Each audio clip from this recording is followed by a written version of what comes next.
The scene became clearer in Blair's mind. She finally remembered it.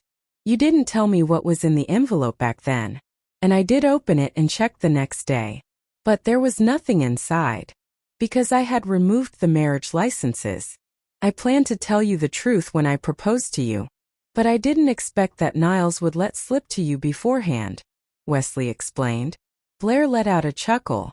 She looked up at the sky, holding back the tears that had sprung to her eyes because she was so moved. You should be thanking Niles. If it weren't for him, you wouldn't have made up your mind to marry me. What do you mean? What does Niles have to do with this? He asked, confused. Memories came flooding to her mind. It had been years ago. She had experienced near-death situations twice in these past years. To Blair, the most important thing was to cherish her hard-earned happiness. So she was going to break her promise with Niles. She hoped that the poor guy would be strong enough to sustain Wesley's blows. The wine we drank that night was from Niles. He had opened it before sending it to me. Wesley was a clever man. In an instant he made sense of the situation. His face darkened as he realized that it was actually Niles who had drugged the two of them. I will punch him to a pulp when I see him. Why do you want to punch him? Are you regretting your decision to marry me? She asked with a pout. Wesley calmed down at once. No. If you hadn't slept with me that night, you wouldn't have taken the move to secretly register our marriage. So, you have to thank him if you genuinely wish to marry me now. It was Niles who had given them the push. Then say yes. He was still on one knee, waiting for her reply to his proposal. He also knew that a bunch of people were hiding to their front left, watching them in excitement. Blair wrapped her arms around his neck, closed her eyes and planted a kiss on his forehead. He felt a warm tear drop on his face. Then her tender voice rang in his ears. Yes. She loved him so much, yet she had refused his proposal the first time. But this time she wanted to make him smile. Wesley and Gifford were the two most important people in her life. Wesley had thought that she would reject his proposal again. It surprised him that she said yes this time. So for a moment he was stunned, not knowing how to react. His dazed look amused Blair. Her girls at the gate knew it. The groom and his men were already inside the yard. One of them turned around and screamed out loud when she saw the 10-odd guys in the yard. The other guests broke into a fit of laughter when they saw the funny scene. But after storming to the second floor, they had no ways to break into the bride's bedroom. Wesley could easily open the door with an iron wire. But that was an inappropriate thing to do on his wedding day. Left with no choice, the men gave in and did whatever the bridesmaids asked them to do. They even gave them a lot of thick red envelopes. It was only in such occasions that the girls could freely play tricks on these high-ranking men. So of course they wouldn't miss the chance. Wesley was asked to find the bride's shoes, do sit-ups and push-ups, and eat an apple that was made to bob in the air. But whatever it was, he did it at top speed, which shocked everyone. Normally, men could do around 40 push-ups in a minute. But Wesley did 60. Amazed by the groom's strong physique, Debbie exclaimed, I heard that our bride loves the groom's strong waist. She did mention that he has amazing stamina. Now I believe the rumors. 60 push-ups in a minute. Hete. Ah. Laughter filled the house. Carlos cast a contemplative look at his excited wife. I see. I've been out on too many business trips.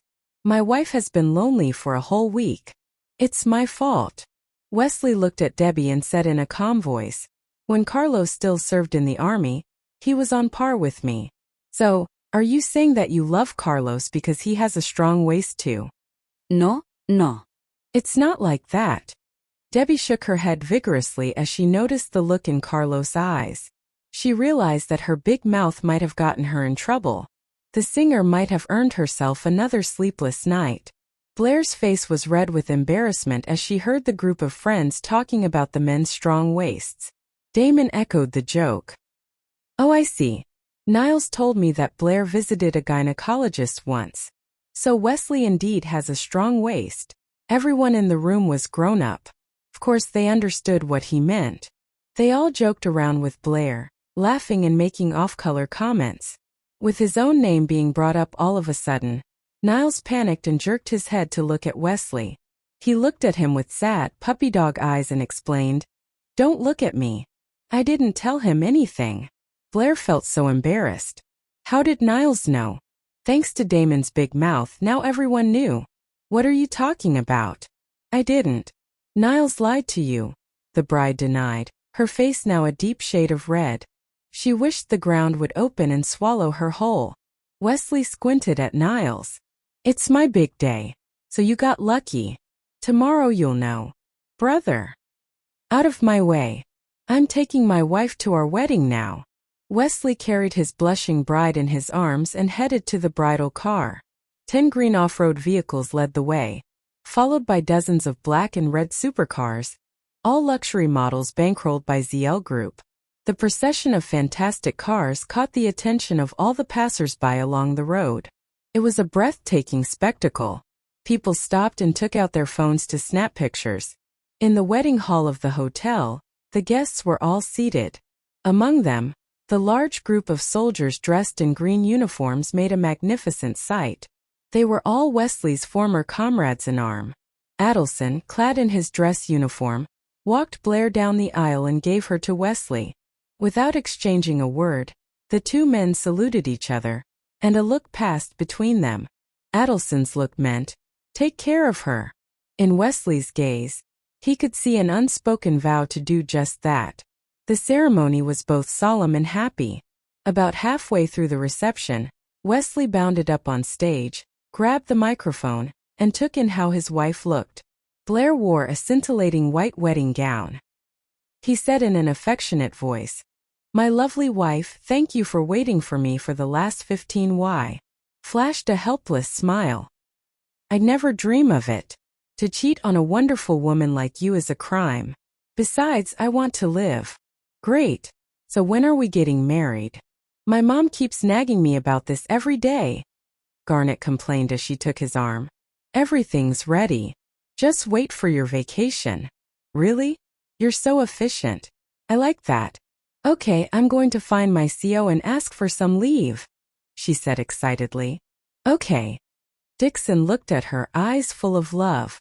Now Wesley and Blair's reception ended, but their life together was just beginning.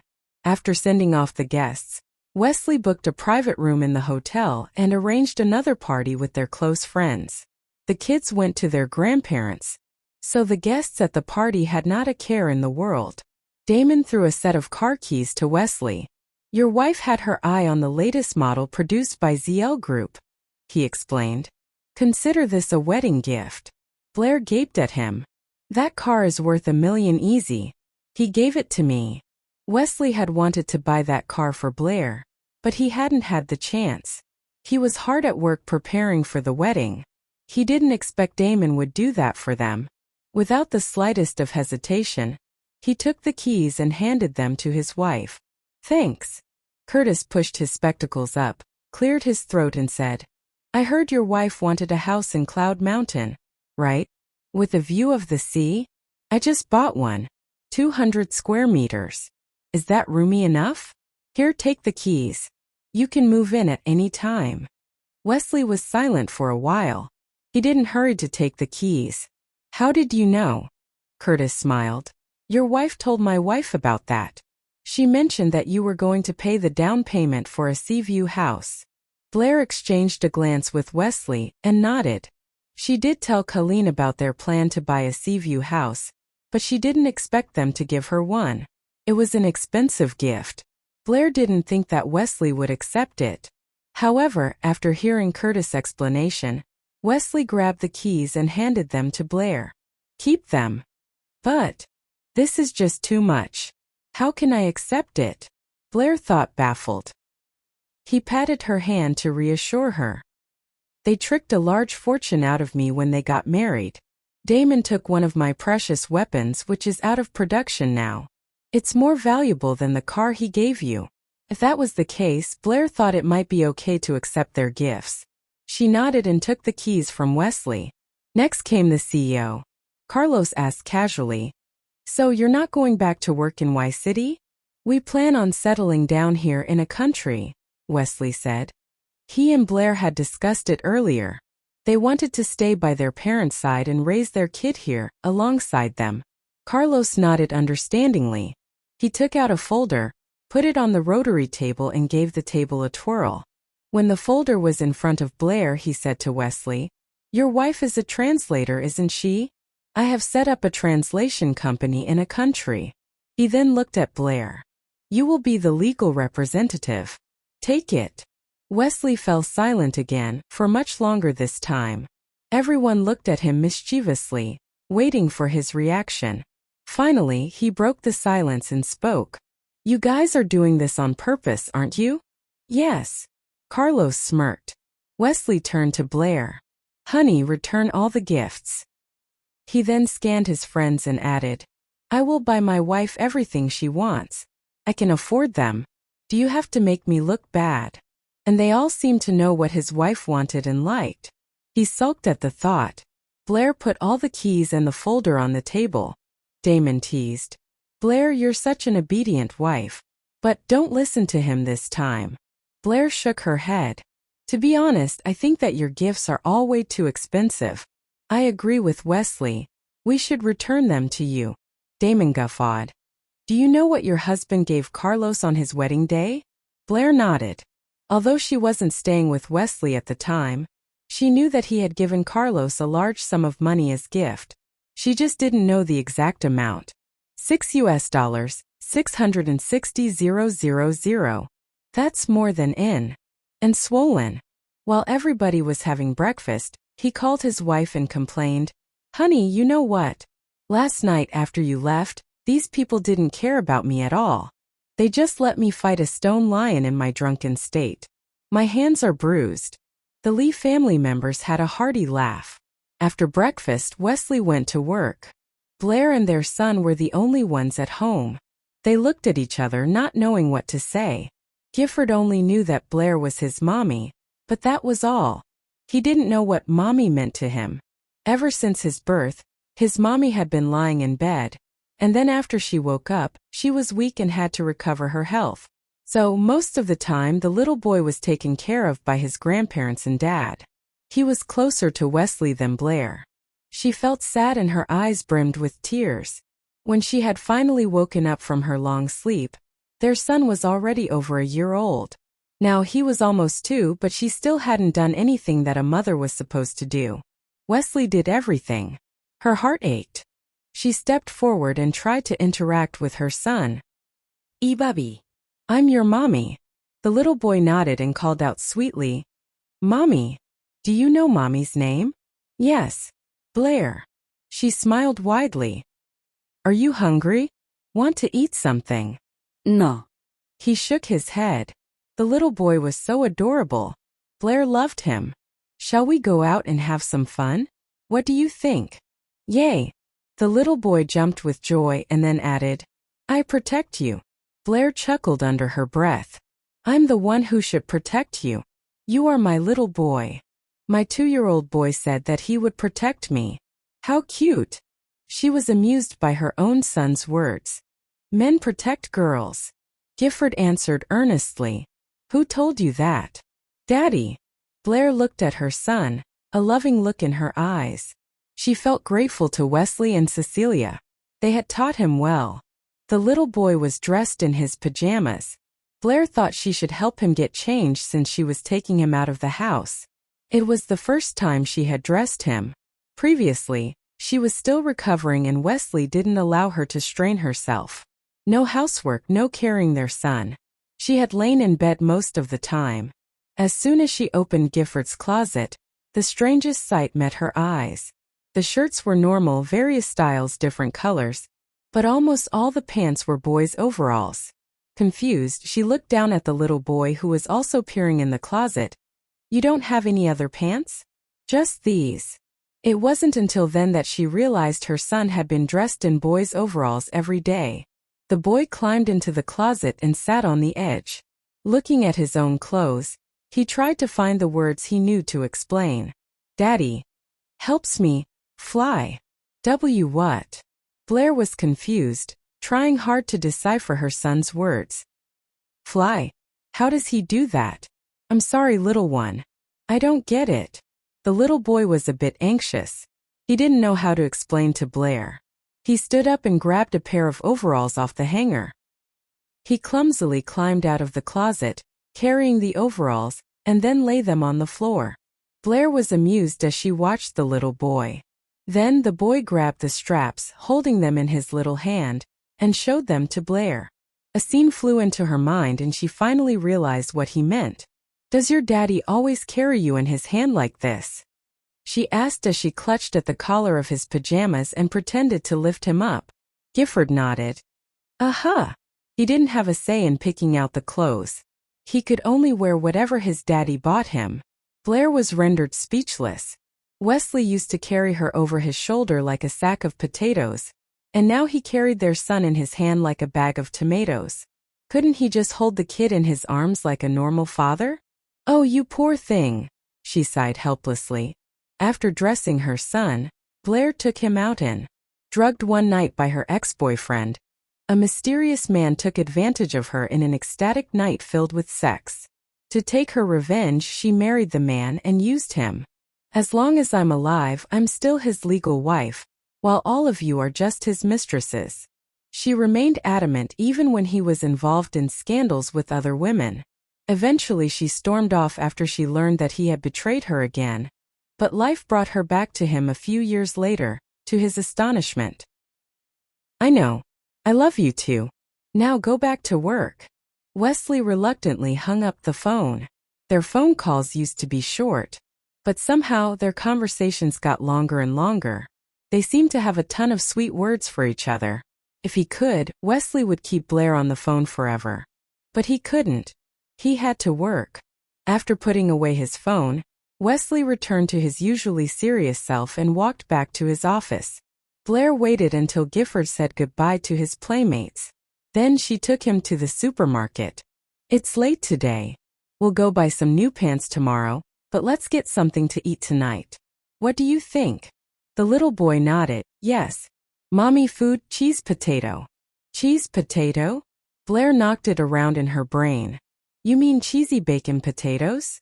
She remembered the chef at home had cooked that last time. Gifford clapped his hands excitedly. But I've never cooked that before. I'll give it a shot. Want to try it? Don't blame me if it tastes bad. Blair took his little hand in hers and walked slowly. Okay. Blair had installed an app for children's cuisine on her phone before. She wrote down the recipe she was interested in, so now she just needed to buy the ingredients. She put the little boy into the shopping cart and pushed it around the supermarket. It's just you and me tonight. We don't need to buy too much food. How about tofu, fried rice with diced chicken, shrimp, and vegetable porridge? Sound good, little one. One of Keith's comrades in arms had passed away, so Baldwin and Cecilia accompanied the older man to attend the funeral. They informed Blair that they wouldn't come back home that night. The maid was on leave too. Hence, Blair and Gifford were the only ones left at home. Yes. Gifford nodded. Although he didn't understand anything about the dishes, he planned on eating anything she cooked. Moreover, he found it relaxing to be with his mom. He was happy the whole day.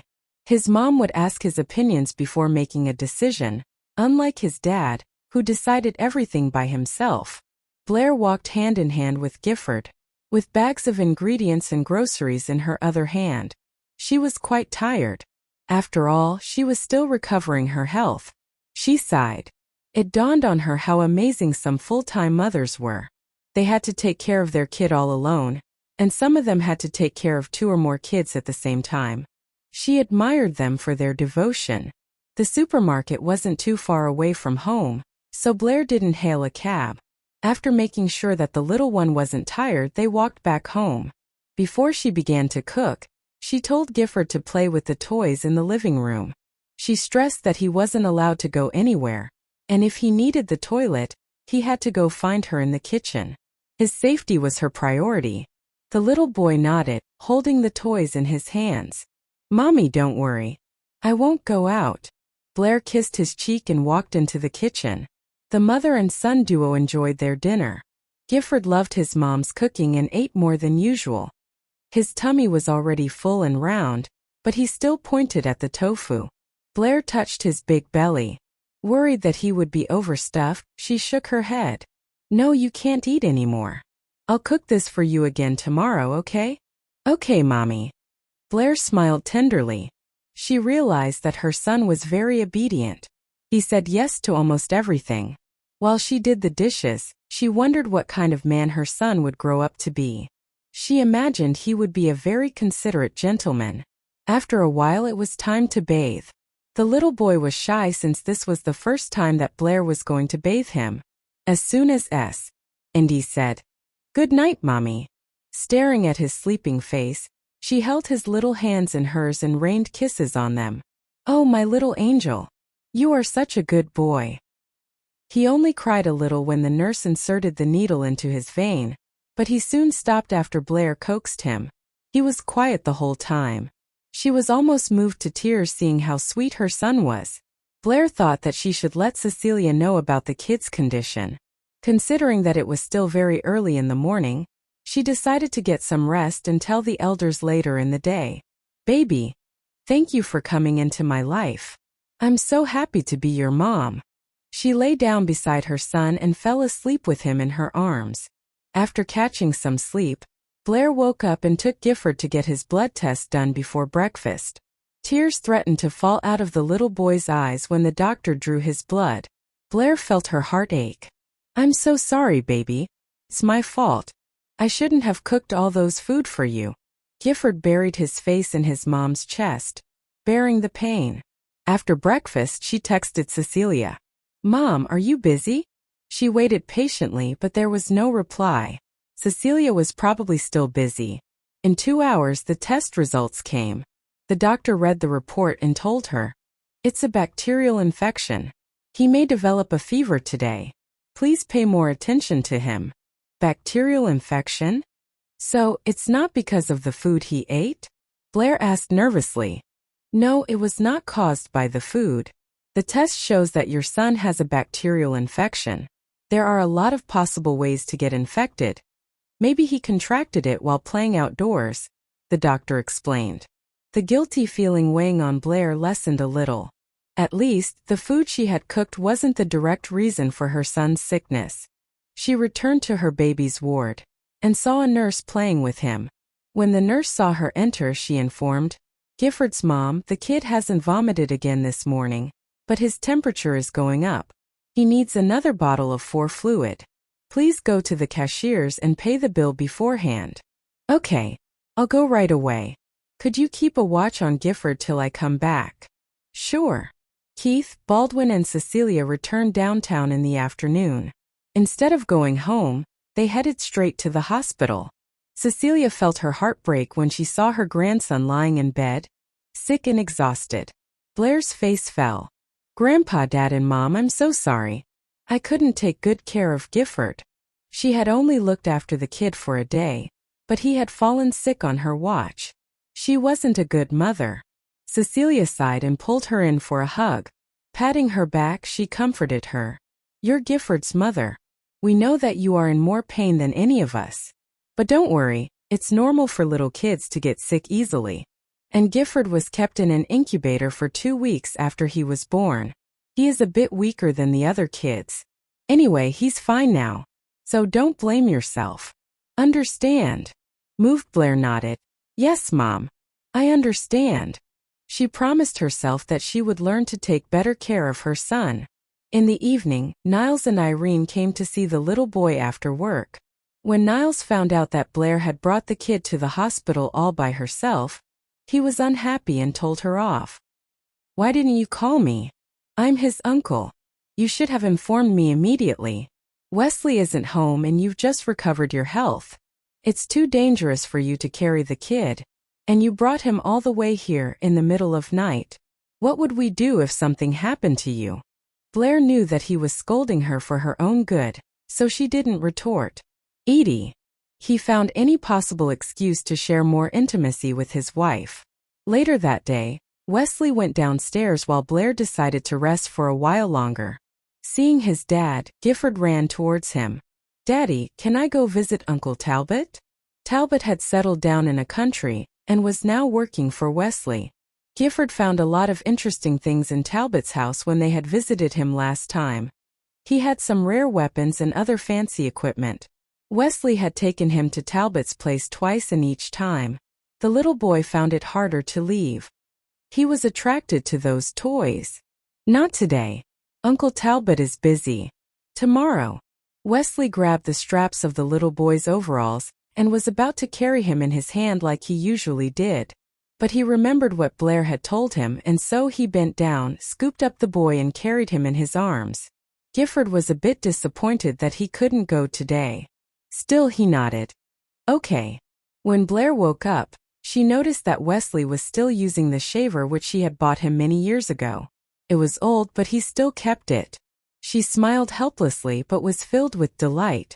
When she saw him downstairs, she said, "Honey, I want to treat you to a meal. And buy a new shaver too," she thought. Wesley threw her a suspicious glance. He said warily, "That's strange. You have something else on your mind. What are you plotting?" She hit his shoulder angrily. "Forget it. I'm not buying you anything." Blair turned around and walked towards her son. But Wesley grabbed hold of her wrist and pulled her into his arms. "Don't be mad. I was just teasing you. How about we go on a date tonight? I'll ask Mom to take care of Gifford." She paused and met her son's curious gaze on them. The little boy was staring at his parents hugging each other. Blushing, she said, "How about we take him with us?" Wesley refused without thinking twice. "No way. This will be our first date after you woke up. I don't want a third wheel." "But don't you think he wishes to have fun with his dad and mom? He will feel miserable if we leave him behind." Blair didn't have the heart to leave their son behind at home while they enjoyed alone. "Miserable? You're so wrong. He lives in comfort every day, with his grandmother spoiling him all the time. He eats only whatever he likes and plays as much as he wishes. I think he would be on cloud nine without me around him." Blair burst out laughing. She leaned into his arms as she watched the little boy play with his toys. "Listen to yourself. You make it sound like our son is a little tyrant who enjoys comforts and luxuries. Anyway, he's nothing like me. He's very picky about food too. We must correct his bad habits at a young age." Blair sighed. The poor baby had been treated like a soldier ever since he was born. Wesley just couldn't let go of any chance he got to train the little boy. Night fell very soon. Blair was doing her makeup in the bedroom when she heard a knock on the door. The maid's voice came from the other side. "Mrs. Lee, Mr. Lee is waiting for you at the gate." "Got it. Thank you." Blair put down the eyebrow pencil, grabbed her coat and walked out. Wesley was leaning against the car door, waiting patiently for his beloved. When Blair saw the dashing man, she picked up her pace and ran towards him. Wesley's expression changed abruptly. He hastily strode over and stretched out his arms to catch the running woman. When she was safe in his arms, he chided her in a worried tone. "You silly woman, why were you running? You're not well enough to run around yet. What if you trip over and fall?" Standing on tiptoe, she wrapped her arms around his. "Oh wait, I only want boys." Blair rolled her eyes at him. "Another boy? You want to give another soldier to the country? Or are you planning to pass down your position, your power, to your sons?" If that was the case, maybe she would consider giving birth to another boy. "Just listen to what I say." He didn't give any further explanation. "Mr. Lee, that's not for us to decide.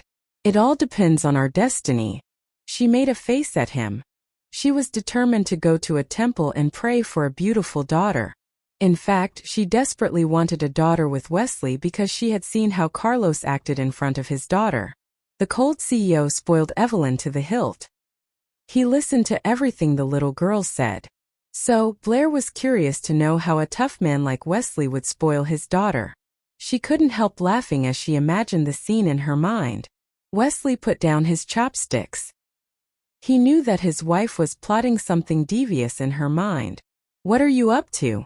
Blair took the bowl of soup in her hand. Before eating it, she said quickly, "Nothing. Oh, I want to buy a new shaver for you after dinner." You've been using the old one for years. Don't bother. It works well. Didn't you want some snacks? I'll take you to the supermarket later. No, she insisted. I want to get a new one for you. Every time she set her mind to buy something for him, they would end up getting all the things that she needed, and he got nothing for himself. Blair was so determined, and Wesley finally gave in. All right. Good boy. Blair reached out and patted the back of his hand. Her gesture brought a smile to his lips. He felt so happy at that moment. After dinner, they went to the shopping mall. Blair bought a new razor for him and also got him some other necessities. The man was always generous to her, but mostly mean to himself. She also bought gifts for the others in the family. They didn't leave the mall until it was about to close down. A few days passed. One day, Blair woke up and sat on the bed feeling tired. She turned her head to check the time. It was almost noon. Rubbing her sleepy eyes, she got out of bed lazily. While brushing her teeth, she suddenly remembered something extremely important. Her eyes widened in shock. When did my Aunt Flo last pay me a visit? I can't even remember. Blair quickly got ready and rushed downstairs. Wesley was just walking into the house with Gifford in his arms. Seeing his wife trotting towards him with a crazy expression on her face, he asked in a confused tone, Babe, what happened? Blair stopped in her tracks and stared at him angrily. I am going to strangle you to death, Wesley Lee, she said through gritted teeth. Why? What's wrong? He asked, more puzzled now. How dare you ask me why? I must be pregnant. No wonder I sleep early and get up late. Yet, I still feel drowsy day in and day out. She rushed towards the door without further explanation. She had to get herself checked. Wesley asked the nanny to take care of Gifford and followed after Blair, who was heading to the garage. He caught up to her and grabbed hold of her wrist. Where are you going? She is being weird today, he thought. To the hospital, Blair answered, looking him in the eye. Wesley sized her up and asked, What's wrong? Are you hurt anywhere? I'll go with you. I'm not feeling well in the belly. Does it ache? Since when? He asked, worried. Wesley thought that she had an upset stomach and walked towards the garage faster than her. Well, since 2 months ago. Drugged one night by her ex-boyfriend, a mysterious man took advantage of her in an ecstatic night filled with sex. To take her revenge, she married the man and used him. As long as I'm alive, I'm still his legal wife, while all of you are just his mistresses. She remained adamant even when he was involved in scandals with other women. Eventually she stormed off after she learned that he had betrayed her again. But life brought her back to him a few years later, to his astonishment. "Did you just say?" His state of mind was in a mess and he thought that he was hearing things. Did she say that she was pregnant? Are you saying that the baby in my belly is not yours? She repeated.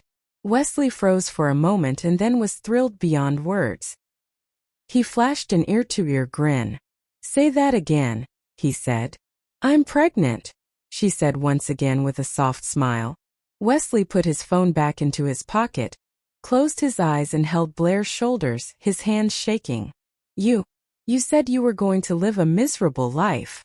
His voice trembled. Oh, now I get it. Way to go, fooling me like that. Wesley realized how merciless his wife was.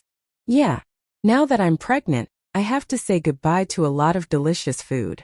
And I can't hang around on my own. Isn't my life going to be miserable? Amidst her rant, however, Wesley leaned closer and kissed her fiercely. After a long time, he finally let go of her. Looking at the woman in his arms, he said in a soft voice, When you were pregnant with Gifford, I couldn't be by your side. This time I will keep you company every single day. I won't leave you alone ever again. Blair nodded vigorously. She thought that she was going to suffocate because of the heated kiss. During her pregnancy, Wesley kept his word. He stayed by her side almost every day, unless he had some really urgent business to deal with. Gifford was almost 3 years old, and Blair was now 7 months pregnant with her second child. One night, the little boy woke up because he had to pee. He turned on the bedside lamp, got out of bed and went to his bathroom. As he walked out of the bathroom, he suddenly remembered the monsters from his favorite cartoon, Journey to the West. He quickly opened the door and ran towards his mom's bedroom. When he arrived at the door, Gifford heard strange noises coming from the room. He turned the doorknob quietly and popped his head into the room. What he saw shocked him. His mom was pressed against the bed, and his dad was bullying her. The young boy was angered. Gifford pushed the door open and ran towards the bed, crying loudly, "Mommy!" He was terrified for her. Wesley had heard noises at the door while he was having sex with Blair, but he was too focused to stop and take a look. He didn't expect his son to barge in like this. Wesley immediately covered them with the quilt. Crying, Gifford stood next to the bed and tried to lift the quilt off his parents. "I won't love you anymore, Daddy. How could you bully Mommy like that?" he cried. Embarrassed, Blair grabbed the quilt tightly to stop him from lifting it. Gifford, on the other hand, wanted to drive Wesley out of the bed, so he kept tugging at the quilt. Since Blair was pregnant, Wesley hadn't had the chance to have sex with her for a long time. He had pleaded with her for so long, and she had finally agreed.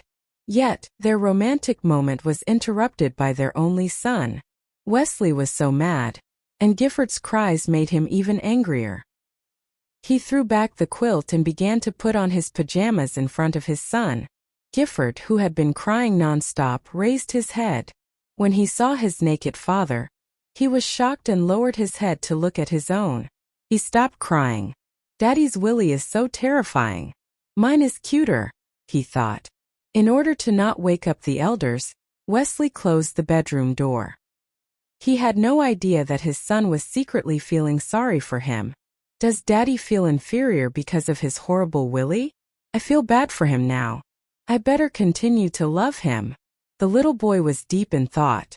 "You little Dev," said in a soft voice. "Good night, Daddy." Gifford yawned. He was indeed sleepy. He decided to go to his mom as soon as he got up in the morning. After making sure that the boy was sound asleep, Wesley heaved a sigh of relief and went back to his bedroom. Blair was not asleep yet. Upon seeing him, she asked, "How's Gifford? Is he asleep?" "Yeah." Wesley took off his pajamas and threw them away. "That boy is so hard to deal with," he complained. He missed the innocent baby Gifford used to be. Back then, he would listen to whatever Wesley said. Blair cast a reproachful glance at him. "I told you to lock the door, but you didn't listen. You can't blame him. I didn't expect this to happen." He pulled Blair into his arms. After what had happened, he would make sure to lock the door next time. He didn't want their intimacy to be interrupted again. Blair rested her head on his shoulder. "Get some rest." But his moves betrayed his thoughts. She grabbed hold of his hand. "What are you doing? We must finish what was started. That is good virtue. You get some rest. I'll finish it on my own." Blair rolled her eyes. "Really? How can I fall asleep with you torturing me?" When Evelyn was almost 5 years old, Blair had given birth to Gifford. Debbie had given birth to Terilyn soon after that. Now 3 years later, Blair gave birth to Yvette Lee. Another 2 years down the line, Debbie gave birth to Matthew, her third child with Carlos. Gifford gazed at his sister, just born and wrinkled all over, and he whispered, "Finally, someone to go through training with me. Maybe Dad will let up for once." Unfortunately, the little boy was wrong. He waited patiently for his sister to grow up. But even when Yvette reached the tender age of 3, Wesley still didn't seem interested in training her. He'd take the two out for a jog, but that was as intense as he got with Yvette. Eventually, he'd take Yvette home and play the harsh taskmaster with Gifford. Their third baby, Erica Lee, was unplanned. By the time Erica Lee was born, Evelyn was 15 years old, Gifford was 10, Terilyn 9, Yvette 7 and Matthew all of 5 years of age. Niles had 2 kids, a 6-year-old girl and a boy a year younger. When Cecilia discovered that Blair's third child was another daughter, she was so happy that she immediately gave Blair $3 million. She was a fair mother-in-law. She had also given Irene $3 million after she gave birth to a daughter. Blair pondered this for a whole week and finally remembered how she had gotten pregnant this time. It was a dark and windy night. Blair had just come back from work. She didn't expect Wesley home so early, but there he was.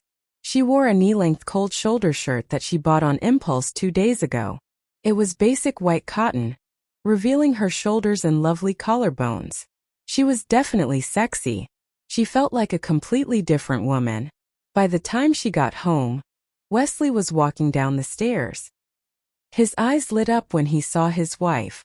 After Blair said hi to the elders in the living room, Wesley told her, "Good. You're home. I need to talk to you." Blair had been taken in by this countless times, yet she still followed him to their bedroom. She was always too trusting. One could imagine the result. Her shirt was torn from her, and he had his way with her.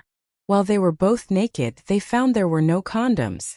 Blair urged Wesley to buy them, but he said he would buy them next time. A smile. "Next time, I'll wear a pair of white gloves to check if there's dust in their dorms. I'll check their beds and see if I can bounce a coin off them." Blair burst out laughing. She knew he was serious as he had already begun to teach Gifford how to make his bed military style. "Come on. Lighten up. By the way, you are as amazing as ever. You are more than 40, yet you outran a group of young men. Do you know why?" Wesley suddenly stopped in his tracks. A gust of wind blew over. Ginkgo leaves floated down from the ginkgo trees in the yard, passing by them. The scene was lovely. It was a perfect time and place for lovers' honeyed words. Blair blinked and looked at her favorite and the most important man in her life like a little child with a slightly crooked head. "Why?" Wesley looked her in the eye and said in a charming voice, "I tried my best to run the 5 kilometers, just because I imagined you were waiting there at the end." Wesley's tone was matter-of-fact, yet Blair was still moved. With their fingers entwined, she stood on tiptoe and kissed him. "You know we'll live happily ever after, right?" Wesley nodded his head heavily. "Count on it." Deep in his heart he thought, "Not only in this life but the next life as well." "Blair, thank you for coming into my life. You are the most wonderful woman in the world." In the Huo family's villa, crack went the whip. A man was kneeling in the middle of the living room, and a line was drawn across his back. Blood welled in that line. He was being beaten by a whip the thickness of a man's finger. The beating was merciless, the whip striping the man's back with welts and torn flesh. Crack, crack, crack. The clothing the man wore was sliced to blood-stained ribbons. The beaten man was in his 20s. He was dressed in black casual clothing, and his face had well-defined angles. He clenched his teeth and endured the pain. He didn't beg for mercy at all. The men standing nearby were frightened, shuddering. They squeezed their eyes shut with every stroke. When the whip was about to land on the man's back again, someone opened the door and peeked in. A girl wearing a light yellow dress darted towards them. "Dad! Don't! Why did you hit him? Stop it!" She rushed to the man kneeling on the floor and spread her arms to protect him. Whip in hand, Carlos looked at his younger daughter and ordered in a cold voice, "Get up." Terilyn shook her head. Tears streamed down her red cheeks as she looked at the welts on his back. "Dad," Evelyn said the sex was consensual and she didn't blame that guy. She asked you not to interfere. This had nothing to do with Tayson. What did he do to deserve this? The man in her arms had a pale face. Terilyn's protection made his heart flutter. Carlos, on the other hand, grew angrier when he thought of what had happened to Evelyn. He treated Evelyn like a princess. Her every wish was his to grant. But now she was in the hospital, hurt because of another guy. Flames of rage danced in his gaze. He turned to look at the bodyguards in the room and ordered, "Take her away." "Yes, Mr. Huo." Terilyn, however, refused to let go. She held Tayson Jean tightly and yelled at the top of her lungs, "Dad, you can't do this to him. You could kill him. Dad." Although Carlos knew her feelings for Tayson Jean, he feigned ignorance and asked, "Terilyn, why are you protecting him?" She was stunned and lowered her head to avoid looking her fath. "To go with her and protect her there? You can't, at least not quickly. Why not let Tayson do it? You can decide what to do with him after they get back, she suggested. Hey Miss Huo, I know what you're trying to do, but I'll do whatever your father says, Tayson Jean said. Dad, I said you should look for the jerk who hurt Evelyn. Just think about what I said, okay? Dad, just be rational. Miss Huo. Tayson Jean tried to stop her from talking. Seeing that Carlos' face was as dark as ink, Tayson Jean stood before Terilyn and said, Mr. Huo, I'll do whatever you want. Carlos looked at Terilyn with chilly eyes. She shuddered and pouted. What, Dad? What did I say? You of all people. Tayson, Carlos suddenly said, cutting her off. The bodyguard snapped to attention. You'll fly to America with Evelyn the day after tomorrow. If she gets hurt again, you will kill yourself. Got it. After a pause, Tayson Jean answered, Yes, Mr. Huo. Terilyn heaved a sigh of relief since Carlos decided to let Tayson Jean off the hook. She wanted to hug the bodyguard. But Carlos was here and she was not sure if Tayson Jean had the same feelings for her. She let it go and tried not to think about it. Carlos stared at Terilyn, and she made an excuse to get out of there. Well, the only reason I'm here is to get something for Evelyn. I'll get to it. After saying that, she rushed up the stairs. Tayson left to have his wounds treated. Carlos and his right-hand men were left in the living room. Find that man and bury him alive. Carlos' voice was indifferent, yet it was filled with an incredible murderous aura. Evelyn nearly died because of him. He should pay with his life, he thought furiously. Dixon got closer to him and asked, Mr. Huo, what if Miss Evelyn Huo finds out? Carlos didn't respond. After pondering for a while, he ordered, Find some women to seduce him. If he falls for the trap, then kill him. Dixon nodded. Got it, Mr. Huo. And what if he doesn't fall for the trap? The killing intent in Carlos' eyes decreased a little. Then break his leg. This was the biggest concession he could give in his punishment. If it weren't for Evelyn, who had pleaded with him to not interfere, he wouldn't easily let go of the man who had hurt her. At the nephrology department of Y City First General Hospital. Dr. Tang, I'm leaving. Dr. Tang. Where are you planning to spend the night? Dr. Tang, I'm so envious. There are so many girls around you. The popular Dr. Tang leaned lazily against the wall of the corridor, wearing his white doctor's gown. He had a stethoscope hanging around his neck. He had fair skin and a charming smile on his face. His eyes shone, and it felt like they had a sensual voice of their own. As he cast a casual glance at a nurse nearby, she immediately flushed and her heart raced wildly in her chest. She whispered into the ear of another nurse, Dr. Tang is so handsome. I can't even breathe when he's looking at me. I can't breathe either, though he's not even looking at me. Look at that face. Such delicate features. Did he have a plastic surgery or something? I'm so glad that he's a member of our nephrology department. Girls from the other departments must be so jealous of us. That's true. Anyway, we gotta leave. Dr. Tang is leaving too. The doctors and nurses left one after the other. Sheffield took the stethoscope off his neck and went back to the duty room. He changed into his casual clothes, grabbed his windcoat and left the nephrology department. On his way home, a dozen men in black suits came out of nowhere and blocked his path.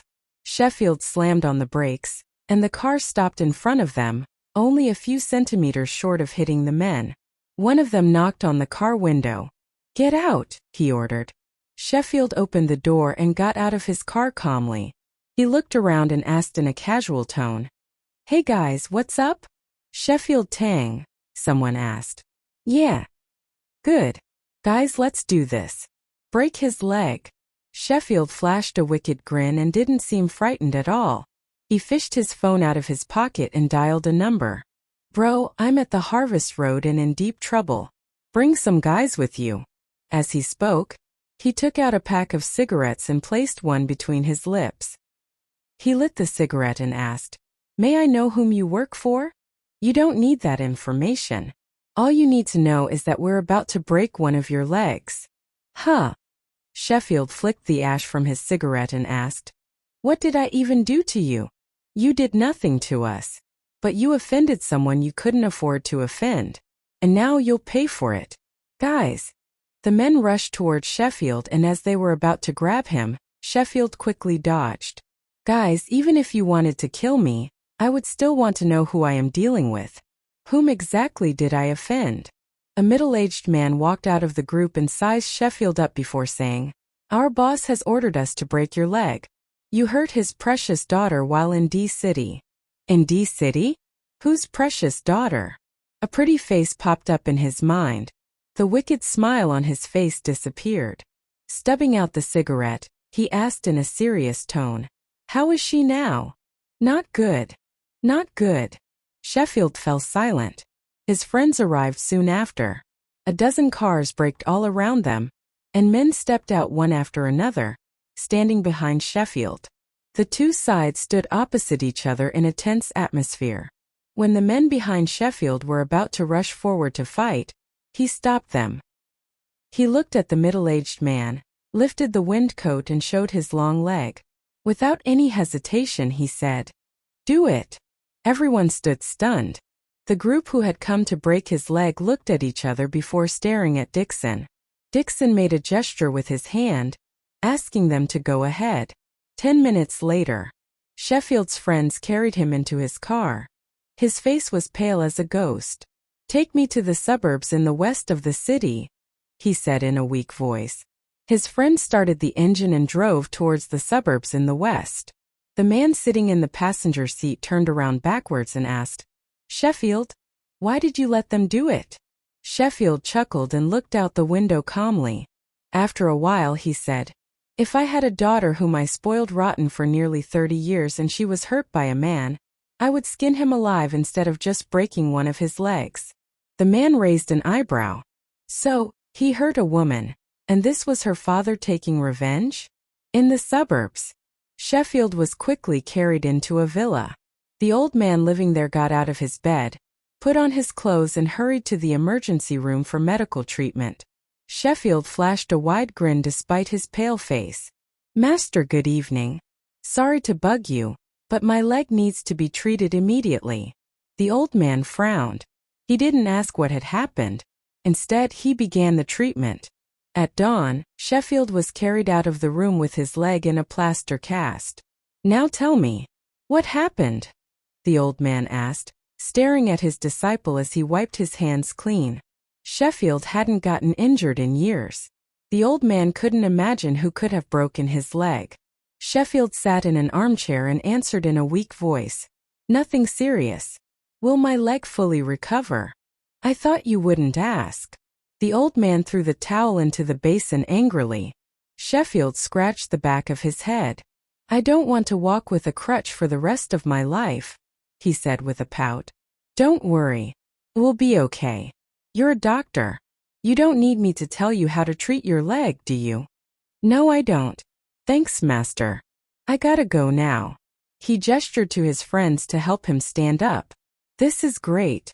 I can now stay at home and rest for a couple of days. The old man shook his head and stared at his retreating figure. His friends dropped him back at his apartment and left soon after. Sheffield lay in bed alone. His wicked grin was now gone. His eyes were full of affection as he thought about that woman.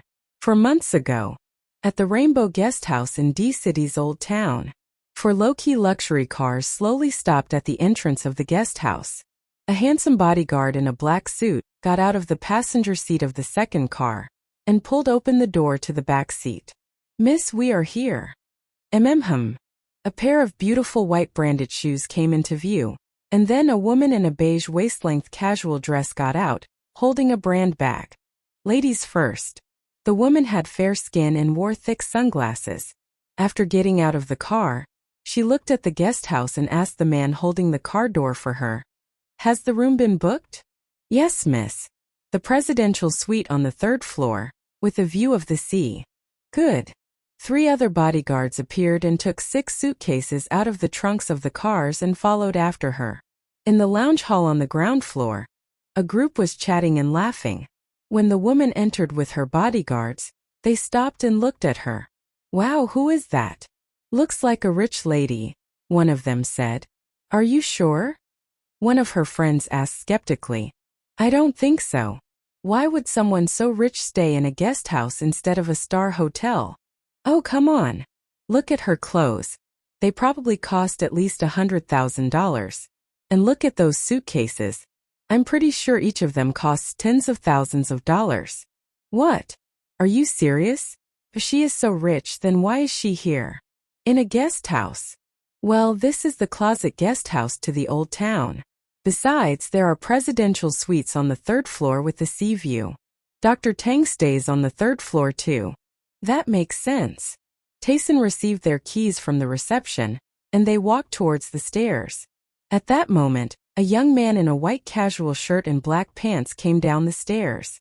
He looked at the girls in the lounge area and said with a smile, Sorry that I'm late, girls. I was on an important call. As he walked down, he saw the woman opposite him. Tayson immediately stood before her to prevent the young man from knocking into her. Sheffield could tell that the woman was from a rich family, and the men around her were her bodyguards. He sized her up. Wow, her skin is fairer than mine, and her lips are so plump. Sensing his intense gaze on her, Evelyn raised her head to look at him. Sheffield winked at her playfully and stood close to the handrail to make way for them. Ladies first, he offered. Tayson cast a casual glance at him and said indifferently, Thank you. Evelyn looked away and continued walking up the stairs with no expression on her beautiful face. Usually, strangers didn't affect her. But when the man winked at her, her heart skipped a beat. Of course, she would by no means admit that a man was able to manipulate her mood so easily. With a frown, she passed by Sheffield. He looked at her figure and thought, Such an aloof beauty. Tayson brought her to the suite he had booked. Miss, are you satisfied with the suite? The beddings and the necessities are brand new. And the products in the bathroom are fresh as well. Evelyn removed her glasses, revealing her pretty but cold eyes. She looked around the suite, which was around 200 square meters. The room was decorated in bohemian style. The king-sized bed was covered entirely by a pink bed net. The room also had a small kitchen, a laundry room and a study. Evelyn said nothing. She just nodded her head. As she was settling down, her phone rang. Tayson handed it to her. Miss, your mother is calling. Evelyn took it from him and answered in a soft voice. Hi, Mom. Hi, Evelyn, have you arrived? Debbie's caring voice came from the other end of the line. Yeah. How's your room? Not bad.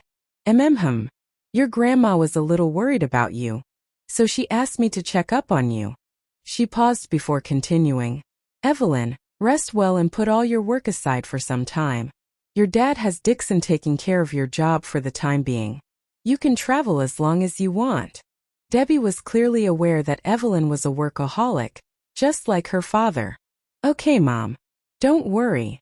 By the way, your father has arranged a tour guide for you. Just ask Tayson to take care of everything. All right. While Evelyn was on the phone, her bodyguards unpacked 5 of her 6 suitcases. She had 2 suitcases for clothes, 1 for cosmetics, 1 for shoes, and 1 for jewelry. The last suitcase had her personal belongings. The men didn't open it. She would unpack it later by herself. Okay, Evelyn. I gotta go. Remember, if you need me, I'm just a phone call away. Bye, Mom. After hanging up, Evelyn heaved a sigh. She walked towards the window with the phone in her hand and stared at the sea in the distance, deep in thought. A couple of minutes later, Tayson's voice came from behind. Miss, everything has been unpacked. Please get some rest for now. Evelyn nodded. Thanks. The bodyguards left one after the other. As Tayson was about to close the door behind him, Evelyn called out, Tayson. The bodyguard was younger than her, but he was more mature. He had been by her side, protecting her like an elder brother would, for more than 10 years. Tayson stopped and looked at her, waiting for her orders. Terilyn wants me to get her some gadgets. Just keep that in mind, she said casually. Tayson immediately understood. After a short pause, he nodded. Yes, miss. He closed the door. Evelyn was finally alone. She was fatigued because of the long journey and soon fell asleep. Night fell. When she woke up, her eyes immediately searched for her computer. But then she realized that she was on a vacation. She had been diagnosed with mild depression, and the doctor suggested that she take a long journey. Carlos and Debbie had forced her to stop working and go on a vacation. She walked out of the room and, as expected, Tayson was standing guard at the door. Evelyn walked towards the staircase, and he followed after her without saying a word. Tayson had been protecting her for years. He knew how to reduce his presence around her. Evelyn arrived at the first floor and saw a man sitting in the lounge hall smoking. Before she could see his face clearly, a group of women surrounded him. "Dr. Tang, why are you here? Want to go out on a date with me?" The man put out the cigarette when he saw Evelyn. She remembered that face. His eyes were so magnetic, as if they could talk.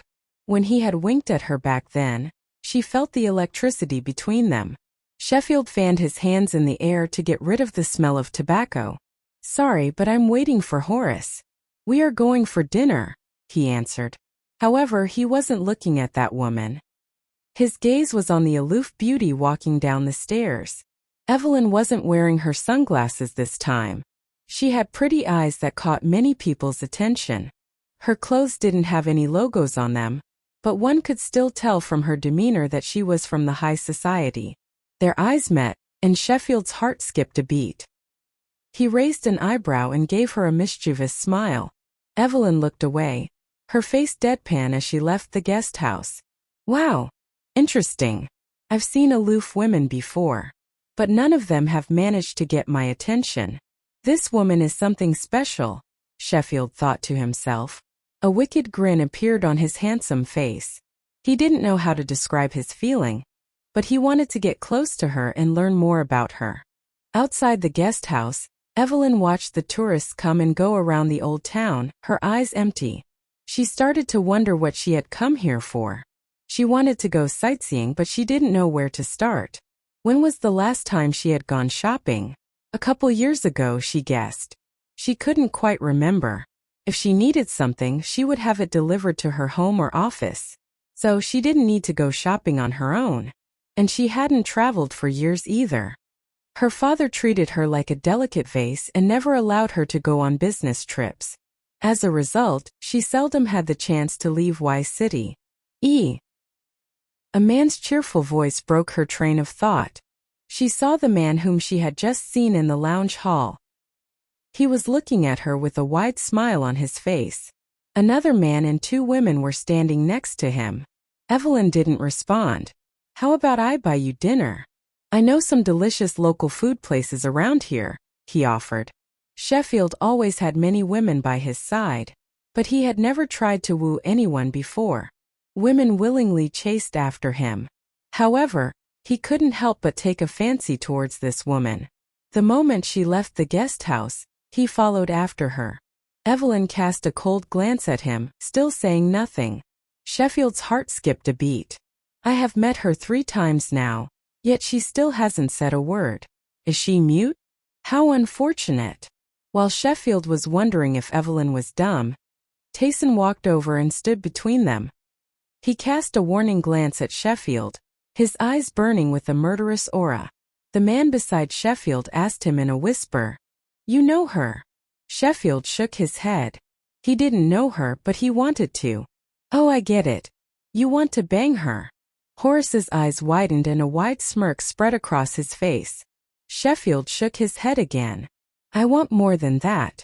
I want to marry her and make her mine alone. I want to be the reason behind her smile every day. I want to make love to her until she begs me to stop." "Sheffield, are we having dinner or not?" "I'm starving." Horace's voice brought him back to his senses. He shook off the weird thoughts in his mind.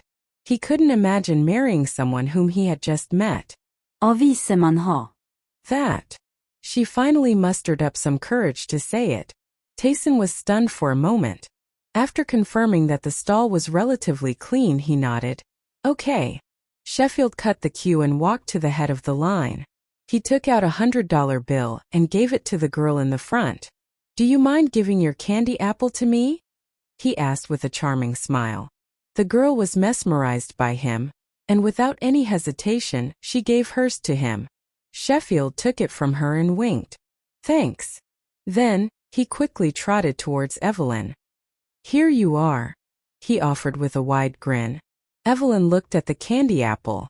Instead of taking it, she asked in a cold voice, What's your purpose? What? Your purpose? He was amused by her suspicion. You think I have a purpose to get close to you? Don't you? She asked in reply. Every man getting close to her had their own reason. She was just a means to an end. Sheffield raised the food box to her again. Eat while it's still warm. I want to show you something. After some hesitation, she took it and signaled Tayson with her eyes. Tayson took his wallet out of his pocket and gave $100 bill to Sheffield. Sheffield didn't seem to mind at all. He put the bill in his pocket and said with a grin, I need another 100. I had to give the girl in the front of the queue 100 and a big smile. So I need another 100 for my smile. It's not too much to ask, is it? Evelyn and Tayson were rendered speechless. Tayson pulled another 100 from his wallet and handed it to Sheffield. Sheffield took it with a smirk and put it into his pocket. I'll use this to treat you to something else next time, he said to Evelyn. He is a smooth operator, she figured. Sheffield produced his employee card and said, See? I'm not a bad guy. I have a proper job. I'm a deputy director at Y City First General Hospital. The faculty of our hospital came for a trip here. I was only curious about you. Isn't it normal for a guy to be curious about a beautiful woman like you? Evelyn looked at his employee card. His name was in red. Sheffield Tang. As he held out the card, she noticed his hands, long fingers and fair skin. Perfect for holding scalpels. Tayson had been wary of Sheffield the whole time. He cautioned in a whisper, Miss, we've come all this way for you to relax. Please don't stress yourself out on such trivial matters. I'll check him out. As Carlos was eldest child, Evelyn had been born into a powerful and wealthy family, and had grown up under ultra protection, which had eventually shaped her sensitivity to security. Even on a trip, she couldn't put her guard down. She didn't respond to Tayson's concern, and elegantly took a bite of the red-hot candy apple. A little candy was left on her lips after she took the bite. Sheffield noticed it and handed her a tissue from his pocket. You got candy on your lips, he said, pointing to her mouth. Despite the fact that Sheffield was very much interested in her, he didn't want to look too eager. After handing her the tissue, he smiled and said, Have fun. Bye. He was vigorous, and there was a tinge of mischief in his smile. For a moment, Evelyn was charmed. He really did leave, and she didn't see him again until after she returned to the guest house. When they got back to her room, Tayson handed her a file. Miss Huo, he wasn't lying. His name is Sheffield Tang. 26 years old.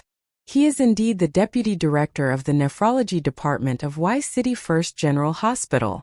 He graduated from an American medical school. And from what we have learnt so far, he isn't a dangerous individual. And he came here before us. This trip was a last-minute decision. There was no way. As T-Pace of the city, she did get some peace in this place. That evening, she called her parents, and she was evidently in a better mood than when she had started her trip. Evelyn slept in the next morning. When she woke up, it was already past 9. After breakfast, she decided to go to the nearest attraction, Elephant Valley. The road became much narrower as it approached the scenic spot. Cars couldn't go any further, so the visitors could only get there by taking the sightseeing car. When Evelyn reached the pickup area, a huge group was already gathered there, and none of them had the sense to line up as they waited impatiently. When a sightseeing car finally arrived, the crowd swarmed in and scrambled to get in. The operator had to raise his voice to try and keep order. But no one cared. No one listened to him. Evelyn frowned at the crazy scene. Miss Huo, I can charter a car for you, Tayson said to her. Okay, she agreed. No sooner had Tayson left than Sheffield showed up. Evelyn didn't see where he had come from. He had popped out of nowhere. He was wearing a casual pink jacket. As he approached her, she could smell the mint scent on him. "Are you going to Elephant Valley?" he asked. Evelyn met his amorous eyes and nodded. "I have arranged a car to get there. Care to join me?" "No, She was about to turn him down, but he grabbed her hand. Startled, Evelyn's heart thumped. His hand was big and warm, almost completely enveloping hers. Sheffield leaned in towards her seductively. "Your psychic has noticed me already. Followed everywhere by your bodyguards, aren't you? Isn't it annoying? Don't you want to be free? Do whatever you want even if it is just for 2 days." It sounded tempting and he had a point, but Evelyn had no choice. This was her life. She had been living like this since the day Carlos knew she was his daughter. Sheffield didn't let go of her hand. "Your bodyguard is coming. Let's go. Run. I'll take you to the Elephant Valley." Evelyn turned to look at Tayson. He was running towards them. Subconsciously, she started running alongside Sheffield, her black curls billowing gracefully about her shoulders in the wind. Sheffield turned to see if Tayson was catching up with them, but his gaze fell on Evelyn and he realized how beautiful she was at that moment. He couldn't take his eyes off her. He was attracted to her the instant he had laid eyes on her. Earlier, he had the impression that she was a proud and distant beauty. But now it was a different kind of beauty. She was unrestrained and moved with panache. Whatever kind of beauty it was, Sheffield was dazzled. They came to the sightseeing car he had chartered. He hopped in first and held out his right hand to her. Before getting in the car, Evelyn turned to Tayson, who was still running and was less than 10 meters away from them. "Go back," she said to him. Tayson stopped and watched Evelyn take Sheffield's hand and get into the sightseeing car. As the car drove off, he wasn't sure if he should report it to Carlos. In the end, he decided to report it to Debbie. He took out his phone to call her. But then he got a text message from Evelyn. "Don't tell my parents. I'll be back soon." Tayson knew that they were heading for Elephant Valley. He could keep this from Carlos. He could also leave her be. But not today. He couldn't help worrying. The man she was he had. She hadn't expected his chest to be so sturdy. "Are you okay?" he asked tenderly, apparently worried. She nodded. "Yeah, I'm fine." The driver realized what had happened and slowed down. Sheffield wanted to give him a piece of his mind, but when the car slowed down, he decided to let it go. Evelyn calmed down. He lifted her foot and put it on his lap. "I'll apply the mosquito repellent for you. I can do it myself." She tried to pull her leg away, but Sheffield grabbed her ankle to stop her. "The road is narrow and the turns are sharp around this area. Sit tight. I'll do it." Evelyn didn't object this time. She watched as he opened the bottle and applied some repellent on her shoe. She couldn't help thinking, he is so careful. Is he as meticulous as this during a surgery? "Evelina," she said out of the blue. "What?" Sheffield looked at her and continued to apply the repellent on her other shoe. "My name is Evelina." Yes, she lied. I'm sorry. Sheffield. There were too many awful people in her life. They approached her with diverse purposes. In the end, they all belonged to the same kind, the ones who wanted to hurt her. She had learned this the hard way. Kidnapping, threats, blackmail, murder. She had experienced them all. Sheffield was always trying to get closer to her. Evelyn wasn't about to drop her guard. "Evelina," Sheffield paused and muttered. "What a pretty name." Then he started singing. Like a lonely meteor traveling a light year, shooting across the vast dark sky, in tireless pursuit. Who could change a heart committed for eternity? After the ups and downs, will you still love me? Evelyn listened as he sang. The look in her eyes, like the feelings in her heart, was complicated. Sheffield was the first person to ever sing for her, other than her parents, of course. He was also the first person who helped her apply bug spray. Although she had grown up surrounded by servants and bodyguards, Evelyn was always a do-it-herself kind of girl. What she didn't know was that this was the first time Sheffield had ever sung for a girl he liked. He had finished applying the spray, but he was still singing. He stopped singing and asked her with a smile. You ever heard that one? Evelyn shook her head. She only listened to her mom's songs. She was somewhat sheltered. Slowly he released her foot. Then he lifted his own foot and put it on the seat in front of him to spray himself. It's called Evelina. You like how I sing? I don't suck, huh? He looked at her expectantly. Evelyn blushed a little under his gaze. She looked down and pretended to dust her pants. Sort of. You're not as good as my mom. In truth, Sheffield was a natural singer with an expressive voice and a handsome face. But Evelyn wasn't going to tell him that. Your mom? What singers does she like? Sheffield asked, still busy applying the repellent to himself. Despite being flattered all the time, he could deal with a setback or two. Well, she likes Debbie Nian. Ooh, I know her. She was one of the best singers. That voice was amazing. But I heard her husband banned her from singing eventually. She asked nervously. He turned back and said, I never knew my name was so musical. He loved it when she said his name. You didn't answer my question, she said. Where do you think? You're going to ride an elephant. No, I'm not. She refused to go any farther. Nuva, ela, Burundi, número, com. What are you afraid of? I'll be with you. Evelyn felt embarrassed, but she refused to admit her fear. I'm not afraid. I'm just not interested in riding elephants, she denied. Sheffield coaxed her. But I'm afraid. You look brave. I need you so I don't lose my nerve at the last minute. Evelyn shook her head again. I'll wait for you here. Sheffield didn't give up. Where did you come from? The same as you, she replied. Why did he want to know? She wondered. She's also from Y City? He was excited by her answer. We traveled around 1,000 km to get here. Are you seriously going to tell me you're turning down a ride on the elephant? Wow. Just wow. Evelina. Life's too short for regrets. Evelyn found his words made sense. She agreed. With the staff's help, she got on a ladder and silently climbed onto the elephant. As soon as she was seated, she looked back. She was glad to see that Sheffield had gotten on the same elephant and sat behind her.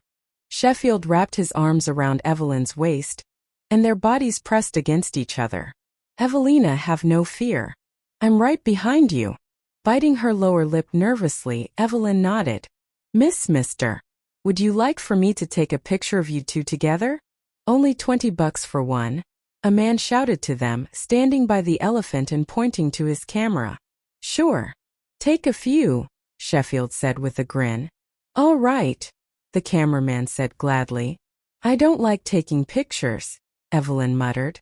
Never once in her whole life had her pictures been exposed to the press. Carlos was a protective father. Evelyn thought that Sheffield would ask the cameraman to leave. But he didn't. Rest your head in my chest. Then nobody will see your face, he suggested. She didn't reply, so he leaned forward and blocked her face.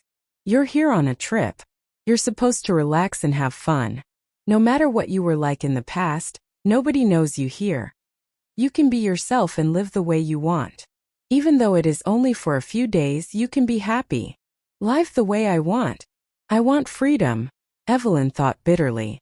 The cameraman didn't know what the two were talking about up there.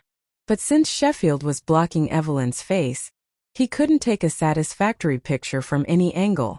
After reshooting several times, he started yelling impatiently. Dude, don't block your girlfriend. If I can't get the picture right, what are you going to use as a memento of this moment? I'm not his girlfriend, Evelyn explained hastily.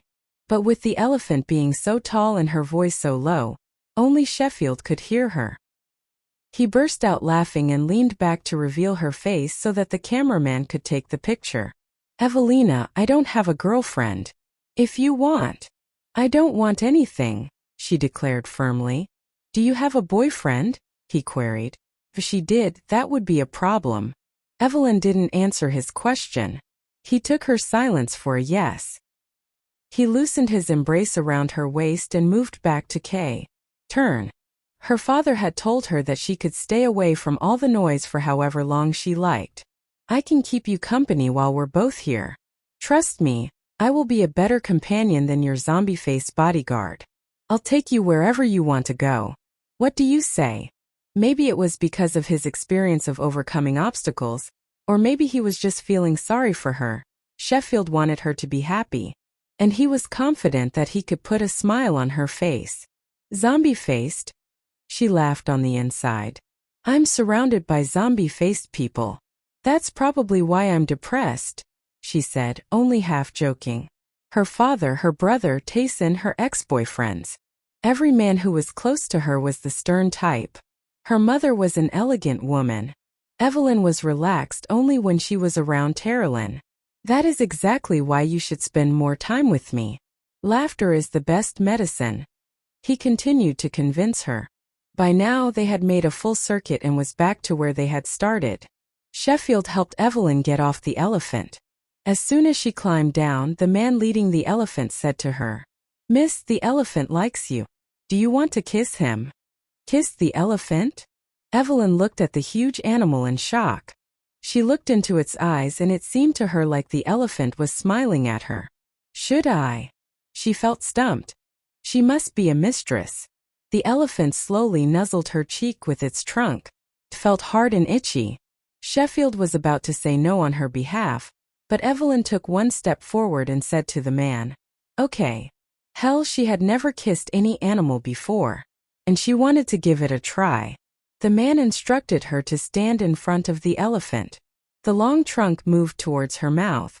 Sheffield was visibly upset. Even I haven't kissed her yet. Can't believe that the elephant beat me to it. The trunk was about to touch Evelyn's lips. Suddenly, Sheffield pulled her back, grabbed the trunk and put it on his mouth instead. The elephant sucked his lips in. It was so hilarious that the people around them roared with laughter. Even Evelyn chuckled. The cameraman seized the opportunity and took the picture of Sheffield kissing the elephant and Evelyn smiling like an angel next to him. Once it was all done, Sheffield dashed to a faucet and started rinsing his mouth repeatedly. His breath smelled like tree barks and bananas. "I wish I had a sterilizing solution," he said in dismay. "If you did, were you going to take your mouth off your face and have it immersed in the solution?" Sheffield dried his mouth with a tissue. "Didn't know you could crack a joke." She ignored him. Sheffield went to the cameraman to get the picture. His face fell when he saw the photo of him kissing the elephant. But when he saw Evelyn's smile, he thought that his sacrifice was worth it. She extended one hand to him and said, "Let me see it." She had said that she didn't like taking pictures. He was worried that she would throw it away, so he tucked the picture into his pocket and said, "The cameraman sucks. He made me look hideous. I'll throw it away later." Without waiting for her reply, he grabbed her hand and said, "Let's go feed the elephants." Several elephants were penned in a yard. Sheffield bought 2 food baskets for the elephants. One was full of twigs and leaves, and the other had berries. He handed the basket of berries to Evelyn. "Here." She took it from him and went to a smaller elephant. Sheffield followed her. "I saw your sidekick around. He must have come to pick you up. Are you going with him?" Evelyn glanced around and saw Tayson in the crowd. She turned back and returned to feeding the elephant. "If you're busy, you can leave." "It's okay," she remarked. "Of course I'm not busy. I'm on vacation." After a moment's consideration, he added, "Let me take you out to have the special lunch of this place later. We go to the Elephant Valley this afternoon. I promised to drop you back at the guest house by sunset." That startled her. When she used to go out with Calvert G., her ex-boyfriend, he was like this, making decisions for her all the time. She had hated it and never hesitated to show it. Sheffield had just done the same thing. But to her surprise, she sort of felt good about it. He waited for her response. When she neither nodded nor spoke, he assumed that she got upset about his suggestion. "You don't like it? What's on your mind? We can make some other plan." Evelyn quickly came back to the present. "No, it's fine," she affirmed. Knowing that she had been preoccupied, Sheffield didn't dwell on her brief days. He switched baskets with her. "Don't stand too close to it," he cautioned. The twigs and leaves were longer, and she could stand farther away from the elephant to feed it. But to feed it the berries, she had to stand close enough so that the elephant could suck the food from her hand. Huh. Evelyn didn't know why he was so worried now. They had even taken a ride on it. I'm worried that he might kiss you, he explained earnestly. Aren't you worried that he might kiss you again? She asked with a small smile. Sheffield grinned. Rather me than you. Evelyn nodded. True. From outside the pen, a group of women were watching the two. Just then Horace Zhu walked over and asked the crowd, Where the hell is Sheffield? He isn't answering my calls and is ignoring my messages. Is he missing? I'm calling the police. One of the women cast him a sidelong glance. Sheffield has ditched us and is feeding the elephants with that pretty woman. He doesn't have time for you. Her voice was filled with jealousy. These women worked with Sheffield at the hospital. He kept a strict, professional relationship with them, and had never gone out with any of them after work. But now, he had ditched all of them to follow this woman from the guest house. What woman? Horace Zhu adjusted his glasses and looked inside the pen. Sure enough, Sheffield and a woman were inside, feeding the elephants.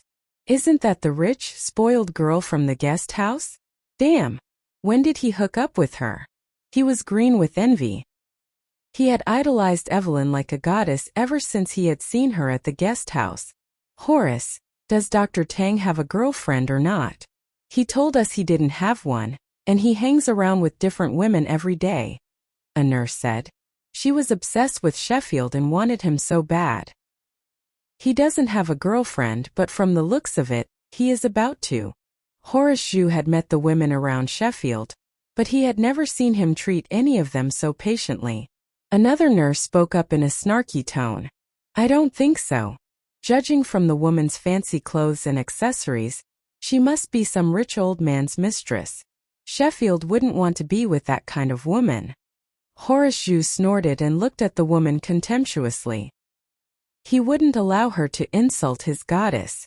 She is obviously a high flyer. Or maybe she is from a rich family. There is no way that she is a mistress. How shallow men are.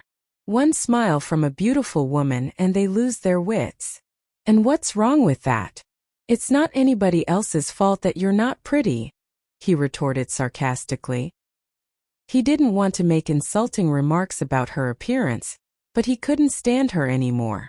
Before things got worse, another woman mediated. She turned to the nurse. What you said was too harsh. Horace is right. The woman does look like she is from a rich family. And not all rich-looking women are mistresses. Right. If she is someone's mistress, then why is she with Dr. Tang? She is probably single, someone else echoed. The nurse shut up after being criticized by so many of her co-workers. Sheffield and Evelyn knew nothing about this. They were busy feeding the elephants.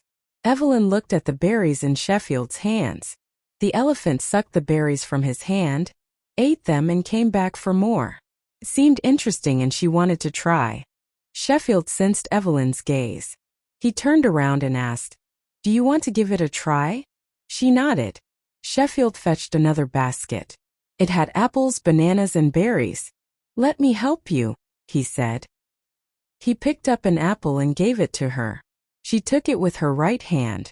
He then stood behind her, grabbed her right hand and handed the apple to the elephant along with her. He was so close to her that Evelyn's heart started beating furiously inside her chest. She tried to zero in on feeding the elephant. The refreshing scent on her hair wafted into Sheffield's nose. Her hand was soft and delicate. He couldn't help planting a gentle kiss on her hair. They didn't leave the pen until Evelyn was content. At lunchtime, he took her to a restaurant beside a man-made lake. Tayson positioned himself outside the private booth and insisted that they keep the door open. When Evelyn went to the ladies' room, Sheffield went to Tayson.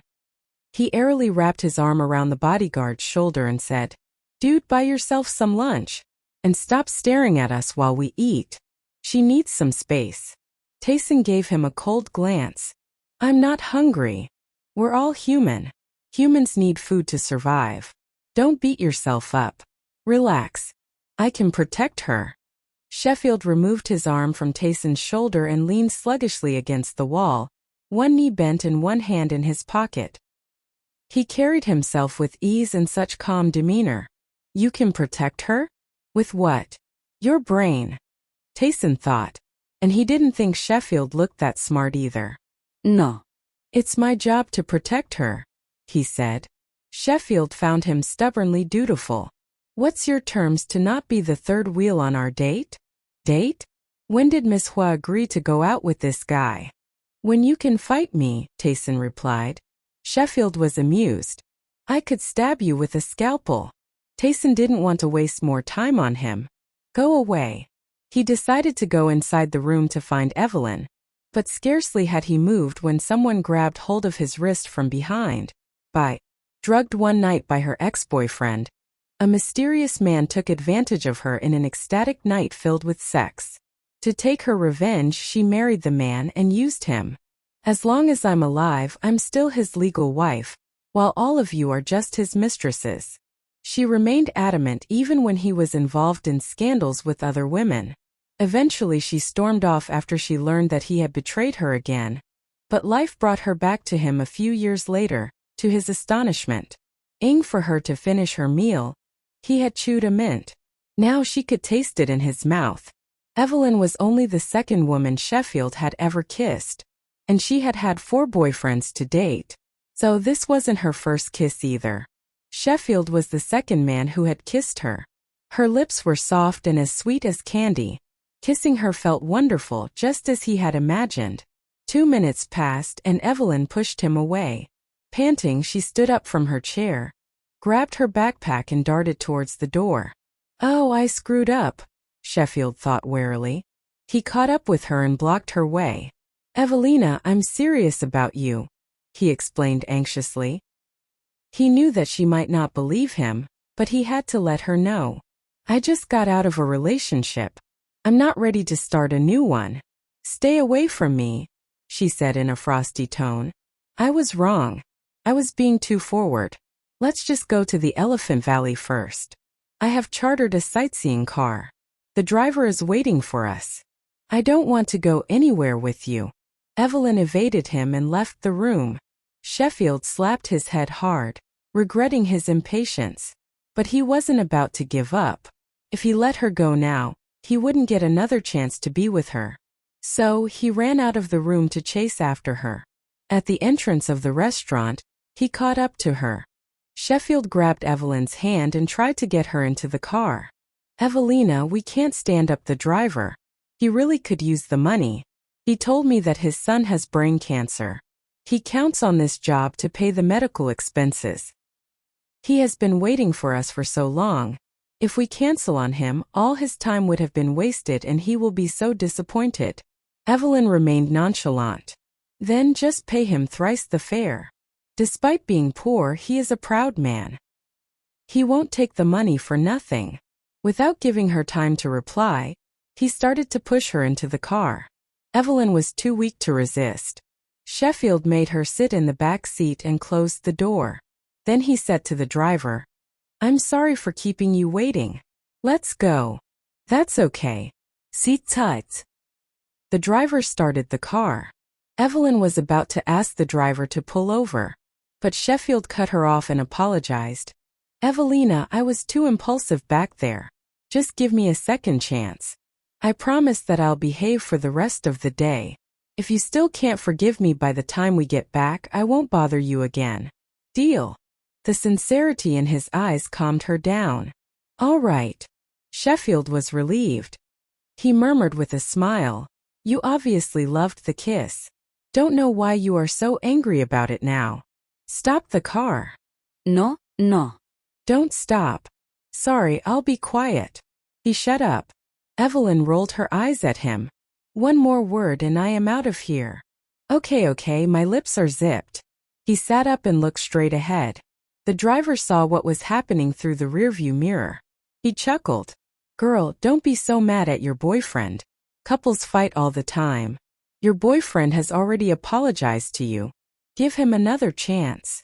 Couple? Boyfriend. Evelyn tried to explain, but Sheffield beat her to it. I made a mistake and I should apologize. If I were her, I would be. Ooh. What if another man shows up and lures you away? He joked airily. Evelyn's eyes were fixed on the road. The gallbladder of the mini-bandit kite is very valuable, isn't it? Not as valuable as you. I could catch any number of snakes like that one, but you are unique. Sheffield opened a bottle of water for her. He didn't even blush as he shamelessly continued to flirt with her. Evelyn was used to such fawning words. She took the bottle from him coldly, drank some and handed it back to him. Her phone rang again. Sheffield peeked at her phone screen. It was just a number. No name. She hung up. But the person called again. After a moment's hesitation, he asked, "Should I give you some privacy?" He wondered if she was hanging up on the person because of him. "What are you going to do? Catch snakes?" she asked calmly and put her phone away. "I could do that," he said. "I have my scalpel on me. I can milk the snake in 2 minutes. Is that long enough for you to take the phone call?" They walked on as they talked. "Not quite enough. Perhaps you should take the time to convert it into some kind of medicine. That will be long enough. Maybe I should just swallow the snake. That will be quicker and easier." "Sounds good. Why not? You might get an acute renal failure, and then you won't be able to mess around with women anymore," Evelyn mocked. Sheffield stared at her, his interest piqued. "Oh, I didn't expect you to know about acute renal failures. I have a customer with that disease." "I see. ARF is curable, as long as he receives the right treatment in time. But if it's chronic, there's no radical cure for it according to the current medical situation. Ask your customer to come and see me whenever he's free. I'll see if there's anything I can do. I specialize in nephrology." This wasn't a joke. He did work in the nephrology department. "Why did you choose to study nephrology? Is it because—" Seizing the chance to taunt him, Evelyn sized him up and asked, "You've had issues with your kidneys?" Sheffield didn't mind such scorns. He faked a half-serious look and said casually, "Yes, you're right. I've indulged myself in so much carnal pleasures, my kidneys couldn't take it anymore. I chose to be a renal physician and had both of my kidneys replaced." He made it seem like he had slept with many women. Evelyn felt a pang in her heart. "Wow, Dr. Tang, you're amazing. You even operate on yourself. Quite a talent," she said with sarcasm. Instead of replying to her taunt right away, he turned around to face her. While walking backwards, he asked with a mischievous smile, "Why are you so concerned about my kidneys? Do you want to find out in person if they are working fine?" Realizing what he meant, Evelyn blushed. She picked up her pace to catch up with him, in an attempt to punch him in the face. Sheffield knew what she was thinking. He picked up his pace too, always staying one step ahead of her. Frustrated, Evelyn began to run. It was then that Sheffield turned around to run too. "Sheffield Tang, you are such a jerk." No one had dared to flirt with her like this. Sheffield turned his head to smile at her as he ran. "Hey, you started it. How dare you?" Evelyn ran as fast as she could. Without warning, he stopped in his tracks, turned around and spread his arms. Caught off guard, Evelyn couldn't stop her momentum in time and bumping into his. Why and pitiful. He was shrouded in the sadness of being turned down. And now he made her look like a bad woman who dumped him after playing with his feelings. "Sheffield." "Yes, ma'am," he replied in a knee-jerk reaction. "We're not right for each other." "Why not?" He was unconvinced. "Because I know what I want. I want someone who is older than me. A man who can take care of me." She remembered that she had already said this to him. Why hadn't he given up on her yet? Sheffield smiled, his eyes narrowing into a thin line. "You are only 3 years older than me. Age is not a problem. Besides, what makes you think that I can't take care of you just because I'm younger? Please give me a chance. Let's try to date. Maybe for 10 days at first, and then you will know if it'll work or not. After 10 days, if you still believe that we are not right for each other, I'll never pester you again. We won't contact each other after we leave this city. How does that sound? 10 days. Evelyn hesitated. She wanted it, but… Sheffield. Yes. I've had 4 boyfriends in the past. I don't care. He really didn't give a damn about her past. He only wanted to have a future with her. 3 of them are dead. She stopped and looked at him with a very serious expression. Sheffield was smiling. They were all killed, she said. All those incidents in her past had slowly led her to depression. But that was not the end of it. Sheffield was stunned for a moment, and stared at Evelyn with a complicated look in his eyes. He now understood why she was suffering from depression. What happened to your 4th boyfriend? We broke up just before I came here. The phone calls earlier were from him. Calvert G., Evelyn's 4th boyfriend, was pressured by his family to break up with her. Why did you break up? Sheffield dug. Was that guy afraid that he'd get killed? He thought. Evelyn took a deep breath before continuing in a self-mocking tone. He's the only son in his family, so naturally they are afraid that I'll bring bad luck to him too and kill him someday. I'm a jinx in their eyes. Of course, that's not the only reason. You already know by now that I'm kind of weird, cold, and unapproachable. We had a lot of problems getting along. She was hoping to frighten Sheffield away by telling him about her horrible past. Who in their right mind would want a girlfriend that would bring bad luck to them? I see. After silently cursing her ex-boyfriends in his mind, he told her with a relaxed smile, "That's not a big deal. I don't believe in jinxes. And you know what? My dad has been married thrice. And I have a bucket full of half-brothers. Besides, my dad doesn't like me very much. He would be glad if I got killed. So Evelina, I'm not afraid to be with you." He flashed a mischievous smile and spread his arms again, waiting for her to throw herself onto him. Evelyn sighed inwardly. A part of her wished he was being serious. Stop kidding around. After dropping those words, she avoided his stretched arms and continued to walk on. The scenery became more breathtaking as they walked along the banks of the brook, running through the woods. But Evelyn was immersed in her own sorrows. Although Carlos had tried his best to block any news about the mysterious deaths of her ex-boyfriends, still, the shocking information reached many prying ears. Evelyn knew how they talked about her behind her back. She was considered a jinx who brought deaths to her boyfriends. On the surface, she didn't care about what people said, but deep down, she was devastated. Now that Sheffield knew her story, he could fully understand why she had turned down his love. On one hand, they had only met yesterday. It was perfectly normal that drugged one night by her ex-boyfriend, a mysterious man took advantage of her in an ecstatic night filled with sex. To take her revenge, she married the man and used him. As long as I'm alive, I'm still his legal wife, while all of you are just his mistresses. She remained adamant even when he was involved in scandals with other women. Eventually she stormed off after she learned that he had betrayed her again. But life brought her back to him a few years later, to his astonishment. Before, her legs were already sore. Probably pick some tea leaves or go to the border. Sheffield noticed that she had difficulty walking.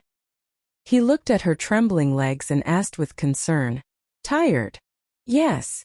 She didn't deny it. She looked around but couldn't find something to sit on.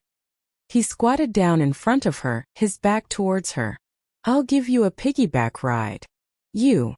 Evelyn stared at his back in disbelief. He was obviously stronger than her, but he didn't look like the muscular type.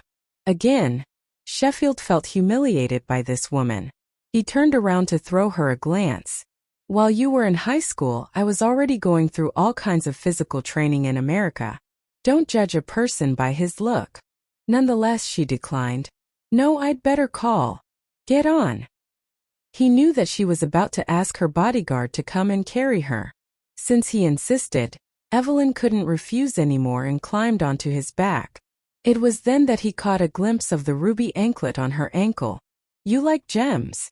She also wore a ruby bracelet and a sapphire hairpin. "Yes. I like collecting them." She was surprised that he, as a doctor, had knowledge about gems. That is a really luxurious hobby to have. Sheffield had already figured that she was from a rich family, But it seemed to him now that her background was far wealthier and more powerful than he had thought. Only gemstones? Or do you like other kinds of jewelry too? He began to mentally calculate how many gemstones he could afford to buy her. I love both, Evelyn replied casually. Her dad had specially furnished a collection room for her. In there she had all sorts of gemstones and jewelry, made of different precious metals. I see. I must try harder to win you over then. I could happily live off you, Sheffield said casually. Evelyn didn't mind his joke. I suggest you stay in the renal transplant department. You will earn more there than in the nephrology department. Oh? Are you worried that I can't afford to support you? He laughed out loud. Evelyn felt her face burn red with embarrassment. She retorted, I don't need you to support me. I can take care of myself. Yeah, I hardly earn anything at the hospital. Please have some mercy on the poor doctor. Keep me as your gigolo. She smirked. Dr. Tang, are you kidding me? You're wearing clothing from an international brand. I don't believe that you need to live off a woman. He lifted her body a bit higher, making her lie more comfortably on his back before replying, This is just a fake. A fake. It was one of the luxury brands bankrolled by ZL Group. She could easily tell a fake from the real thing. I work for ZL Group, she said coldly. Her words silenced Sheffield at once. He was indeed wearing an international brand of clothing that was under ZL Group, with top-notch quality and a very high price. Cat got your tongue?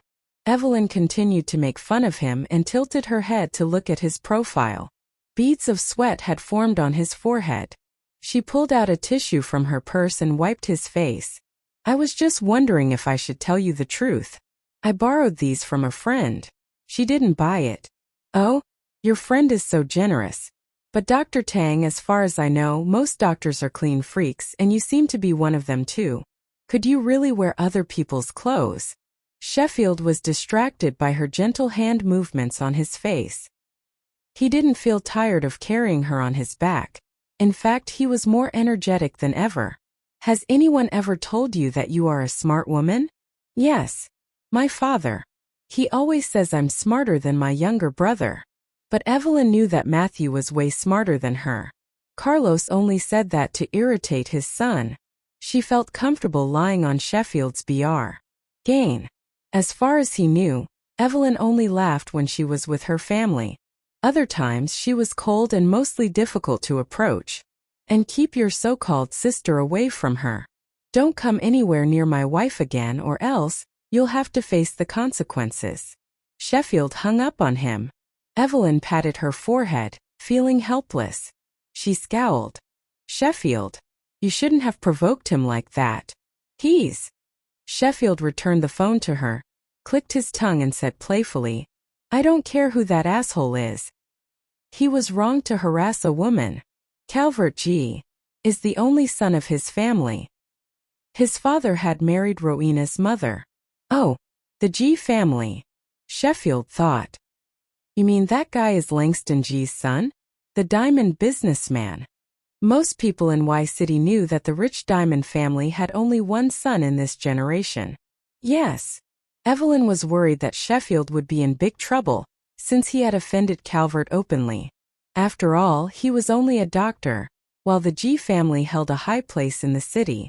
It would be a piece of cake for Calvert to deal with a mere doctor.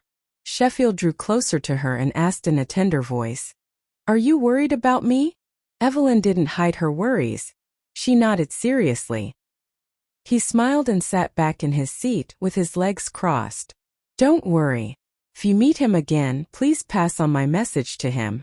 If he ever calls you again, I, your dearest husband, will carve his kidneys out and sell them. Evelyn rolled her eyes at him. Evelyn found that Sheffield liked boasting. That was a side of him she hadn't seen. And challenging Calvert like that. But, before she could speak, Sheffield moved closer to her again, noses almost touching. Her heart skipped a beat. She stuttered. What? What do you want?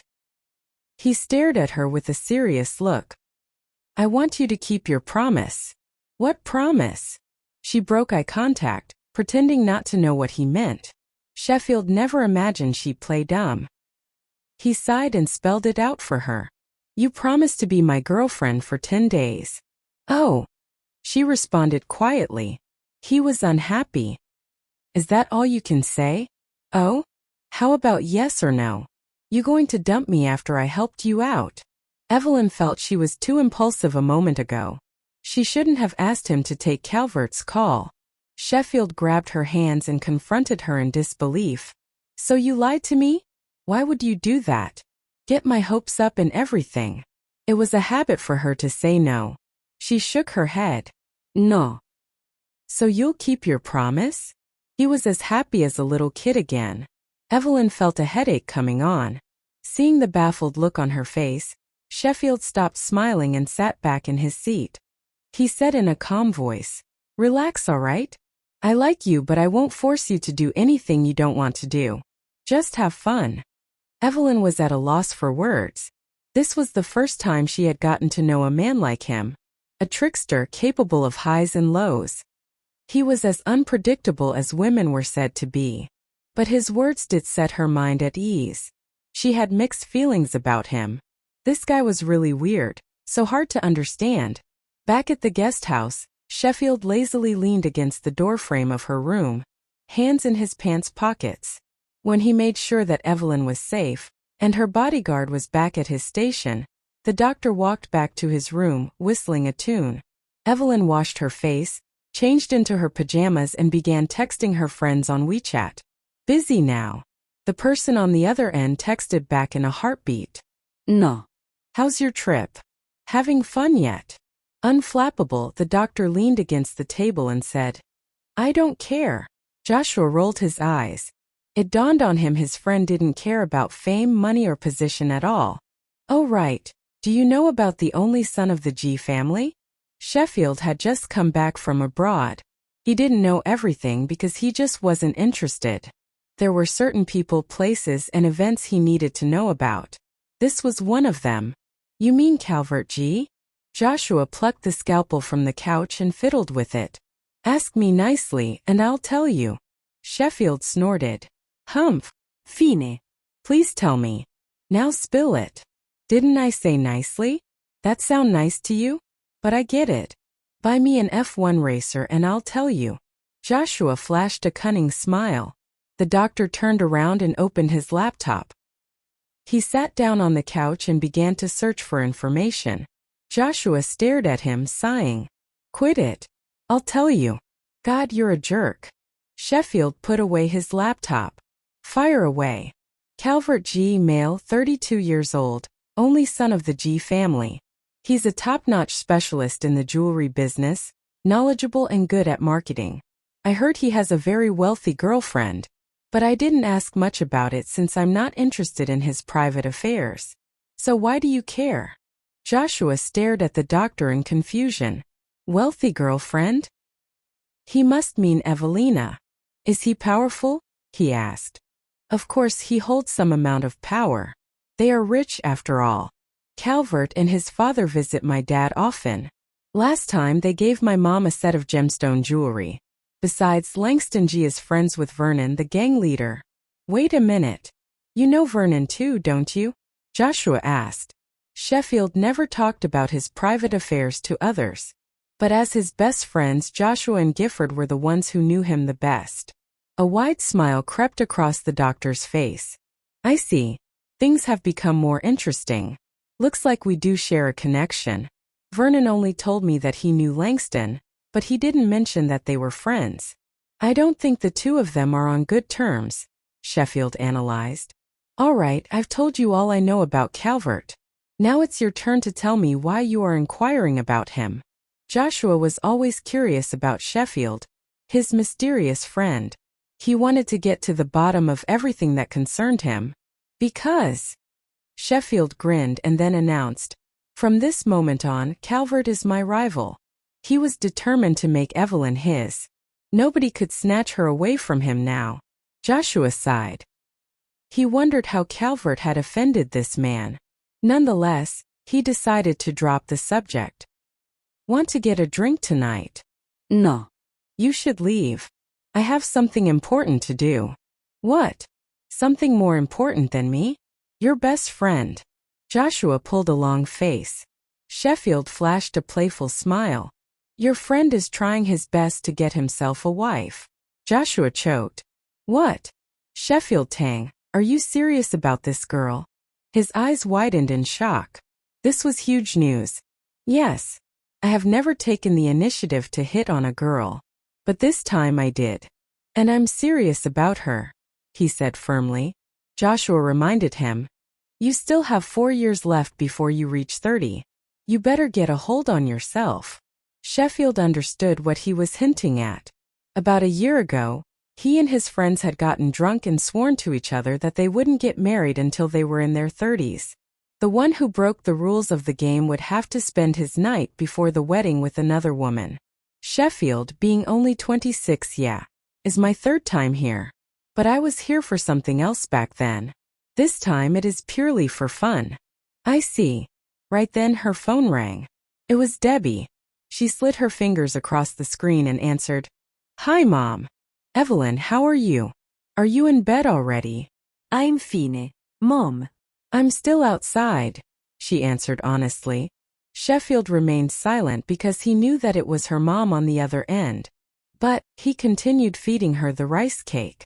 Evelyn wasn't used to being fed, but gradually, she gulped down the food like it was the most natural thing.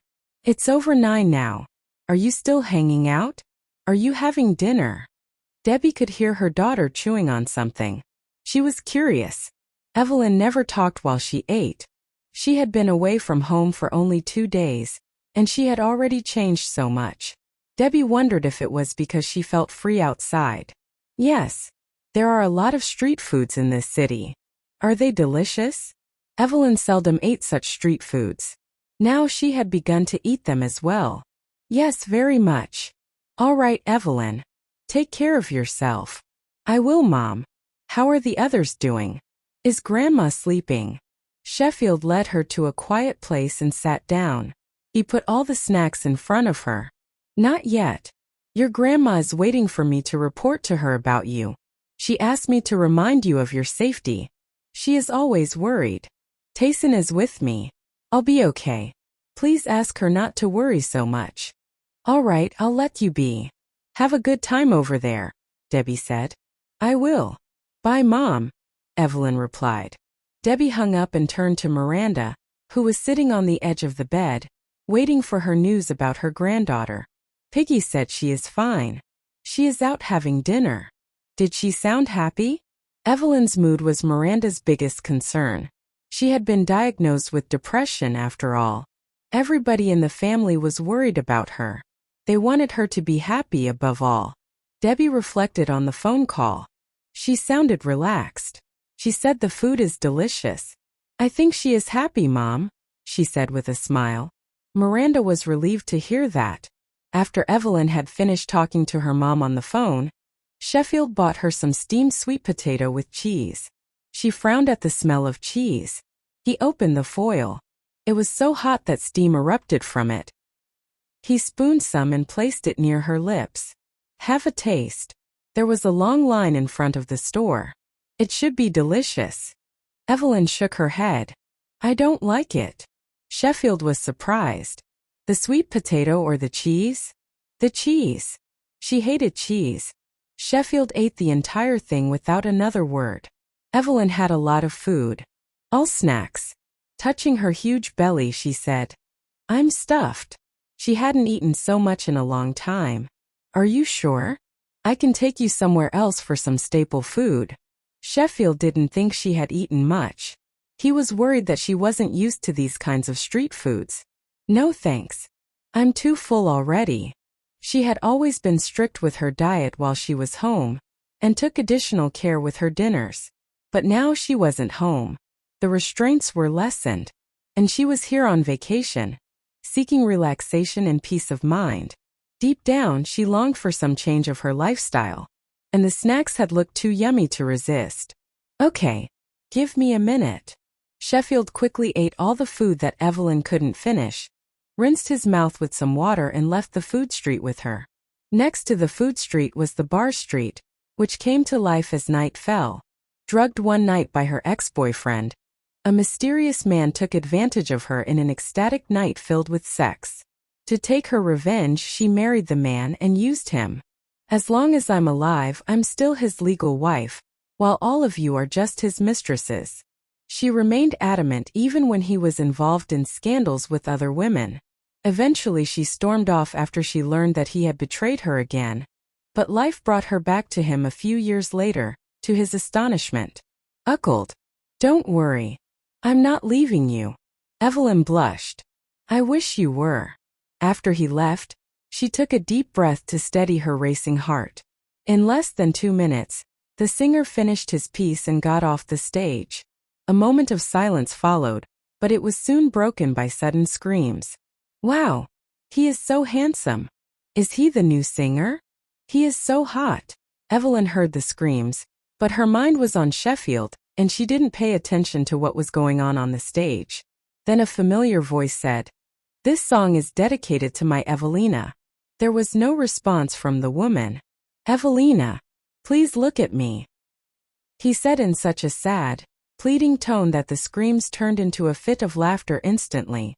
The customer's eyes followed Sheffield's gaze and landed on Evelyn. It was only then that she realized he was talking to her. She stared at him in disbelief. She hadn't gotten used to her false name yet.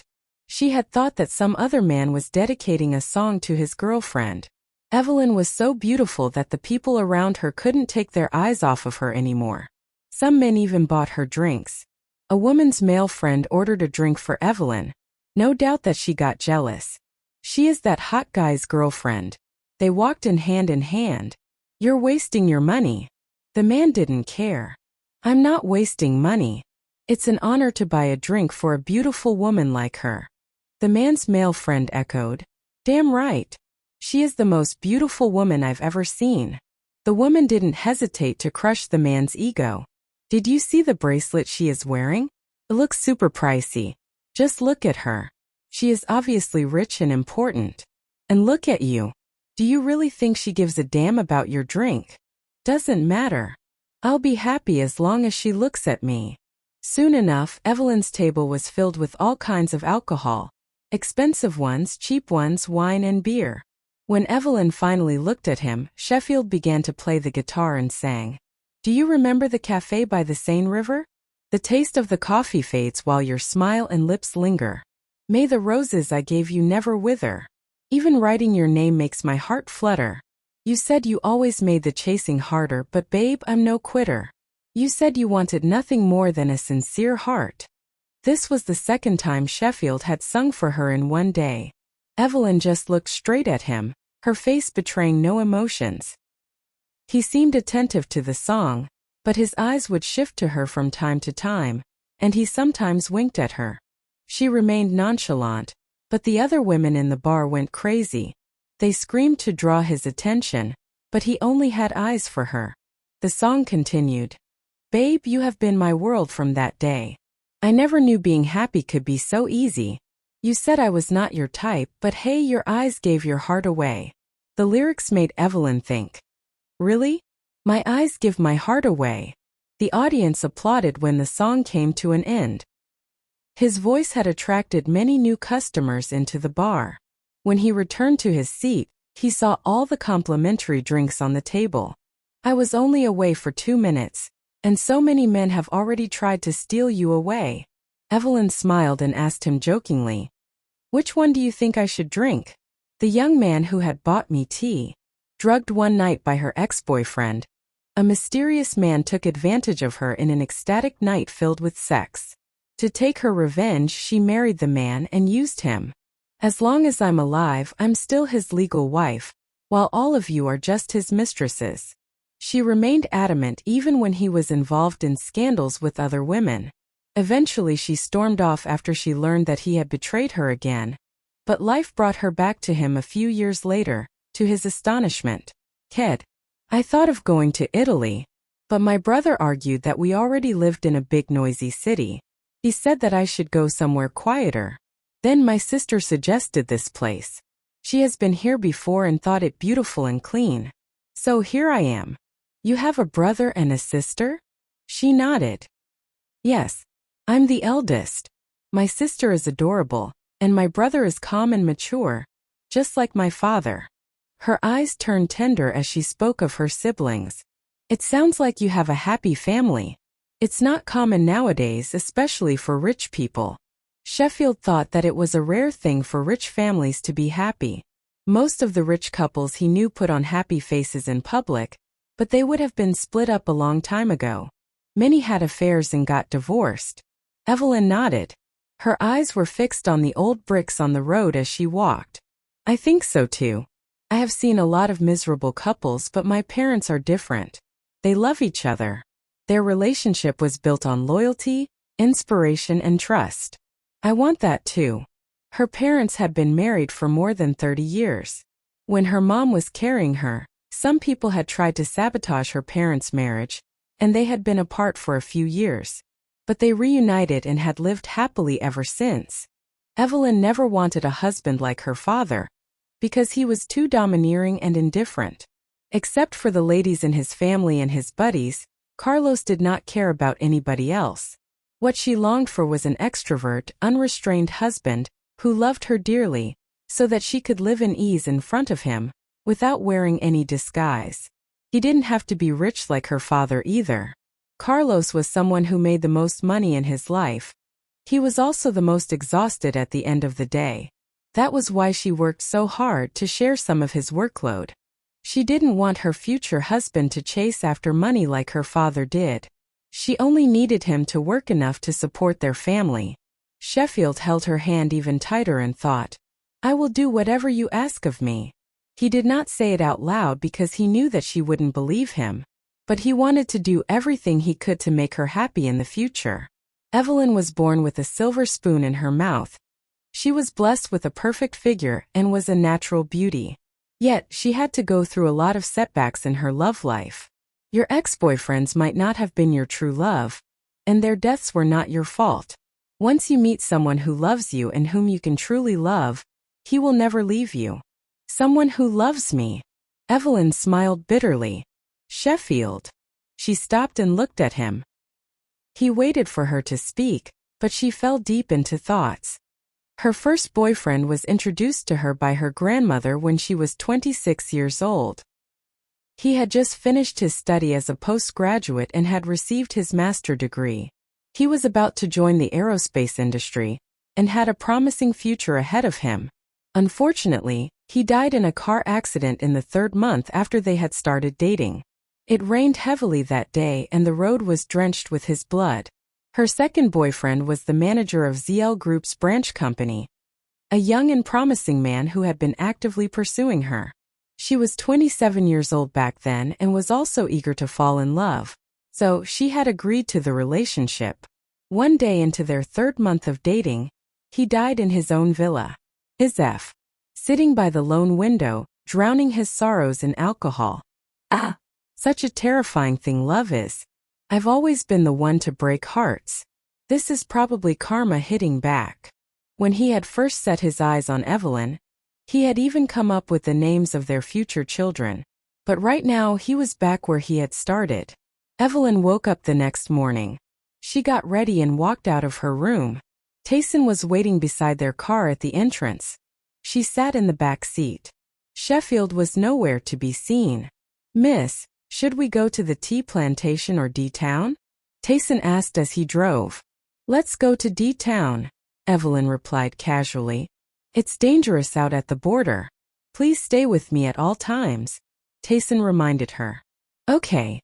She looked at the scenery passing by the window, hiding the slight loss deep in her eyes. D-Town was very small, but it was lively. The streets were crowded with tourists and vendors who spoke non-standard Mandarin. There were Buddhist people living all around the place.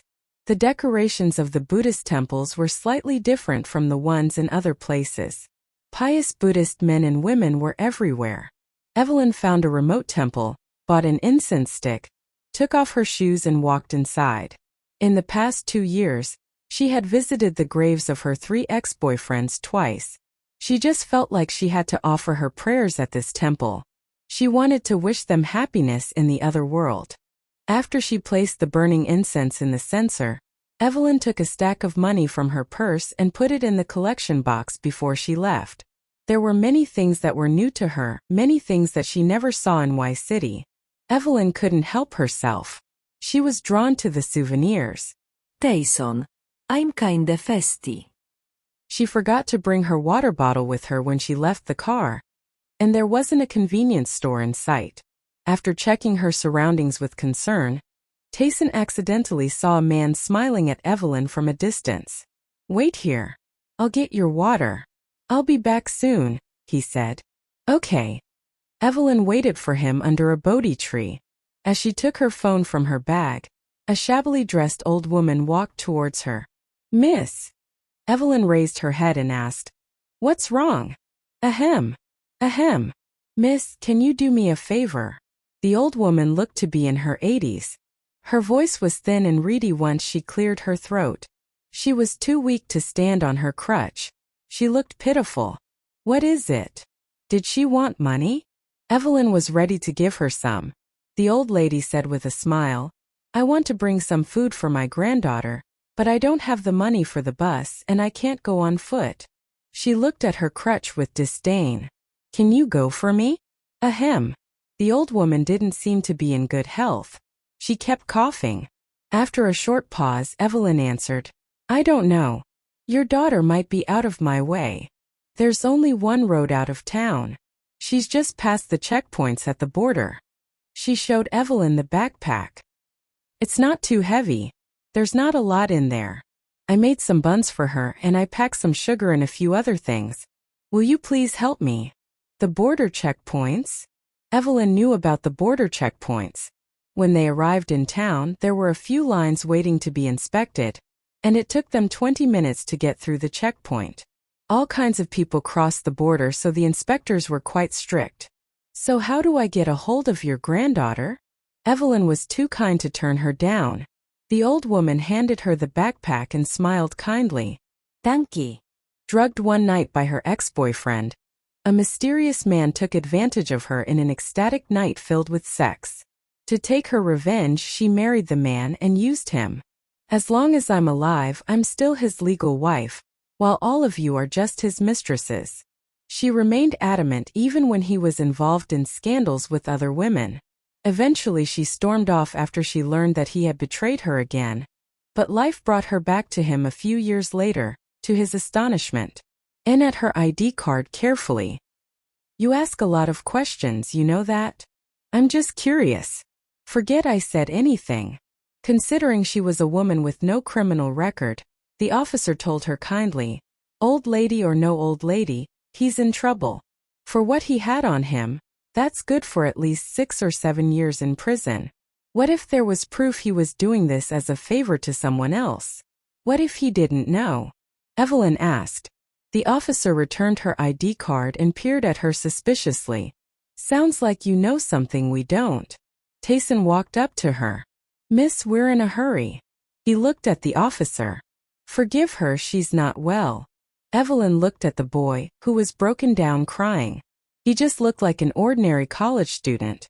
If they locked him up for a few years, his life would be ruined only because he was willing to help others. That could turn him bitter and angry at the world.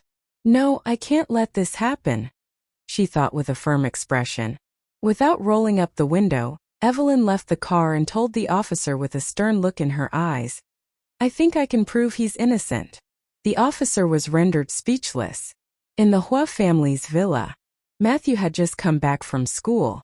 When he saw Carlos walking into the house, a break from the man's week-long business trip, he said, "Dad, you're finally back. I have something to discuss with you. What do you think about an all-in-one desk?" Carlos handed his coat and luggage to the housemaid. When he saw his son look more and more like him, he replied expressionlessly, "What do I think? I think you're trying to get your old man to pony up the cash for that all-in-one desk. Tell you what, come up with reasons why you need one. Maybe write an essay. If I like what you have to tell me, I'll buy it for you. How's that?" Obediently, Matthew went upstairs to write the essay. Just then, Terilyn opened the door to the villa and rushed in, excitedly saying, "Dad, you're finally back. Can you give me one of your bank cards?" I want a new camera. I only need to move my fingers to take photos with that beauty. It's the latest and greatest, and only costs a few hundred large. I only need $1 million. Please, Daddy. She batted her eyelashes at him and gazed at him lovingly. No problem, Carlos agreed without hesitation. Matthew stopped in his tracks and waited for Carlos to continue. What his father said next broke his heart. With a smile, Carlos handed a bank card to Terilyn and said, "There's $5 million on that. Go and buy it. If you want anything else, just ask." Standing on tiptoe, Terilyn excitedly hugged Carlos and kissed his cheek a few times. Thank you, thank you, thank you. You're the best dad in the world. It would be better if Carlos would let Tayson marry her. Then her life would be so perfect. But she didn't dare ask him that. Humph! Matthew snorted as he turned around and went upstairs. He was used to it, but it didn't mean he had to like it. He'd be 19 years old and have his degree in 2 months. After graduation, he'd spend 3 years studying in the U.S. After he got back, he'd take control of ZL Group so that Carlos, his father, would have to ask him for money every day. When he went upstairs, he saw Debbie looking for something. When she saw him, she said, "Hi, Matthew. Seen my beads?" Matthew had no idea what she was talking about. He shook his head and answered, "No." That's weird. I wonder where they went. By the way, why are you standing at the door, Matthew? Debbie looked at her son in confusion. When Carlos walked up the stairs, Matthew cast a eved him. When Carlos called one of his men and reassured Debbie everything was fine, Matthew went back to his room to write the essay. An hour had passed after Evelyn was done. Actually, within half an hour, everything was settled. It was just that the college student who had helped the old woman with her backpack had been saying thanks to Carlos' daughter again and again. He insisted on asking her who she was and how to contact her in the future. In the end, the boy stopped crying after Tayson gave him his number. When she got back to the guest house, she looked at the door opposite to hers. She knew it was Sheffield's room. After a short pause, Evelyn returned to her bedroom. She felt a little guilty. Evelyn didn't go out and took her supper in her room. The next morning, she went to a tea plantation to pick tea leaves. Where Evelyn was vacationing was famous for a certain kind of oolong tea. It was vastly different from the Tiguanyin tea, both in appearance and taste. Last night it rained heavily. The air in the tea plantation was fresher. As soon as Evelyn picked up a basket, a group of people came to pick tea leaves as well. She didn't notice until someone called out, "Isn't that your friend, Dr. Tang?" Hearing that, Evelyn turned her head. It was Sheffield, tying his shoelaces. He raised his head and looked at her. With excitement in his eyes, he quickly tied his shoes and ran over. "Wow, what a coincidence," he said. Sheffield wore a sky blue casual shirt today, and the smile on his face was still that rakish smirk he always wore, a grin that hinted at danger. And he looked none the worse for Evelyn's harsh words, as if nothing happened yesterday. He was still so happy when he saw her. His generosity embarrassed Evelyn. She nodded slightly and apologized. "I'm sorry." "For what?" he asked in confusion. "About yesterday." She explained uncomfortably. "I had no clue the old woman's backpack was filled with dangerous goods. I've dealt with her kind before. Don't worry. Just be careful from now on. I have to go. See you later." Before Evelyn could respond, Sheffield had already returned to his buddies. Evelyn was a little disappointed when she saw him with his colleagues, talking, laughing, clapping each other on the back. She shook it off and walked into the tea plantation with a wicker basket. The plantation was located on a mountain. Evelyn's new sneakers were soon stained with clay dirt, and who knew what else? She took out a wet tissue and tried to clean them. A futile gesture, as after 2 minutes, they were muddy once more. At last, she gave up and decided to clean them after getting back to the guest house. At the top of the mountain, a female tea leaf picker waited for her. She took her to a high-class tea plantation and taught her to pick the tender sprouts. The process involved finding the young and juicy leaves with a portion of the stem and a bud at the end. Then when she found that, she carefully picked it and placed it in her basket. Evelyn really enjoyed this. It was relaxing zen-like. She stayed on the hilltop a while longer, her mood much improved. Soon enough her basket was half full. A familiar voice suddenly said behind her, "Hey, need a break?" It was Sheffield. She didn't know how long he had been standing there. When she turned around he was smiling at her, a green tea leaf in his mouth. Evelyn cast a glance at her basket of leaves and answered in a soft voice, "Not yet." He walked up to her and looked at all the tea leaves she had picked. "Mind if I join you? Do you know how to pick tea leaves?"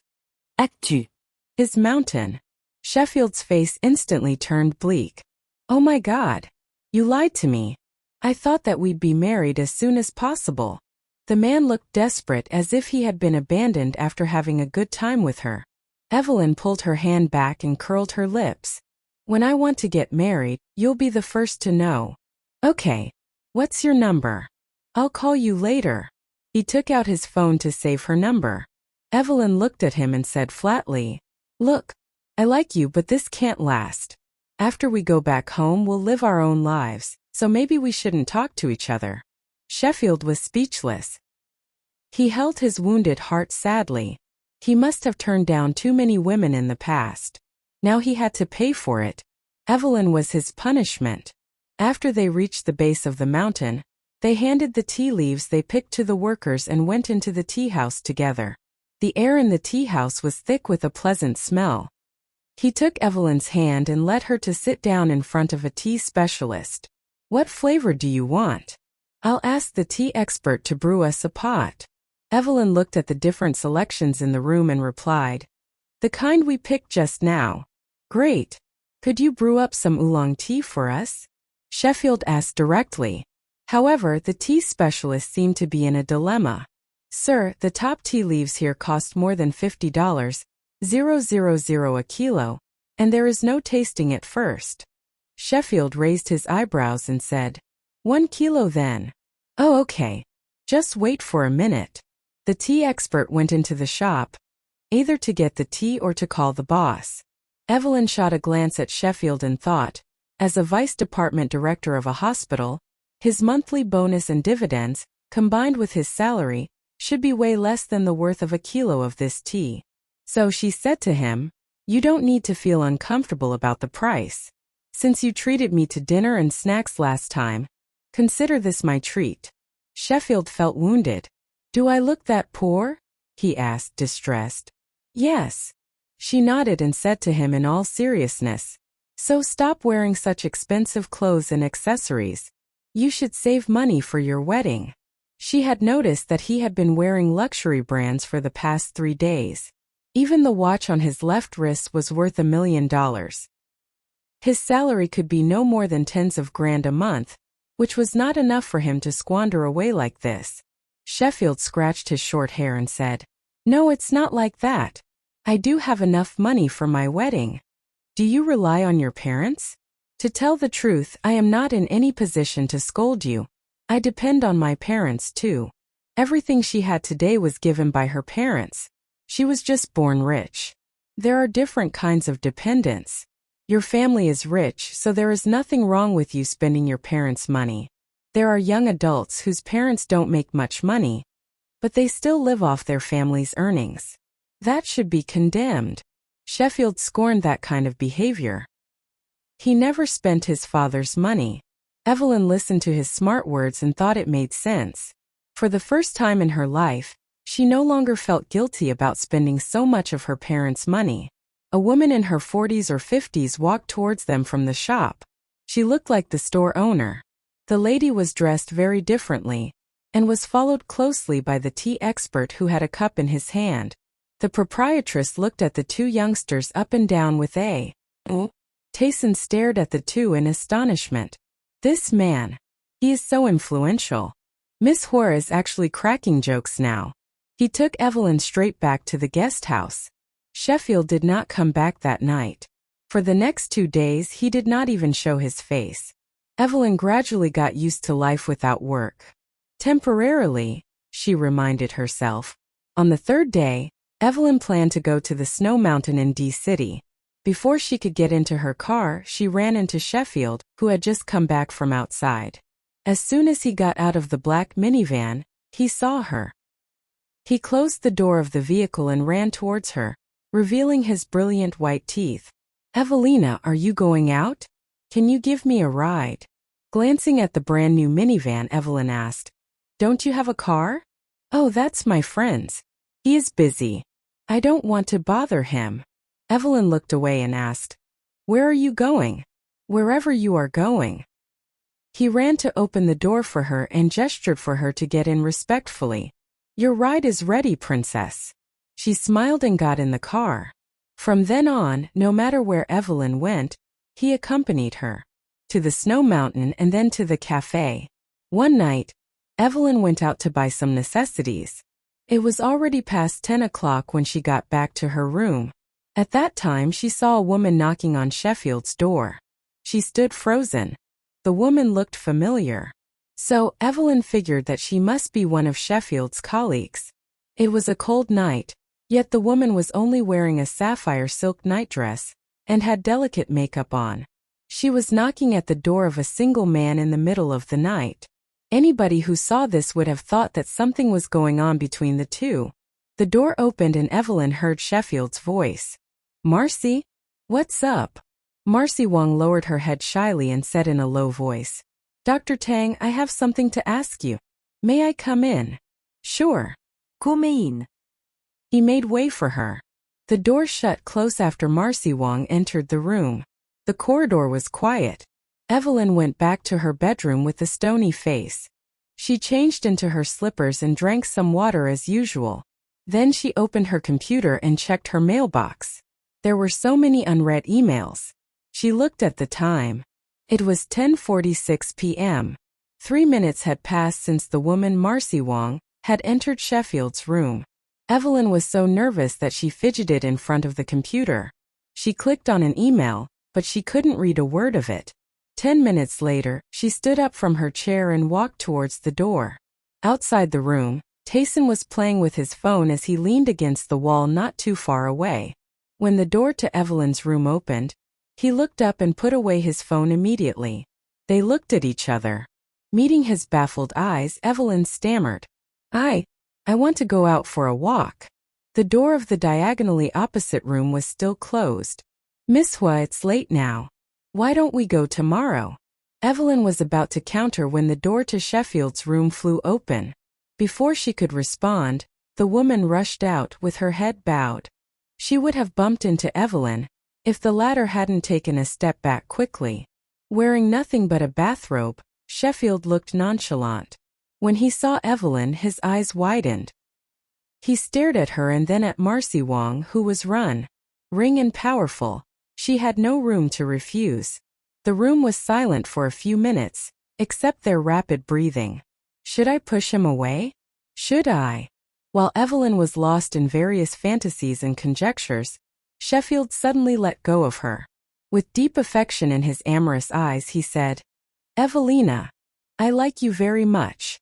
His body stiff, Sheffield turned around and left. At the door, Tayson was about to call Debbie. He breathed a sigh of relief when he saw Sheffield come out so soon. The night was quiet again. However, Evelyn was restless because of the passionate kiss.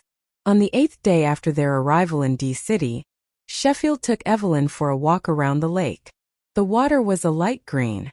It was a beautiful place where one could see the water joining the sky at the far end, and the snow mountains towering in the distance. The two of them rode bicycles around the lake. Sheffield had intended to ride the same bicycle with Evelyn, with her sitting in the back. However, Evelyn refused to ride with him. Half an hour later, they stopped and decided to rest on a bench near the lake. Sheffield unscrewed a bottle of water and handed it to her. As she drank the water with her head up, he said in a low voice, "Evelina, my schedule has changed.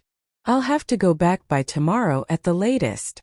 Evelyn paused for a moment, then said, "Concentrate well on your job when you get back." Sheffield looked at her with a complicated emotion in his eyes. He couldn't find a trace of reluctance or sadness on her face after observing her for a moment. "Evelina," he called out. She turned to him. Sheffield moved closer to her and held her in his arms. Will you come back with me? Evelyn rested her head in his arms and said in a low voice, I want to stay here for a few more days. She had been so happy in the past few days that she didn't want to go back to Y City yet. A gust of cold wind blew from the lake. Although she had felt hot after riding the bike, a shiver ran through her body. Sheffield held her tighter in his arms and adjusted his body to block the strong wind. He looked down at the woman he loved and whispered, Evelina. Yes. The air between them was so romantic since they were sitting so close to each other. She looked into his eyes, with some sort of expectation rising from the bottom of her heart. Expectation? She didn't know what she was expecting. He lowered his head and kissed gently on her red lips. She was so satisfied that she finally knew what she was expecting all along. Compared to his first tentative kiss and the second forced kiss, this one was much more passionate. Evelyn didn't refuse it. She was such a beauty that Sheffield wanted to possess her at that very moment. A few minutes later they broke apart. He held her face in his hands and looked at her affectionately. Evelina, be my girlfriend, please. I want a future with you. Evelyn didn't respond. She collected herself and broke free of his embrace. Standing by the lakeside, she looked into the distance. Sheffield, I know what you want. What is that? He asked in confusion. A self-mocking smile tugged at the corners of her mouth. My body. My wealth, she thought. It all depended on whether she was willing to give it or not. That was the only reason why he would go through all this trouble to get close to her, make her happy and keep her company all along. Evelyn didn't say anything on the way back to the guest house. Sheffield was a little annoyed. Why spilled into the room and he could faintly see the woman in her night robe. He closed the door and stood opposite her. He wanted to assure her that he would take responsibility for her after tonight. However, before he could speak, Evelyn took a step forward and hugged him. The scent of the woman assailed his nostrils, making his mind go blank. This time it was Evelyn who took the initiative. She stood on tiptoe and kissed him on the lips. The desire in Sheffield's heart was ignited immediately. He held her in his arms and passionately kissed her back on her bloody red lips. Everything happened so naturally that both of them thought it was a beautiful dream. In the middle of the night, Sheffield finally stopped because he was afraid that Evelyn wouldn't be able to bear it anymore. He kissed the exhausted and sleepy woman in his arms. Eve. He had called her Lena during the act, but she said she didn't like others calling her that. So he changed to Eve. Yes. Evelyn held back her sleep. Don't sleep. I have something to tell you. In a hoarse voice she said, Don't worry. We are adults and this is normal. You don't have to take any responsibility for this. She was exhausted, and having sex was not the same as she had thought. Besides, she had thought that Sheffield was only a doctor who never got much exercise. Unexpectedly, when she took off his shirt, she was surprised to see his firm abs. He was as good as any male model. Sheffield's heart sank when he heard Evelyn's words. He said, But this is your first time, he thought. Burying her head in his arms, Evelyn said casually, We were both satisfied. You're leaving tomorrow and we won't be in touch anymore. So don't think too much about it. All the words that he had wanted to say to her turned into a sneer in the end. Yeah, you are right, he said with a sarcasm-laced voice. He couldn't contact her even if he wanted to. They hadn't exchanged each other's contact information, but he had to take the initiative. So he grabbed his phone and opened his WeChat. Give me your WeChat account if you don't want to tell me your phone number. Evelyn was stunned. Reflexively, she refused. No, I use my WeChat account for work. Sheffield's face darkened. Then give me your phone number or your address. I said we are done and we don't need to keep in touch. Evelyn wasn't a clingy woman. She wasn't going to pester him or force him to take responsibility just because they had sex for one night. Sheffield's face clouded with pure anger. He had always thought that women were just a spice of life, that they were far less important than many other things. But at that moment, the woman in front of him was different. If it were anyone else, he would have left without hesitation. This woman he had sex with was the one he had fallen in love with for the first time in his life. She was different from the other women he had met. Your phone number. Give it to me, Evelina. He raised his voice. Evelyn turned away from him. I'm sleepy. You can leave now. She had thought that they would make love only once. But they ended up doing it again and again. She was really tired. Sheffield got out of bed, put on his clothes and left angrily. When the door was slammed shut, Evelyn slowly opened her eyes. She could feel his anger. It was the first time she had seen him that angry ever since they had met. But why is he so angry? Just because I didn't give him my number. Despite her confusion, Evelyn didn't give it much thought. After all, she didn't know much about Sheffield. He was just a small chapter in her life that had nothing to do with her future story. She would be back. Istel high heels came into view as she stepped out. She was wearing a purple pencil skirt and a white shirt. Good morning, Miss Huo. Good morning, Miss Huo. As Evelyn walked in, the greetings poured one after another.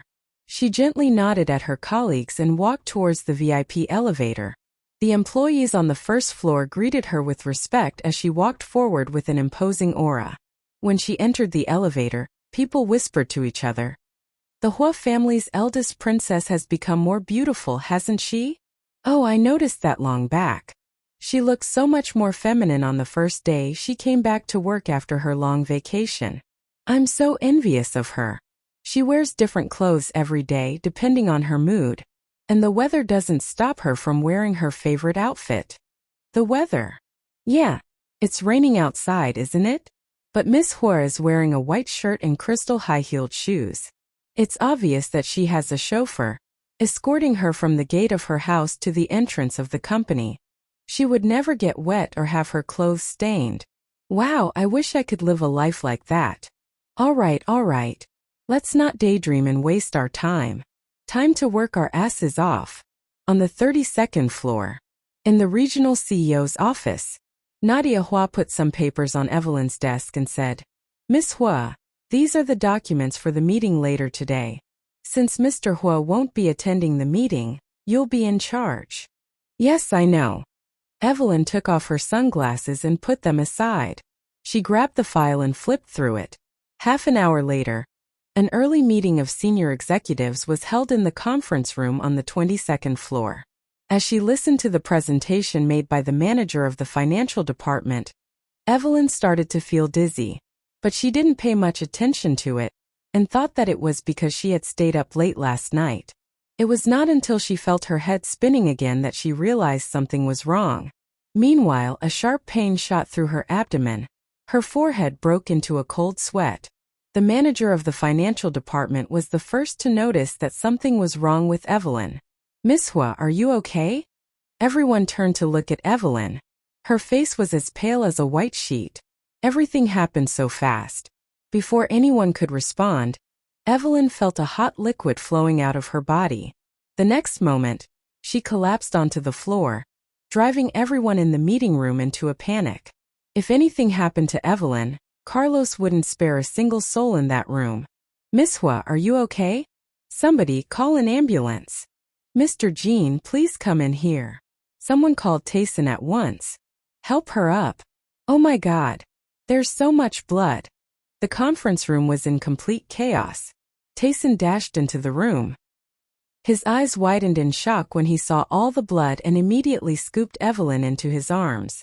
Her clothes were stained with blood. He sprinted towards the lift. As they quickly descended from the 22nd floor to the ground floor, a lot of people saw Evelyn's lower body bathed in blood. The entire ZL group was shocked by the scene. Evelyn's situation seemed to be critical. There was blood everywhere. Too anxious to wait for the ambulance, Tayson tucked her into the car and drove her to the nearest hospital with a security guard. In the Y City First General Hospital. Doctor, hurry up. I have a critical patient here. Tayson's roar was so loud that everyone in the outpatient department heard it. Several nurses and doctors gathered around. When they saw Evelyn, the doctors already had a general idea of what had happened. By sobbed. Tears welled up in Terilyn's eyes. How did this happen? Evelyn. Debbie sighed and hugged her younger daughter. She had asked Evelyn to go on the trip to get some peace of mind. It was for her daughter's own good, but now it seemed that she was wrong to do so. Matthew hurried to the hospital, still carrying his school bag. Evelyn was still in the operating room. He cast a cold glance at Tayson. Who is that man? Tayson remained silent. I can find out even if you don't tell me, Matthew roared. He wanted to avenge his sister. Another half an hour later, the light of the operating room finally went off. Several doctors walked out soon after. They removed their masks. The director of the obstetrics and gynecology department heaved a huge sigh of relief. Mr. Huo, your daughter is stable now. One of her fallopian tubes was broken. We've operated on it. We haven't removed her broken fallopian tube, but it has been torn for sure. So she is less likely to get pregnant in the future. But there's still a chance. Less likely to get pregnant? Carlos frowned. Any other problems? He asked. Everything else is fine. Don't worry, Mr. and Mrs. Huo. She will recover soon, as long as she gets some good rest. I see. The doctors transferred Evelyn to the ICU. Carlos had his men block any news about the incident. He forbade anyone from talking about it. He decided to punish anyone who ever talked about this. Evelyn had slept a long time. By the time she was awake, Debbie and Carlos were there by her bedside. She called out weakly, "Dad, Mom." Hearing her voice, Carlos darted to her side. When he saw her pale face, he held her hand. "Eve, you feeling okay? Tell me if you don't." Debbie stroked her daughter's hair, giggling and crying at the same time. "Are you okay, Piggy? Maybe I should call the doctor." Evelyn shook her head. "Mom, what's wrong with me?" She didn't have any memory of what happened, and all she could do was just lie in bed, weak as a kitten. Carlos' face darkened. He looked at Debbie and stood up. "I'll call the doctor." After saying that, he left the ward. Actually, he could have called the doctor using the nurse call button. But he wanted to give mother and daughter some space, so he went to summon the doctor himself. Debbie gently tapped Evelyn's hand. "You really don't know? Seriously? I'll tell you what happened. You had an ectopic pregnancy, and you almost..." Debbie's voice trailed off and she began crying again. An ectopic pregnancy? Evelyn's eyes widened. That was a shocker. They used condoms that night. She remembered that. How could she be pregnant? And ectopic to boot? How was that even possible? Didn't you even notice you were pregnant? Debbie was angry at her daughter, but she was worried about her as well. Evelyn shook her head. Aunt Flo had visited her once, but it was not as heavy as usual. She had thought it was because she stayed up late recently. But now it seemed that it wasn't her period but intermittent bleeding. She also suffered from abdominal pain, but she just chalked it up to feminine pains and didn't bother to get it checked out. "Evelyn, you're almost 30. How could you do something so stupid? Who have you been with?" "I'll call him now." How could he not be here after what happened to Evelyn? Evelyn stayed silent, still trying to process everything. After a long while, drugged one night by her ex-boyfriend, a mysterious man took advantage of her in an ecstatic night filled with sex. To take her revenge, she married the man and used him. As long as I'm alive, I'm still his legal wife, while all of you are just his mistresses. She remained adamant even when he was involved in scandals with other women. Eventually she stormed off after she learned that he had betrayed her again. But life brought her back to him a few years later, to his astonishment. See Sheffield. When he saw his sister, he said, "Eve, let's head back to the ward." Evelyn said nothing and sat back in her wheelchair. Carlos had just come to her room with steaming boxes of lunch and Terralyn. When Terralyn saw her sister, she started unpacking the food. "Eve, Dad asked the nutritionist to cook you lunch. Have some soup first. It'll help you heal." Evelyn sat down at the dining table and suddenly said, "Dad, I promise you, I'll go to America to recuperate." Carlos was pouring her a bowl of soup at the time. When he heard her words, he paused and waited for her to continue. And he was right. But you have to back off. Don't have your men spy on me or anything. I did it willingly. He didn't even know I was pregnant at all. And back then we used condoms. And don't blame Tayson either. He just obeyed my orders. No way. Carlos turned her down without hesitation. The whole ward fell silent. Looking at Carlos' deadpan face, Terilyn was too scared to utter a single word. Carlos' attitude towards Evelyn upset Matthew, but he didn't say anything. Fine. I'm checking out. And I'm moving out. I'm not coming back home until I get some respect. Carlos didn't expect that Evelyn would give him that kind of ultimatum. He thought only Terilyn would do such a thing. Before answering Evelyn, Carlos cast a burning glance at Terilyn. He assumed it was her influence. Glared at by her father, Terilyn was confused. What did it have to do with her? I'm your dad. I won't allow you to move out. You have no right to dictate to me. Your baby's daddy and Tayson, I'll do what I want to them. How could that guy hurt Evelyn like this? Carlos swore that he would do something to make him pay. Evelyn was flustered. Dad, I'm almost 30. Can't I get a little privacy?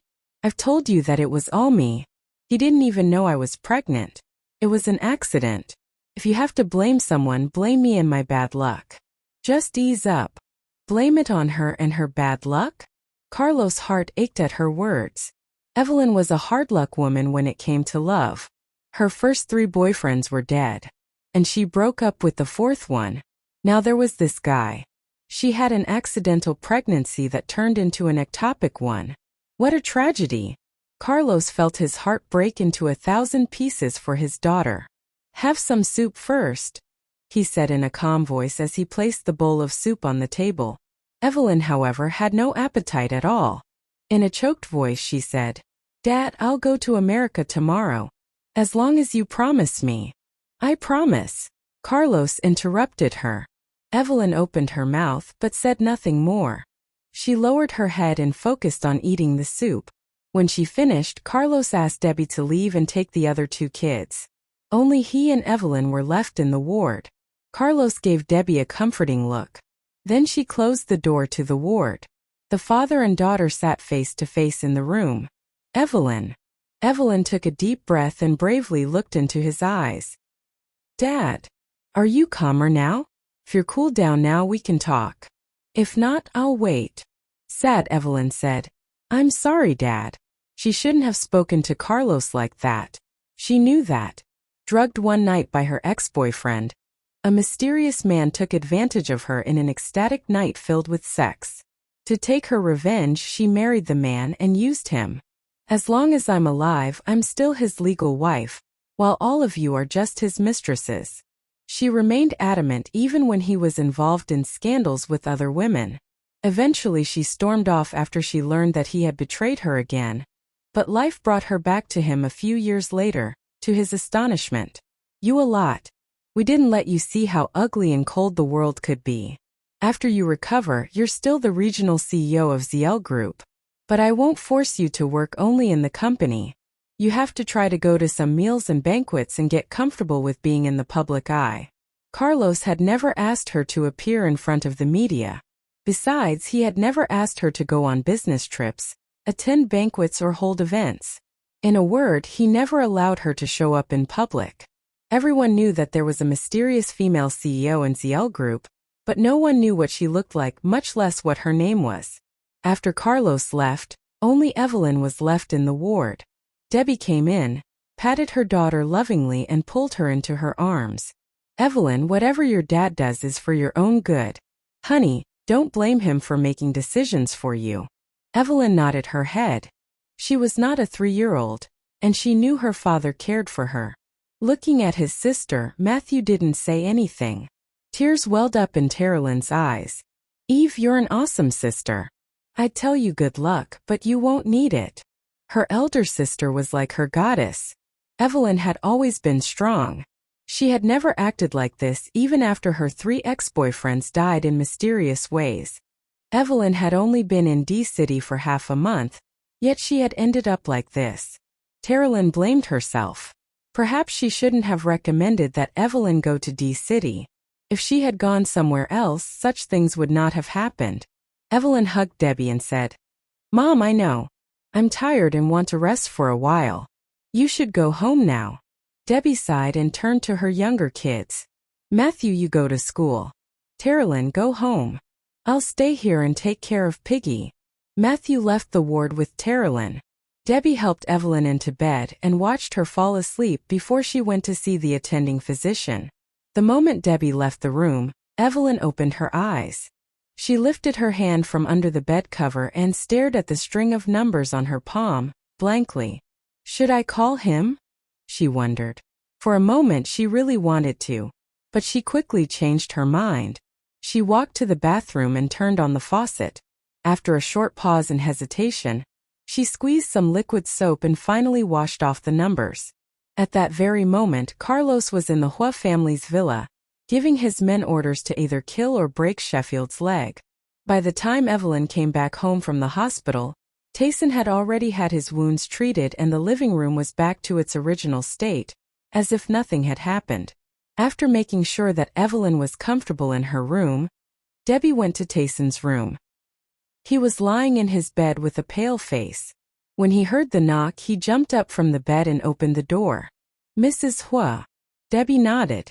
"Come to the study. I want to ask you something." "Yes, Mrs. Huo." In the study, Debbie sat at Carlos' desk and stared at Tayson as he walked in. "Take a seat."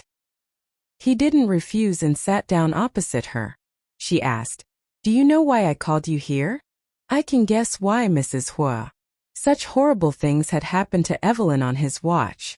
As her bodyguard, he had failed in his duty. "I don't think so, Tayson. I just wanted to know if that guy really loves Evelyn. Was she happy or not when it?" Even though Sheffield was lying, he looked so calm and collected. No one would have doubted his words. "Horace's sister? I didn't think you were so kind as to check on his sister. Do you know what she looks like?" the nurse asked, her eyes glued to his handsome face. He searched his pocket and said, "He gave me a picture. Have you seen her?" He held up the photo in which Evelyn was feeding an elephant in D-City. "Wow, she is so beautiful," the nurse exclaimed. Sheffield said with a smug smile, "Well, I think so too. Of course she is beautiful. She is my woman," he thought proudly.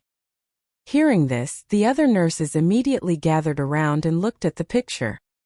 "Yeah, there is no way that this is Horace's sister. She doesn't look anything like him. We've never seen her before. I guess she's not in our department." "Oh," said Sheffield with a frown. He then forced a smile and took the photo from the nurse. "Since she is not here, I better go and look for her in the other departments. Thank you. I'll buy you an afternoon tea next time." "Wow, don't forget that." The nurses watched him leave as they giggled amongst themselves. Sheffield launched a thorough search of the hospital. He went to the respiratory department, the brain surgery department, the tumor department. He even went to the pediatric department looking for her, but she was nowhere. Before the day came to an end, almost everyone in the hospital knew that Sheffield was looking for Horace's beautiful sister. The news took Horace by great surprise. He didn't even know that he had a sister. He called Sheffield, who was heading for the Department of Gynecology. He answered perfunctorily, "Oh, it's not you. I was referring to another Horace." "What?" Before Horace could say anything further, Sheffield hung up on him. He had postponed all his work to find Evelyn, but he still hadn't found her. He even doubted if it had been an illusion because of his busy work when he had seen her in the garden. The last stop of his search was the VIP inpatient department of gynecology and obstetrics. It was completely dark outside when he entered the department. At the nurses' station, the nurses were wearing pink uniforms. Nurse A asked Nurse B, "Why did you take the night shift? You just came back from your vacation." Nurse B quickly adjusted her appearance and asked, "Is this your first day?" "Yes, they said you were experienced and asked me to work as your intern for some time." Trying her best to suppress her excitement, Nurse B answered in a polite tone, "No, they were just exaggerating. But no matter who you work for as an intern, you have to work hard because our work is very important. Dr. Tang.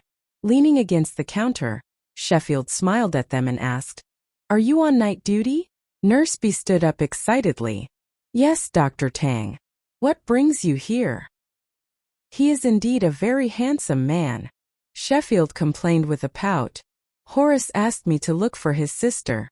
I've been looking for her the whole day, but haven't found her yet." "For his sister?" the nurse asked in confusion. "Why couldn't he just call her?" Sheffield replied calmly. "She was unconscious when she was brought here, and had left her phone at home. I logged into the hospital system, but couldn't find the patient information. But it's certain that she's in our hospital." "I see. Let me check the registry. Do you know her name?" the nurse asked.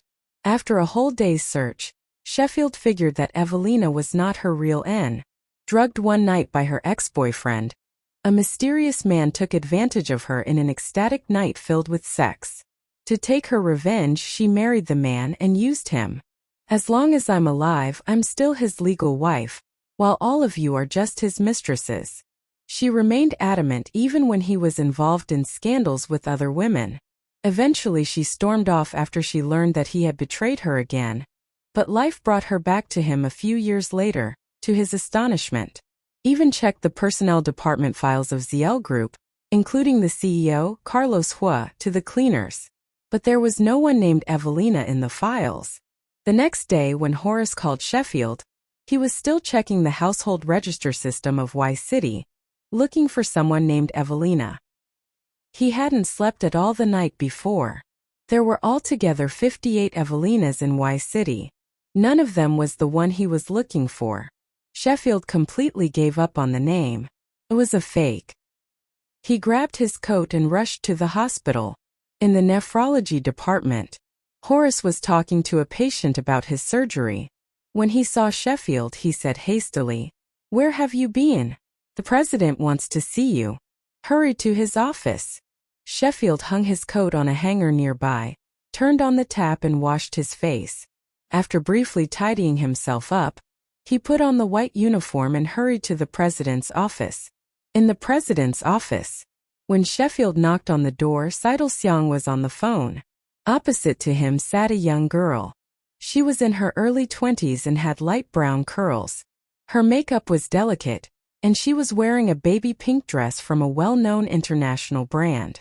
The girl's eyes brightened when she saw Sheffield walk in.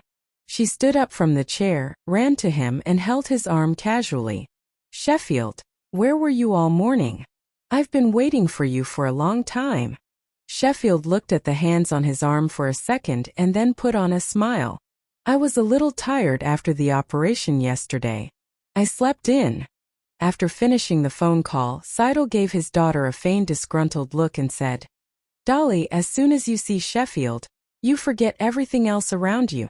Get rid of that habit." Dolly said with a snort, "Dad, I haven't met him in so many days. Right, Sheffield?" Sheffield gently touched her head, withdrew his arm out of her hands and pulled out the chair for her. "Sit down. Don't tire yourself out." Understanding his concern, Dolly sat down in the chair shyly. She said, "Sit here, Sheffield." He sat down beside her. Seidel seemed satisfied. "Sheffield, there are no issues regarding your transfer to the nephrology department, but the renal transplant department is short of hands." Leaning against the back of the chair casually, Sheffield replied, "If you don't mind, please let them call me whenever they need a helping hand." "I'm relieved to hear that," the president said. Sheffield smiled and said nothing more. Seidel looked at his daughter and checked the time on his watch. He cleared his throat. "I still have a meeting to attend. Sheffield, if you have nothing else to do later, will you have lunch with Dolly?" "Sure," Sheffield replied with a polite smile. Hearing that, Dolly waved happily at her father and said, "Bye, Dad. Leave us alone now." Seidel laughed. He picked up a file from the desk and walked to the door. As he passed Sheffield, he patted him on the shoulder and said earnestly, "Sheffield, I'll leave her to you." There was a fleeting look in Sheffield's eyes. He understood what the president meant, but he chose to ignore it. I assure you that I will take good care of her, Mr. Xiang. Then I can rest easy. Seidel left. The two of them were left alone in the office. Dolly moved closer to Sheffy. Drugged one night by her ex-boyfriend, a mysterious man took advantage of her in an ecstatic night filled with sex. To take her revenge, she married the man and used him. As long as I'm alive, I'm still his legal wife, while all of you are just his mistresses. She remained adamant even when he was involved in scandals with other women. Eventually she stormed off after she learned that he had betrayed her again. But life brought her back to him a few years later, to his astonishment. Man. What man? Evelyn was confused for a moment. Then she realized that he was referring to Sheffield. Shaking her head, she said, "No, we're just not right for each other. It has nothing to do with anyone else. I think we're a perfect match. Evelyn, now that Rowena has moved out of our house, I've kept her at an arm's length. You don't have to be jealous of her anymore." Jealous? Evelyn smirked.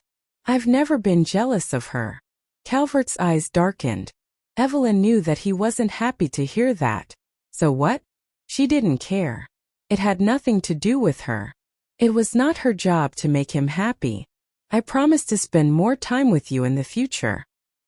He took out a brocade box from his pocket and placed it in front of her. When I found it in Sri Lanka, I thought of you immediately. I personally made this ring for you with the sapphire stone. I was going to use it to propose to you. Calvert opened the box. Inside it was a sapphire ring, which shone brightly under the lights. Anyone could easily identify it as an invaluable top-grade gem. Evelyn wasn't moved. She looked away from the ring and said nonchalantly, "Thank you for your kindness, Mr. G, but I don't need this. Please don't bother proposing to me. Like I said, we're not right for each other." Evelyn grabbed her bag and stood up. "Is there anything else, Mr. G? If not, I'm leaving." Calvert stood up too and warned, "Evelyn, you can only be my woman. I will not allow you to be with another man." Evelyn smiled. Fiddling with the ruby bracelet on her wrist, she said, "A lot of men have said those same words to me, including the man who had held her close and called her Eve that night in D-City." Her smile faded and she arrogantly looked at Calvert. "Get in line, Mr. G." She elegantly walked away from him, leaving Calvert with zero chances to speak. A venomous look appeared in his eyes as he watched the woman disappear from his sight. "Evelyn Huo, no matter how arrogant and unwilling you are, you can only be mine for the rest of your life," he thought to himself. She took the elevator down, but did not notice the number on the screen. When the doors opened without realizing it, she followed two other people out of the elevator. As the doors closed, she realized that she was on the second floor. She glanced at the brand shops around her. She was here anyway, and so decided to take a look around. Evelyn seldom went shopping. As soon as she entered a clothing store, she pointed to a row of newly listed women's clothing line and said to a saleswoman, "Size S, send them all to this address." She took out her name card from her purse and handed it to the woman. The saleswoman was shocked. She took the card, which only had an address on it, and confirmed again. "All the clothes in this row?" Evelyn shook her head. The saleswoman's heart sank. Then Evelyn pointed to another row and said, "These as well." The woman's heart raced and her eyes popped out. Sure. Ma'am, please wait a moment." Evelyn wandered around the store. When she passed by the cashier's desk, she gave her bank card to the cashier and said indifferently, "It has no password. Send the card and the clothes to this address." Then she turned around and left. "Yes, no problem. Ma'am, thank you for choosing our ent in a hurry." He turned on his computer and cracked into the surveillance system of the building. He checked the camera in front of the underwear shop where he had seen Evelyn that afternoon. She had walked into the shop he was in from another clothing store on the same floor. She had lunch with a man on the 5th floor before going shopping. When she walked out of the restaurant, she was alone. He zoomed in on the video and saw Calvert's face pretty clearly. Evelyn left the shopping mall after she had seen him and got into a black car which was parked in front of the building. Sheffield quickly cracked into the traffic cams as well. Due to one broken camera, Evelyn's car disappeared at a crossroad and he couldn't find the car anymore. When he was about to investigate about that car, he smirked at himself. She didn't even want to talk to him. Why did he still want to investigate who she was and where she lived? When her father had sent his men to break his leg, they told him that she wanted him to know that all connections between them were broken, along with that leg of his. After returning home, Evelyn suppressed her irritation and listened to Miranda and Debbie patiently, while she waited for her father to come home. It was late evening when Carlos came back to the manor. Evelyn gave him a warm hug as usual. "Dad, I'm back." Carlos was relieved when he saw his daughter had recovered. He stroked her hair and asked, "Hi Eve, everything go well in America?" The Huo family had moved from New York to Y City more than 10 years ago. There were no relatives in New York anymore. "Yeah. Hey Dad, can I ask you something?" When Evelyn looked him in the eye, the expression in his eyes changed. Carlos sat down on the couch and smiled. "Go ahead." "His leg. I had someone do it," he said calmly. "Why?" Evelyn was upset. The smile on Carlos' face vanished. He looked at his daughter, who had lost control of her emotions. Realizing how agitated she was, Evelyn took a deep breath to collect herself. "You promised you wouldn't do anything to him." "I only promised you I wouldn't kill him. The bastard wanted to get away without paying the price for what he had done to my daughter." "He must be high." Carlos sulked, fury in his eyes. Evelyn was rendered speechless. Finally she said, "Okay, Dad, you can go to bed early if you want. I need to unpack." Her father already figured out who the guy was.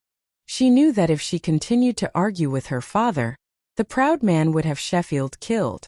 Carlos nodded. "He's just a doctor. He isn't right for you.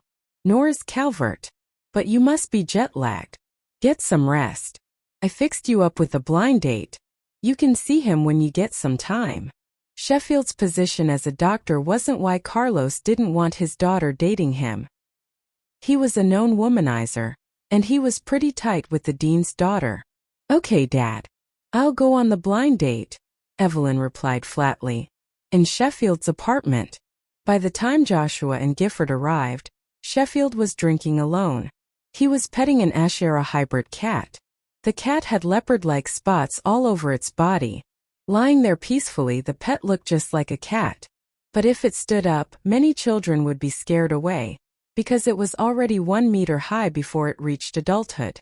Gifford waved to the cat and said, "Bailey, long time no see." The feline named Bailey stood up and walked slowly towards Gifford. Joshua kept a distance away from the cat and looked at Sheffield in disgust. Such an establishment. However, Evelyn, who had disappeared for 2 months, showed up all of a sudden and saw him in that shop with a woman. Of course it looked bad. "In a hotel, in bed with some other dude?" Joshua replied without hesitation. "Fuck off." Sheffield rolled his eyes at him. Gifford thought for a while and answered, "On the operating table." "Yeah, right. Don't curse her, okay?" Sheffield really wanted to stand up and slap them. Kicking the table, Joshua said, "Then just spill it. Don't keep us guessing." Sheffield let out another sigh. "I saw her in the lingerie shop in Shining International Plaza, and I was with Dolly." The apartment was quiet for a few seconds. Then there came a fit of wild laughter. "Ha ha ha." Joshua was the first to burst into guffaws. Gifford also grinned. After a while, Gifford seriously looked at the man holding a bottle of wine in his arms and asked, "So who do you like better, Dolly or this other girl?" "What do you mean?" Sheffield leaned against the sofa with his eyes closed. "Don't you have a woman you like now? Why are you still with Dolly?" Gifford was confused. "She's still of use to me. Seidel thinks that I get close to him because I have a crush on his daughter. This way he won't suspect me," Sheffield replied casually. Raising his eyebrows, Joshua said, "You know that Dolly has a thing for you. You don't like her? Why are you playing with her feelings?" "So what?" Sheffield sneered indifferently with his eyes still shut. There were no emotions on his stone-cold face. Joshua and Gifford looked at each other. They kind of understood what was going on. Knowing Sheffield, they were sure that he wouldn't really play with a woman's feelings. They figured that Dolly must have done something. The doctor opened his eyes, poured himself another glass of wine and asked nonchalantly, "Did you two come here just to talk about Dolly?" "Of course not. We heard that you got hurt, and we took time off to come and see you," Gifford said. Since he was under his father's supervision, Gifford was busier than anyone else. Joshua snatched the glass away from Sheffield's hand. "Stop drinking, dude. If you get drunk and become sick, I will have to take you to the hospital. I don't have time for that shit." Sheffield wiped his face and glared at him. "I was abandoned by a woman. Do you understand my situation?" "I understand. Maestro Tang has become the plaything of a woman. It actually feels great," Joshua teased. As the scalpel came straight at him, Joshua moved aside swiftly. It flew by him and was embedded in the wall, tearing the wallpaper where it hit. "Compensate for the wallpaper and get out," Sheffield snarled at his two friends. "Your scalpel, your wallpaper. I'm not paying for anything, you drunk idiot. Plus, I am running short on money." Joshua stood up, straightened his clothes and said calmly, "How about you lend me $5 million? I'll warm your bed this winter to pay off the debt." Sheffield squinted at him. "Are you kidding me, Mr. Fan? You are short on money? That's not very believable. It's all my mother's fault. She insisted on me going on a blind date. Don't you think that's ridiculous? The girl is a year older than me. Besides, I'm popular among women. I don't need a blind date," Joshua said in an irritated tone. Gifford said flatly, "I see. You didn't agree to her demands, so your mother cut off your money source. And you are broke now." Said Joshua, dejected. Sheffield groped around his pockets, but didn't find what he wanted. Then he pointed to his coat on the hanger. "There is still 50 cents in the wallet, in my." "And treat him equally, didn't you?" Hearing Debbie's question, Carlos turned to look at his son and said reluctantly, "I do love him." Matthew glanced at him and answered with contempt, "I don't need you to love me." "Really? You don't? Why? Do you have someone else to love you? A girl, perhaps?" Carlos retorted angrily. Matthew wasn't expecting that from his dad. He was stunned for a moment. "What are you talking about?" he asked. "You have a girl you like, don't you? I saw you stare at a picture of someone the other day, but I couldn't see her face clearly. Take it out and show it to your mother and sisters." Carlos thought for a moment. If his son married a girl who was as adorable as his daughters, then he might try and love his son a little bit more. Debbie's eyes lit up at the news. "Matthew, you have a girl you like?" Holding Matthew's arm, Terilyn said as excitedly as her mother, "Brother, show us her picture." Evelyn took a sip of the soup and said, "Whoever it is, treat her well." His secret was completely exposed. Casting Carlos an angry glance, Matthew answered calmly, "It's not what you think." Carlos snorted. "You're only 19. I didn't want you to date a girl yet, since you are not capable of supporting and protecting her at the moment. But you are my son. It wouldn't take you much time to climb the ladder. Let your mother and sisters see the picture. If they are satisfied with her, I will grant you permission to date this girl." Nonchalantly, Matthew dished food into his bowl from the other platters and bowls on the table. "There were no photos," he said stubbornly. "You must be seeing things." Everyone at the table was silent for a moment. Debbie tried to ease the tension and chided the man in the seat of honor. "This is your fault. Everyone has secrets. Why did you have to reveal it to everyone? If I were Matthew, I'd pound you to a pulp." Carlos snorted. "I know you would, but do you think he'd try that? He doesn't have the stones for it." Matthew tried to ignore his taunt. Debbie rolled her eyes at Carlos. "So if this ends up in a fight, whose side will you take? Mine or your dad's?" she asked her son. "You're not gonna fight," Matthew answered calmly. He had never seen his father so much as shoot his mother a stern look, but his mother was always pretty emotional. Still, Carlos always kept his cool and never argued with her, no matter how bad she got. Matthew couldn't blame his dad. If he managed to marry a woman like that, he would be just as stoic. It would save a lot of headaches in the future. Because in his eyes, girls like his mother were the cutest. So? Let's say we do. Debbie wouldn't give up and asked again. With a cunning smile, Matthew looked at Carlos, who was dishing up food for Evelyn. I'll help Dad, he replied. His answer surprised everyone at the table, including Carlos. Why? Debbie asked gloomily. It didn't make sense. After swallowing the food in his mouth, Matthew replied slowly. We were taught that in school. You teachers told you to help your dad? Debbie was confused. No. Father and son looked at each other. With a stony face, Matthew replied. My teachers told us to protect the weak. Wahaha. Terilyn was the first to laugh out loud. Then Debbie lost it too, and finally even Evelyn smiled from ear to ear. Only Carlos was staring at his son coldly. Matthew, however, acted as if he hadn't seen a thing, and continued eating dinner. He was happy. Finally, he got a dig in. His father was an unrepentant bully, and had it coming for a long time. Carlos wasn't done. He said to his daughters, Girls, listen to me. As sisters, you owe it to your brother to beat him up every day. It's a character-building exercise. Give him a little humility. See, respond. Chin up. You'll be fine. I'll put off your blind date. Matthew is flying back to America tomorrow afternoon. He's doing great over there, keeping his grades up. With his talent, he only needs 2 more years of further studies under his belt. When he comes back, he'll take over ZL Group. Then you can do whatever you want.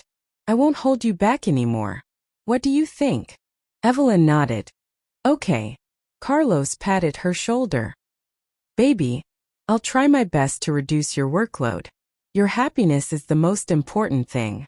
When you're unhappy, just tell me. I'll help you. Evelyn gave him a hug and answered, Will do, Daddy. After returning to her bedroom, Evelyn sat on the edge of the bed, staring blankly for a moment.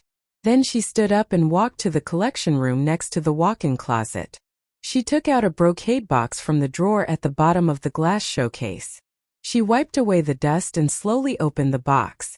A piece of jade in the shape of the flower named Purity was quietly lying inside. She picked it up and gently rubbed it. She couldn't help smiling when she thought of something. Think I'm talking too much? In fact, I've never said so much to anyone other than you. If you don't like it, I'll shut up. Evelina, I never knew a woman could be as lovely as you. If you want to get married one day, just tell me. I'd do it in a heartbeat. Eve, you're my woman now. You can only have me, and I will never let you down. The man's gentle words echoed in her mind for a long time. At the Y-City New District Exhibition Center, ZL Group's autumn clothing line launch event was being held at the exhibition center. Many media outlets and staff members were already there, preparing for the event. Staff members in the backstage were very busy as well. There were 30 models there, changing their clothes and attended to by hairstylists and makeup artists. In the VIP lounge, Evelyn showed up in the dress she'd set out. She didn't want to attract too much attention. While she was reading through the documents and signing her name, her makeup artist and stylist started fussing over. Hey Nadia, how many guests are here? Evelyn asked. There's an hour left before the launch formally starts. Almost 95% of our guests have signed in, Nadia replied. Are the models ready? How about the clothing lines and the designers? After Evelyn put the signed papers aside, a second stack of papers was handed to her. Rest assured, Miss Huo, everything is ready. What about the photographers? Are they in position? Chill. Everything's taken care of. After hearing the answer she wanted, Evelyn heaved a sigh of relief. Okay. Thank you. It's my duty. At 5:45 p.m., the hostess came on stage and recited her speech. Welcome to Glamour's autumn launch. Glamour is a clothing brand under ZL Group, and I am the hostess of the event, Renee Yang. Now put your hands together for Miss Evelyn Huo, Regional CEO of ZL Group. She'll be taking over the mic for a bit to kick off the press conference and tell you more. The name Evelyn Huo instantly started a stir among the guests. Most of them had never heard of her before. But they did know who Carlos was. Everyone did. So they started wondering if Evelyn had anything to do with him. The catwalk was all lit up. A woman appeared at the other end. She walked towards the audience in her high heels. She possessed features a girl would kill for: perfect fair skin, a pair of round innocent eyes, a beautifully shaped nose, and soft red lips. She wore a graceful smile. She had French braids circling her head, her long lustrous black, so well that she became an enigma. As a result, many reporters tried to find out through the employees of ZL Group. Miss Evelyn Huo has been an employee of ZL Group for years. No comment, they told the reporters. At the Y City First General Hospital, Sheffield finally had his cast removed and went back to work. He leaned against the back of the chair and checked the medical chart. He looked casual and handsome while sitting in the chair. His appearance made women blush and their hearts beat faster when they saw him. This doctor was so handsome. A patient's family, who was a young girl, whispered shyly and nervously, "Dr. Tang, my father's a patient in bed number 3. He just woke up." Sheffield put down the medical chart, stood up from the chair, looked at the little girl and said with a gentle smile, "I know. See you later." His smile charmed the girl instantly. "Thank you, Dr. Tang." "You're welcome." Sheffield put the pen in his pocket casually and left the office with his hands in his pants pockets. These days the hospital was quite full. The corridor was filled with hospital beds. Along the way many people greeted him. "Dr. Tang! Dr. Tang is here. Dr. Tang, can I get out of bed?" After a quick check of the patient's wound, Sheffield said briskly, "Yes, you can. Just walk around in the hallway. Don't go downstairs, that might be pushing it." Okay. Thank you very much. Don't mention it. The edema hasn't gone away yet. Don't drink too much water," Sheffield cautioned, then turned around and left. Down the hall there was a TV mounted on the wall. The hostess's sweet voice came from the TV. "Now put your hands together for." The hostess said the name, but Sheffield didn't take note of it. He was too busy on his rounds. He adjusted the oxygen tube for the patient in bed number 9. When he turned around and walked towards the door, he heard someone muttering, "Who is that? She's gorgeous." "I don't know. I've never seen her before. Just now I heard that the hostess introduced her as a CEO. She's holding a press conference for some modeling show. And her name is Eve or something. I can't remember." Suddenly a familiar voice reached Sheffield's ears. It was like a firework exploding in the air. "Good evening, everyone. I'm Evelyn Huo, large and in charge." He stopped suddenly. The girl who followed him closely almost bumped into him. Sheffield turned around and took a few steps back, afraid that he was hearing things. He fixed his eyes on the woman on the screen as if she would disappear at any second. The woman was in a black evening dress wearing a priceless ruby. She had never left his thoughts and now there she was. What did the hostess call her just now? Evelyn Huo? Evelyn Huo. At this moment Sheffield couldn't help but ask himself, "Are you really surprised? Are you happy or sad? You finally found her, but she isn't who you thought she was. She gave you a fake name even." A woman in her 50s next to him asked Sheffield with a smile, "You okay, Dr. Tang?" Her partner laughed and said, "I think Dr. Tang is a little preoccupied at the moment." The crowd roared with laughter. On the TV, Evelyn nodded to the audience gracefully and left the stage. Sheffield snapped out of his reverie. "I'm okay. That woman's beauty shook me, that's all." "Ah. Dr. Tang, do you have a girlfriend? I can introduce you to someone if you like." With a half-joking smile, Chef's phone and dialed Dolly's number. She picked up quickly. Sheffield." Hearing her voice, Sheffield asked expressionlessly, "Are you on the catwalk?" "No, I just finished. I'm heading to my dressing room. I need to change." It was a pleasant surprise for her to receive a call from him. She answered the phone before taking off her clothes. "Okay. Call me back when you're free." "Okay." She gave the phone to her assistant and tossed the hem of her dress before ordering, Remove my makeup now. However, she didn't know there was an exposed nail. When she tossed her dress, it hit a cabinet and snagged on it. She took a step forward. Shripe. Everyone heard the cloth tearing.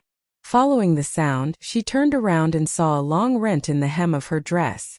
The assistant hurried to help her with the dress. Oh no. It's bad. The incident caught everyone's eye.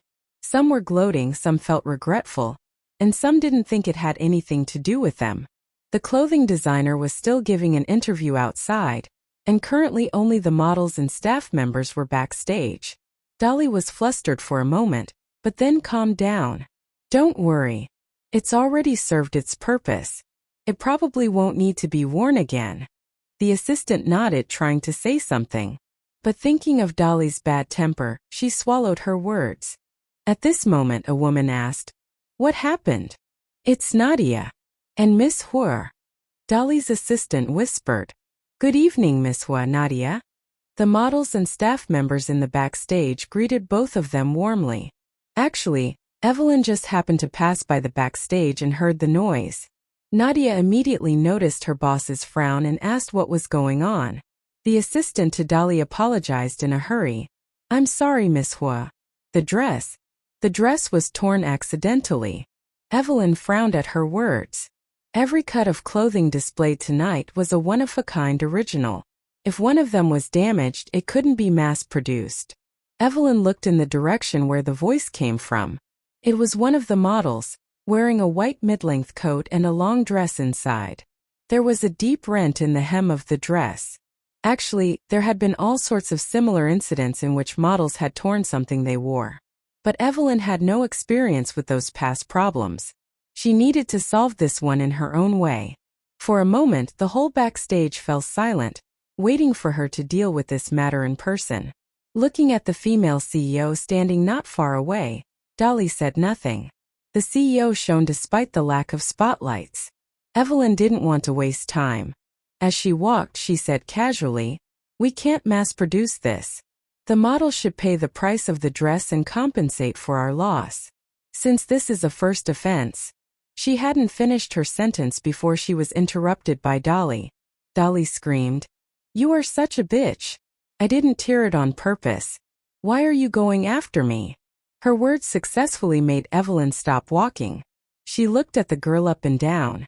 Then she flashed a smile. No wonder this girl looked so familiar. They had met before. With a darkened face, Nadia berated the model. "Dolly Xiang, have some respect. This is Miss Huo. You know, the CEO. Shut up if you can't be polite." When she heard this, Dolly blushed in embarrassment. She had never been treated like this before. Who did these women think they were? Evelyn took a few steps towards her and looked her in the eye. There was 1 meter between them, and the people around them couldn't help comparing the two. Dolly was a lovely. Why would I call you? She's your mom too." Savannah Xiang corrected her. "No, she's not. She doesn't deserve that title." Dolly hated Savannah Xiang and her mother to the core. People said that it was Dolly's mother who had broken up the marriage between Seidel and his ex-wife. Dolly wasn't going down with them. This time Savannah Xiang was silent.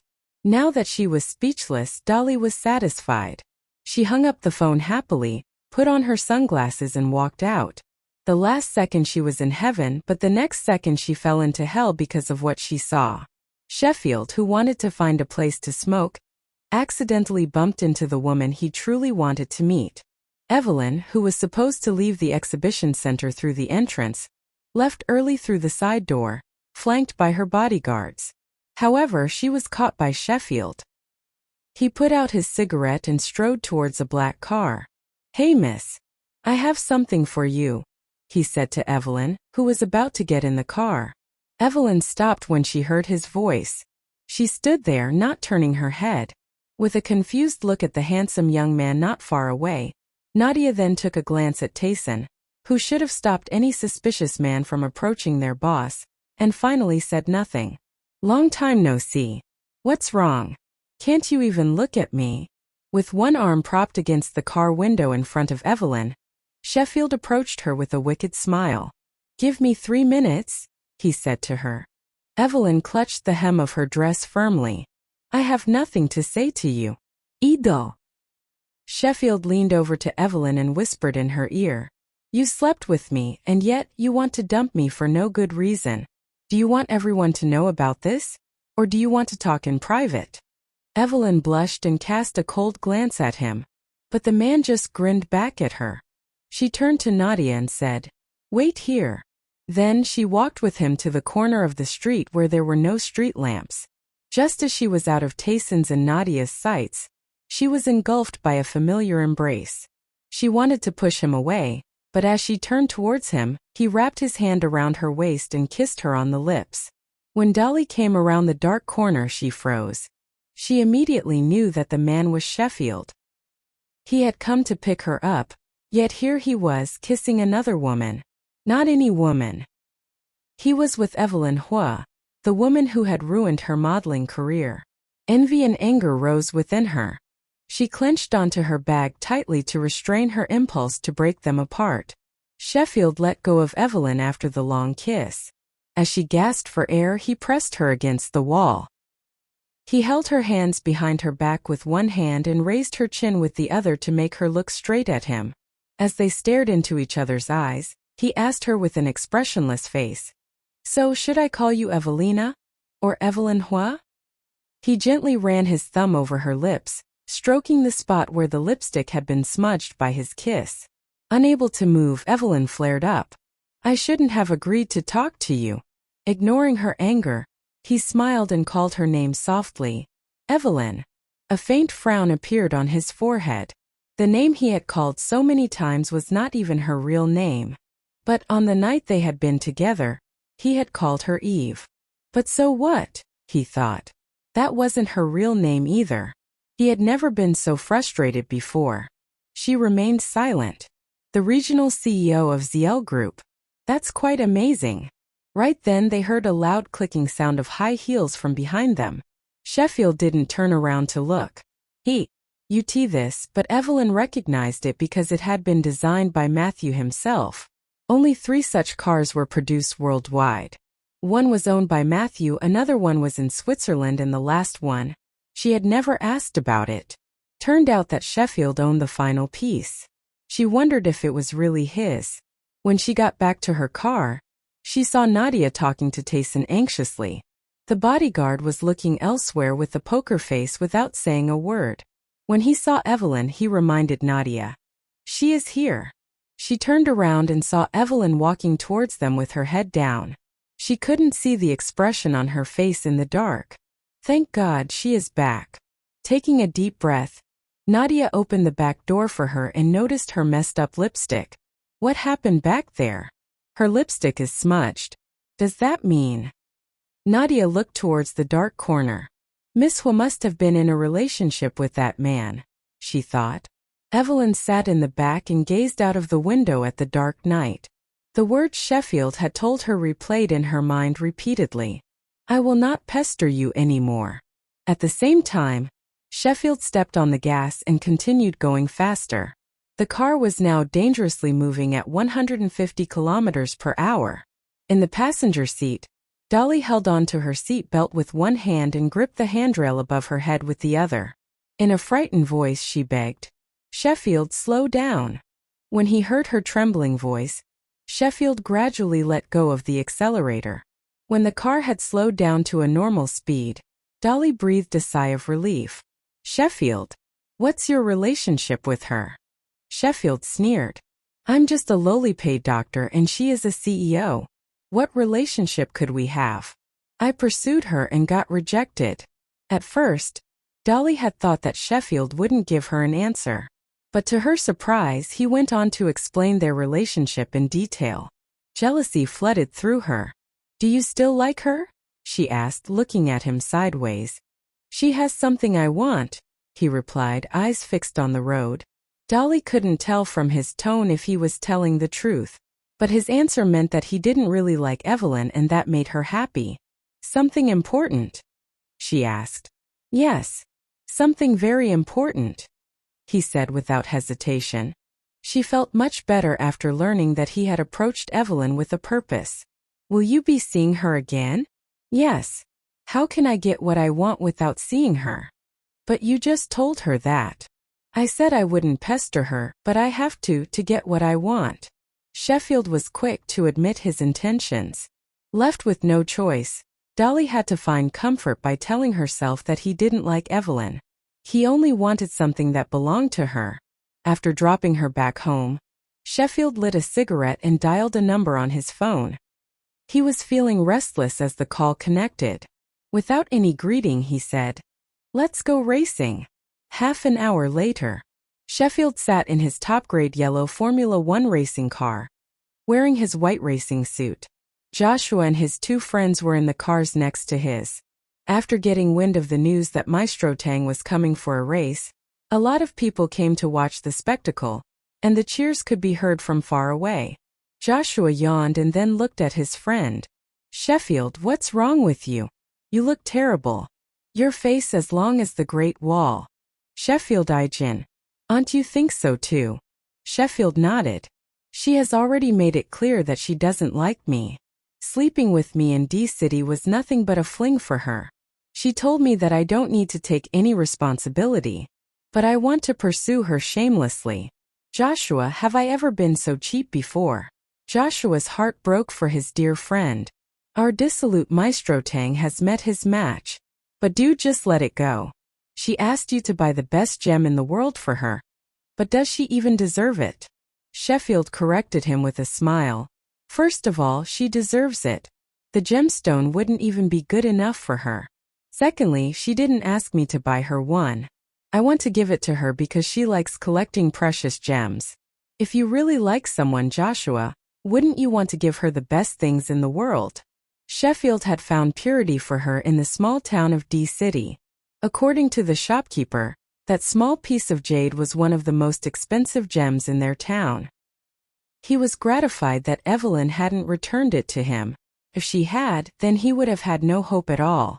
Joshua had someone he used to like, but he had never loved someone so much. He could understand Sheffield's feelings for the woman, but he was also confused. "That's true, but she is not your wife yet. Why do you have to do so much for her? You're a murderer. She is my woman and will be my wife sooner or later. It's just a matter of time." Sheffield always got what he wanted. He wasn't one to give up so easily, even if that meant getting hurt in the process.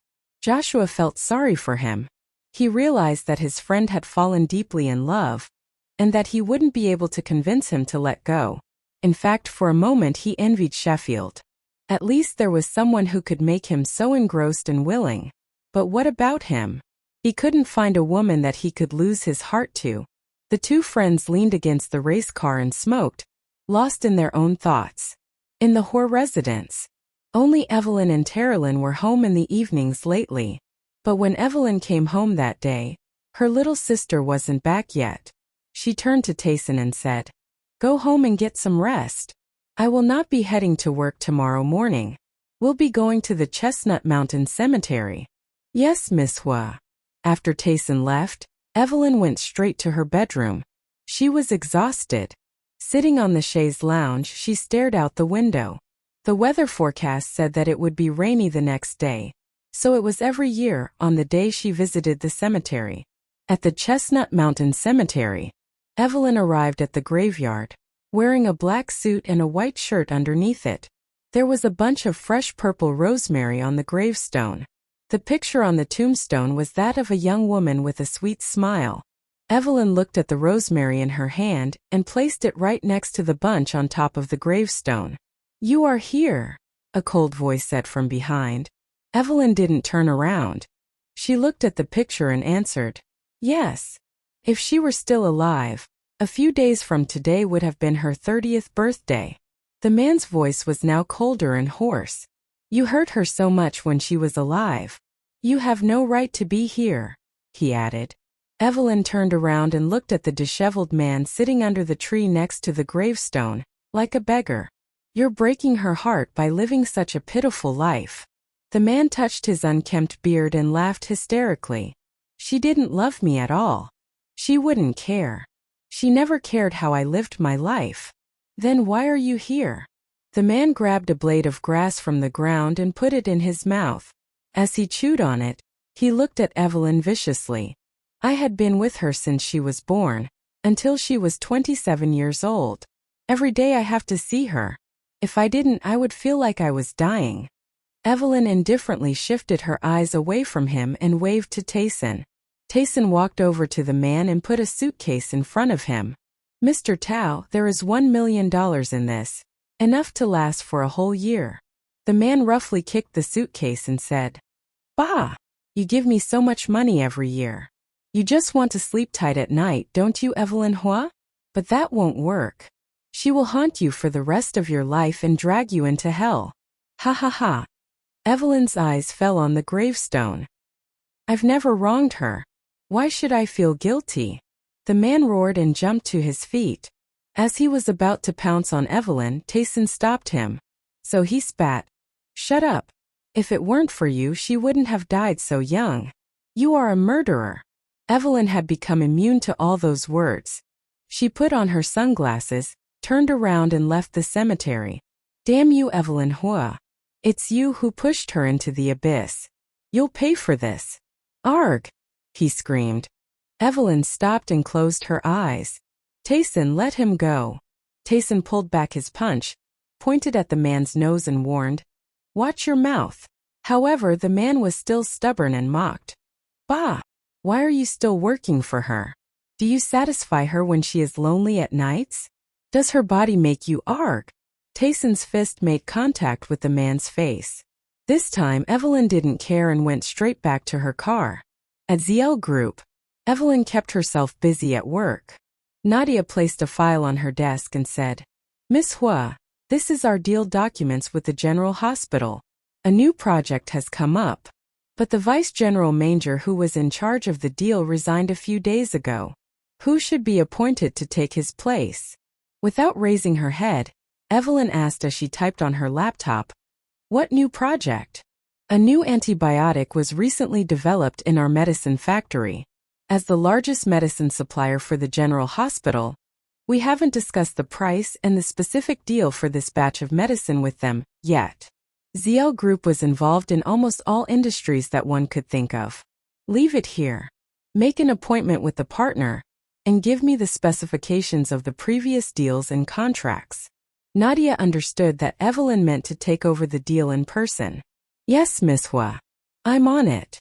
It was not until Nadia had put all the contracts in front of her that Evelyn became aware that the General Hospital Nadia had been talking about was Y City First General Hospital. She was in a daze for several minutes as she read the documents, but her decision remained unchanged. She said to Nadia, who had been staring at her in confusion, Set the meeting for tomorrow noon. You and the former Vice General Manager's assistant will tag along with me. Yes, Miss Huo. In Black Box Bar, a woman stood outside a booth and said to a man in a pissed-off tone, The author was telling the truth. You have blatantly plagiarized her work. You have violated the author's copyright. Do you understand? If you don't, you can come to me anytime. I'm a student at the law school of Y City University. I'm very busy today.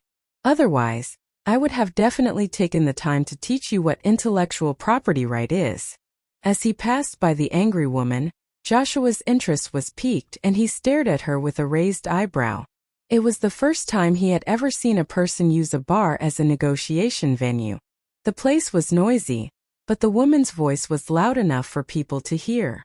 The man she was yelling at felt embarrassed. He was angry and ashamed. You are just a student who hasn't even graduated yet. Mind your own business. Terilyn wanted to punch him. So what? I just won the first prize for the Talent Cup National Judgment Paperwork Competition. You think I can't tell an original from a plagiarized version? You have absolutely no respect for the author's hard work. What are you still arguing about? You have infringed on someone else's IPR. It's a crime. If you don't know what that means, you can Google it. What do you know about it? How dare you claim that I copied her work?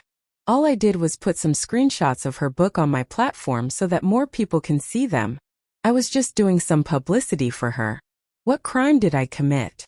Didn't she write the book for everyone to read? If you ask me, you are the fake one here. The man's words infuriated Terrelyn. Terrelyn shoved the dumbfounded female author sitting opposite the man and said, "Scoot over. I need to sit down and make this clear for him today." In a hurry, the author made room for her. Sitting down next to the woman, Terrelyn told the man, intellectual property rights were issued in order to protect the copyrights of authors of literary, artistic and scientific works, as well as the rights and interests related to their copyrights. Without the consent of the owner, whoever copies their works, including their words, music, movies, television and other works, shall be detained or imprisoned. Under severe circumstances, the offender shall be sentenced to up to 3 years of imprisonment. Besides that, copyright includes the author's right to release their works. Do you understand what I am saying? Ignoring the guilty look on the man's face, Terrelyn turned to the author. He has made a mistake but doesn't even regret it. You should ask the legal department of your company to send him a warning letter. If he still doesn't take it seriously, you should just go ahead and sue him. The author nodded awkwardly. I see, okay. At this moment, Terrelyn's phone rang. Taking a deep breath, she adjusted her mood and took out her phone. Seeing the caller ID, she immediately stood up to answer the call. Before leaving, she told the author, "Just do as I said. You have to protect your rights and interests." "I will, thank you very much." Terrelyn walked out of the booth and answered the phone call. Her tone was nothing like it was a moment ago. Taisun. I'm already here. I'm on the first floor. I'll be right there." After hanging up, she rushed to the second floor of the bar. When she walked into the booth, Tayson was already there. He frowned and asked, "Why are we here?" Heaving a sigh, Terrelyn answered with a warm smile, "I just want to buy you a drink." Tayson shook his head. "Miss, I have told you so many times. You are not allowed to call me Miss Huo when we are alone. Just call me Terrelyn. What would you like to drink, Tony?" And was standing guard outside. Tayson nodded to him curtly and left. Terrelyn asked the manager to send her a bottle of their best liquor. She opened the bottle and drank it slowly. Around 10 minutes later, the people in the bar could clearly hear the cry from inside the private booth. The woman's voice was loud and pitiful. Late that night, supported by Bennett Lawn, Terrelyn walked out of the private booth to the Emperor parked near the bar. Seeing them, a man got out of the car. "Mr. Huo." Bennett Lawn nodded and handed the drunken girl to him carefully. With a very straight face, Carlos claimed her from the bodyguard and asked coldly, "Terrelyn, how drunk are you?" He gathered her in his arms and gently placed her in the back seat of the car. Hearing the familiar voice, she tried to raise her head to see who it was, but she was feeling weak and couldn't move an inch. "Who the hell are you?" "It's none of your business," Carlos said angrily. "You are not allowed to drink again." "That's none of your business," she said again. "I'm your father, and you are way out of control." Carlos snapped. "Oh, Daddy, you are here." All of a sudden, she sat up and started crying in his arms. His heart softened. He decided not to scold her. Terrelyn didn't want to let go of him, so he had to sit in the car beside her and let her cry on his shoulder. As a father, the only thing Carlos could do to help her out was to give her a shoulder to cry on. Unrequited love was the worst. The car drove away and Terrelyn's tears fell like rain. She stared out the window, her tears blurring the wonders of the city. At the Huo residence. It was almost midnight and the lights were still on in the Huo residence. Neither daughter had come back yet. Debbie waited for Carlos and Terrelyn in the living room. Bennett opened the door and walked in. Later, Carlos walked in, Terrelyn in his arms. Debbie hurried over and asked anxiously, "God, she reeks of alcohol. How much did she have?" She turned to a housemaid. "Get some hangover soup upstairs quickly." "Yes, ma'am," Bennett answered honestly. Miss Huo drank nearly an entire bottle. Debbie sighed. Then she followed Carlos upstairs. Carlos carefully set Terrelyn down on the bed, took off her shoes and adjusted her sleeping position. Then he tucked her in. Debbie took the hangover soup the housemaid had made for her. She walked over to the bed and asked Carlos to hold Terrelyn. forcing her to take a few sips of the soup. When the housemaid came back downstairs with an empty bowl, she happened to run into Evelyn, who just came back from work. Evelyn could smell the alcohol in the living room. When she saw the empty bowl, she asked the maid, "Did Terrelyn have another meal?" The maid shook her head. "No, Miss Terrelyn Huo came home drunk. Mrs. Huo just fed her some soup to sober her up." "Drunk? Terrelyn?" "Yes, Miss Huo." Evelyn frowned, wondering why Terrelyn was drunk. She was just a student. "Okay. Thanks." Then she went straight to Terrelyn's room. Carlos and Debbie had just left the room and closed the door. "Father, Mother, what's wrong with her?" Evelyn asked. Since it was about relationships, it was more of Debbie's area. After looking at each other, she said to Carlos, "You need a shower. I'll come over later." "Okay," Carlos replied. He knew his wife wanted to talk to their elder daughter drugged one night by her ex-boyfriend.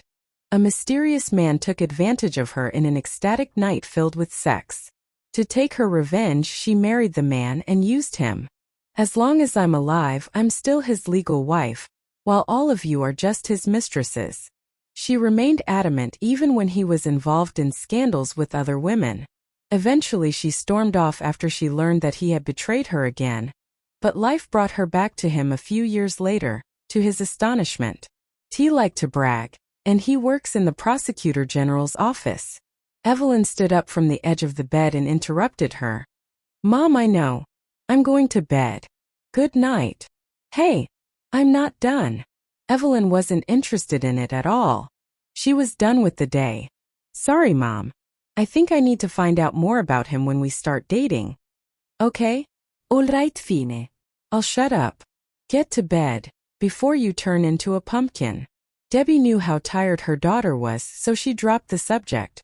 They went back to their own bedrooms. At Orchid Private Club, when Evelyn and her two assistants arrived at the private booth, there were already 3 people in it.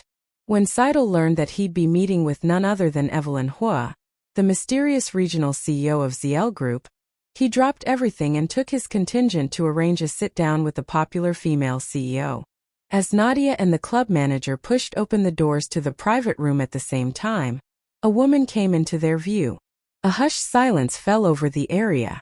Today, Evelyn was dressed in a gray and blue suit. Her long hair fell to her shoulders. She wore a dangly cat's eye earring in her left ear and a cat's eye stud in her right. Her high-heeled shoes hit the soft carpet without a sound. Seidel's assistant stood up first and spoke with a smile. "Nadia. And this must be Miss Huo." Nadia nodded and then turned to Seidel. "Mr. Xiang, this is Miss Huo, the regional CEO of ZL Group. Miss Huo, this is Mr. Xiang, the president of First General Hospital, and his assistant. And this is..." Nadia recognized the man she was referring to. He wore a slight smile, like he was trying not to smile but losing that battle. But why was he here now? She knew nearly nothing about him. Seidel's assistant introduced hurriedly. "Miss Huo, this is Dr. Tang, Deputy Director of the Nephrology Department in our hospital.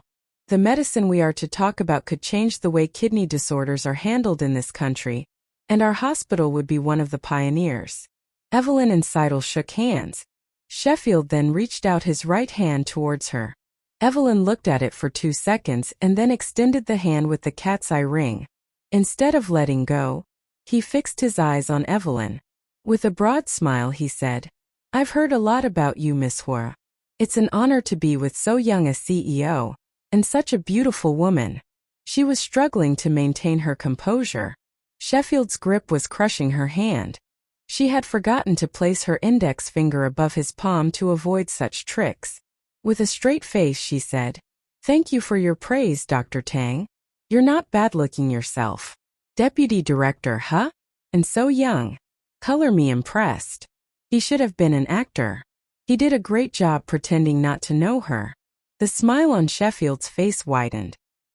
He savored her words and said, "Impressed? Thank you for your compliment, Miss Huo." But he didn't know whether she meant it or not.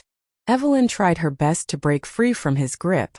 She quickly looked away and said to Seidel, "Mr. Xiang, shall we have a seat and talk about it?"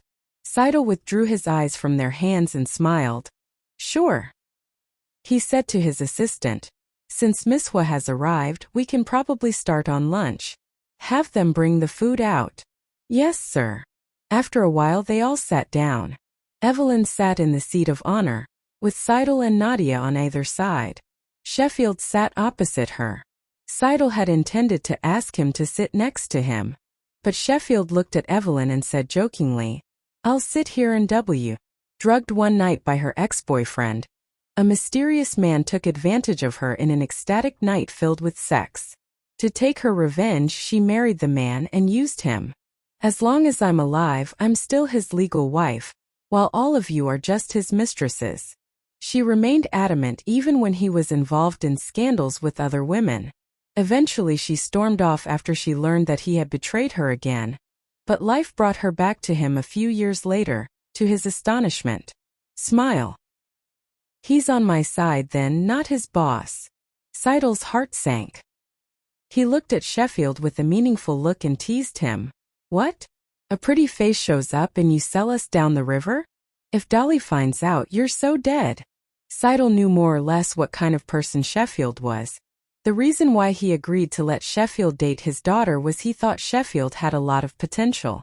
It would be strange if Sheffield wasn't engrossed in Evelyn's beauty. In Seidel's eyes, it was normal for Sheffield to be like this. With a smile, Sheffield stood up from his seat and came to Evelyn. He grabbed the bowl in front of her and offered, Dolly won't get angry with me. If our hospital wants to work together with ZL Group for a long time, we don't have any room for negotiation on the price. But I heard that ZL Group is about to launch a new drug recently. How about we get in on that too? With that, he put a bowl of hot soup before Evelyn.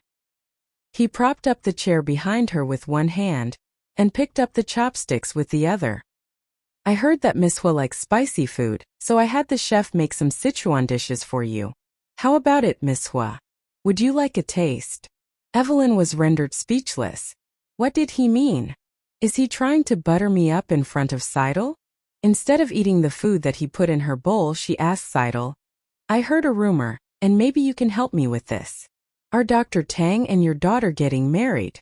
Seidel looked at Evelyn, who was now smiling, but didn't realize what was wrong. That depends on them. As their parents, we won't interfere. As expected, Sheffield didn't disappoint him. He had a long-term view. Even if they could make Evelyn lower the price of this batch of medicines in this round of negotiations, in the long run, they wouldn't benefit from it as much as they would from their cooperation with ZL Group in the next batch of medicines. Sheffield sat back in his seat. Evelyn said, Congratulations, Dr. Tang. You're going to be Mr. Xiang's son-in-law. I'll get in touch with Mr. Xiang again when the next batch of medicines are ready. Consider this as a wedding gift. She picked up the bowl of soup, blew on it a few times and drank it gracefully. The negotiation went on smoothly, and they signed the contract at the end of the lunch as per Evelyn's quotation. How about I ask Sheffield to talk about our deal with you from now on, Miss Hua? Seidel asked. She didn't think it was a good idea. Let's talk about that later. The vice general manager who was in charge of this deal quit his job. So, right now there is no one specifically in charge of this project. That's why I am here. ZL Group cannot let just anyone take over such an important project. We can decide about further communications after we find a more suitable person to take charge. Ignoring everything she had just said, Sheffield raised his glass and proposed a toast. Thank you for your understanding and trust, Mr. Xiang. I will definitely work hard along with Miss Hua. I won't fail you. Evelyn glared at him but didn't say anything. They had reached an agreement. Seidel invited Evelyn to play golf with him, but she turned him down. I'm sorry, Mr. Xiang. I have an important meeting this afternoon. Why don't we take a rain check? Well, that's fine. I have something private to discuss with you. Evelyn knew what he wanted to talk about. She got straight to the point. Mr. Xiang, this is about Dolly, isn't it?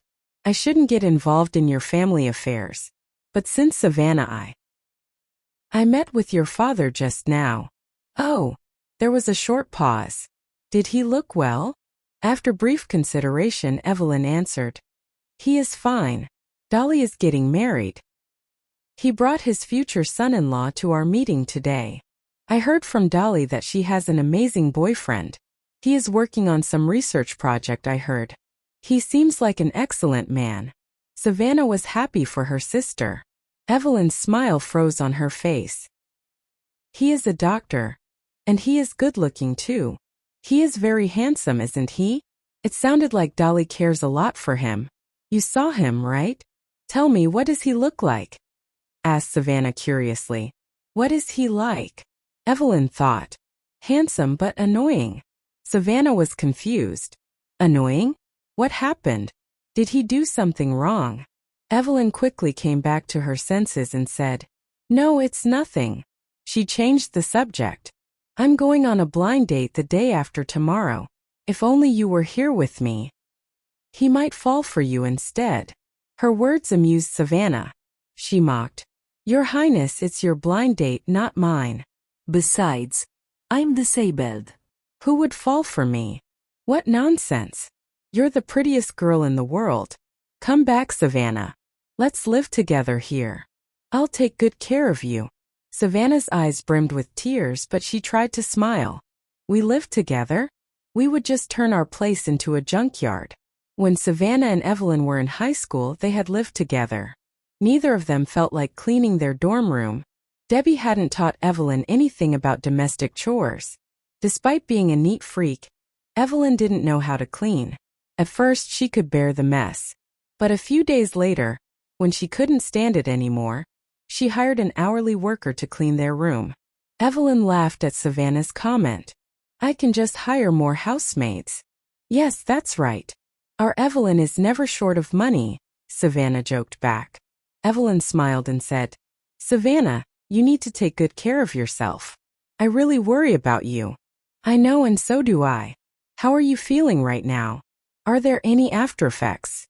Savannah knew about her ectopic pregnancy. Evelyn had told her. I feel a little uncomfortable during my period, but everything else is fine. That's good to hear. Anyway, wish me a successful blind date. Shaking her head, Savannah said, That's not gonna work out, Evelyn. You can't do it. You have someone else in your heart. If Evelyn hadn't fallen in love with that man, she wouldn't have slept with him. And although she refused to see him now, he still held a place in her heart. Evelyn's heart skipped a beat at her words. She changed the subject. I gotta go. I'm going back to the company now. I have a lot of work to complete. Okay. Take care of yourself. You too. Bye. After hanging up, Evelyn stared blankly at the seat opposite her. After a while, she noticed that there was someone in the room other than her. As she watched, the man sat in the empty seat in front of her. He looked at her with a smile. Silly girl. His voice brought Evelyn back to the present. When she didn't say anything, he stood up from his seat and walked over to her. He slowly bent down close to her with an evil, attractive smile. You had been looking at that empty seat for a while. Did you miss me already? She stood up to leave, but Sheffield grabbed her hand. Eve. She tried to get rid of his grip, but why, how could Sheffield let her go so quickly? He blocked the door. I will let you go if you give me your phone number. I can send you a message when I miss you, even if I can't call you. Damn you. Get out of my way. Evelyn yelled. Sheffield grinned and put his arms around her waist. He then slowly whispered in her ear, Please don't be angry. I'll get out of your way.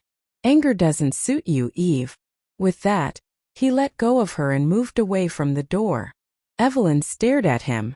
It was surprising that he always took the initiative to give in first. Even when Evelyn opened the door and walked out of the room, Sheffield didn't chase after her. She felt both relief and loss. No sooner had Evelyn left than Sheffield received a call from Joshua. Bro, help me, he said urgently. What's wrong? Leaning against the wall, he watched Evelyn leave. I have a blind date the day after tomorrow. I need you to come with me. What am I supposed to do? I'm not single anymore. I have a woman. Sheffield spat. I hate to admit it, but you are more handsome than I am. If you come along, she might get drawn to you and I can get out of the date. Women fell for Sheffield so easily. The first time Joshua had met him, he almost turned gay for a second. What the hell are you talking about? I'm not coming with you. I have a girl and I'm loyal to her. Hey, I got a great idea. Bring Dolly with you. Then all you have to do is tell my date Dolly is your girlfriend. So even if my date thinks you're hot, she won't try anything 'cause you're already spoken for, Joshua suggested. He thought he was so smart. Sheffield shut that idea down without hesitation. No. I'm too busy making money. Joshua raised his voice. What the hell, man? I thought we were brothers. I'm serious. If you don't come, we can't be friends anymore. Joshua sounded really anxious, so Sheffield reluctantly agreed. Okay. Where are you going to meet your date? Mom says she doesn't like Western food. So I invited her to the best Western restaurant in the city. I'll go in first. You wait a few minutes and then go in. We can pretend the whole thing is coincidence. A good idea, huh? His date doesn't like Western food? Evelyn doesn't like it either, Sheffield thought to himself. Okay. Remember, you owe me. All right, see you later. Evelyn's date asked her to meet him at the best restaurant serving Western food in the city. She was already disappointed in him, even though she hadn't met him yet. She didn't like cheese nor did she like Western food very much. But the restaurant he chose not only specialized in Western fare, but also seemed to have a lot of cheese. When the time came, Evelyn didn't change her clothes. Instead, she wore her white suit from work. She'd been wearing it the whole morning, and she didn't see a reason to change. Though he didn't want to go on the blind date, as a man, Joshua had to be punctual, so he arrived at the restaurant a few minutes early.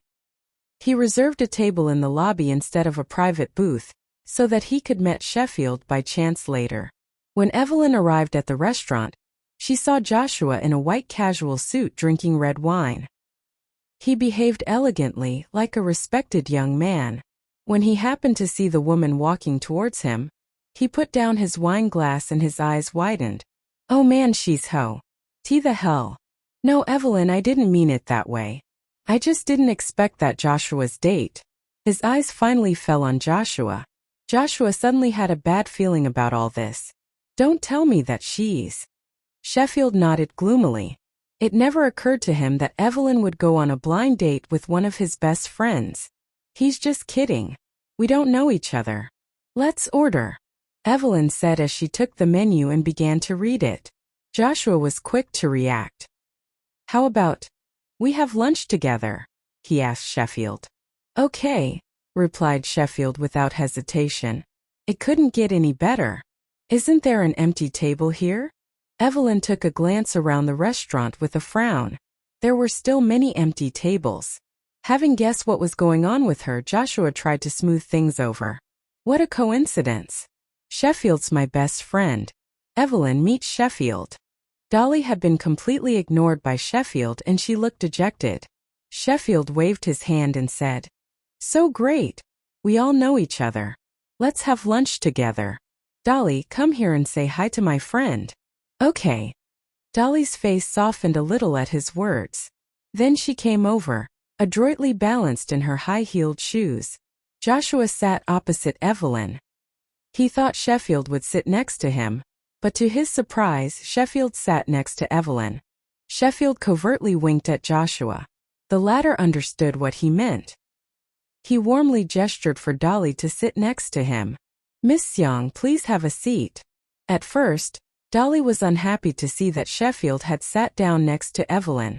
But as soon as his handsome and enthusiastic friend invited her to sit with him, she didn't mind that anymore.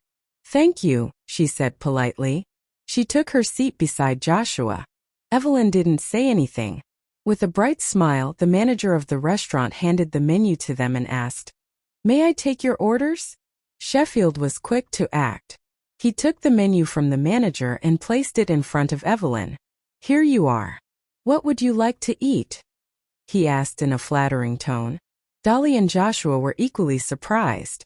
Noticing the anger on Dolly's face, Sheffield realized that he had completely ignored the girl in his excitement of running into Evelyn. He waved his hand and motioned Dolly to come closer to him. Sheffield leaned over to her and whispered, "Don't be angry, Dolly. It's just an act to get on her good side. If she thinks that I like her, my plan will have a greater chance to succeed." Dolly gave the woman a dirty look. Evelyn was calmly flipping through the menu. Her face softened a little. She asked doubtfully, "Really?" "Yes," Sheffield replied instantly with a nod. "Okay." Sheffield sighed in relief after getting that stumbling block out of the way. Resting his chin on his hand, he said to Evelyn, "It's my treat today. Would you like some goose liver paste?" Evelyn immediately scrunched her nose in disgust. No? "Then how about oyster cup and some roasted chicken? Maybe a little soup with onions and a French-style braised." Without raising her head, Evelyn scoffed. "I don't like anything you suggested." "Oh? Then how about some cheese?" he teased. Evelyn cast him a cold glance and handed him the menu. "How about you order for me? If you end up getting something I don't like today, some baked snails and the fried earthworms." Dolly didn't understand a word. She just sat in her seat and sipped her wine with a faint smile. Sheffield and Joshua tried hard not to burst into laughter. The manager left with their orders. Evelyn turned to Joshua. "So, Mr. Fan, I believe that there are many girls willing to be your bride. Why would you agree to a blind date?" If Sheffield weren't here, Joshua would have come up with some sweet words to impress Evelyn. However, now that he knew about their relationship, Joshua felt the need to think carefully before he spoke. "Well, I just wanted to please my mother. I think you understand how it works." He was forced to go on a blind date by his family, and so was she, he presumed. Sheffield silently took out his phone and sent a text. Joshua's phone rang and he stole a glance at the screen. He frowned when he saw that the text was from Sheffield. He looked at Sheffield and then repeated the words from his message. I'm sorry, Miss Huo. To tell you the truth, I'm in love with someone else. But my family don't know about it. You're a good woman, but we're just not right for each other." Evelyn had noticed the eye contact between the two men. "I'm sorry, Mr. Fan. May I see your phone?" She reached out for the device before he could refuse. Joshua wanted to switch off his phone. However, Evelyn's thumb was already on the power button. He couldn't touch it. "Miss Huo, what are you doing? This is invasion of privacy." Seeing that the screen of Joshua's phone was still on, Sheffield immediately nodded in agreement and said, "Yeah, he's right. Just put the phone down, Evelyn." "Okay." Evelyn withdrew her hand from Joshua's phone, but she quickly picked up Sheffield's phone from the table and said to him, "Password." "Oh no." Sheffield thought to himself.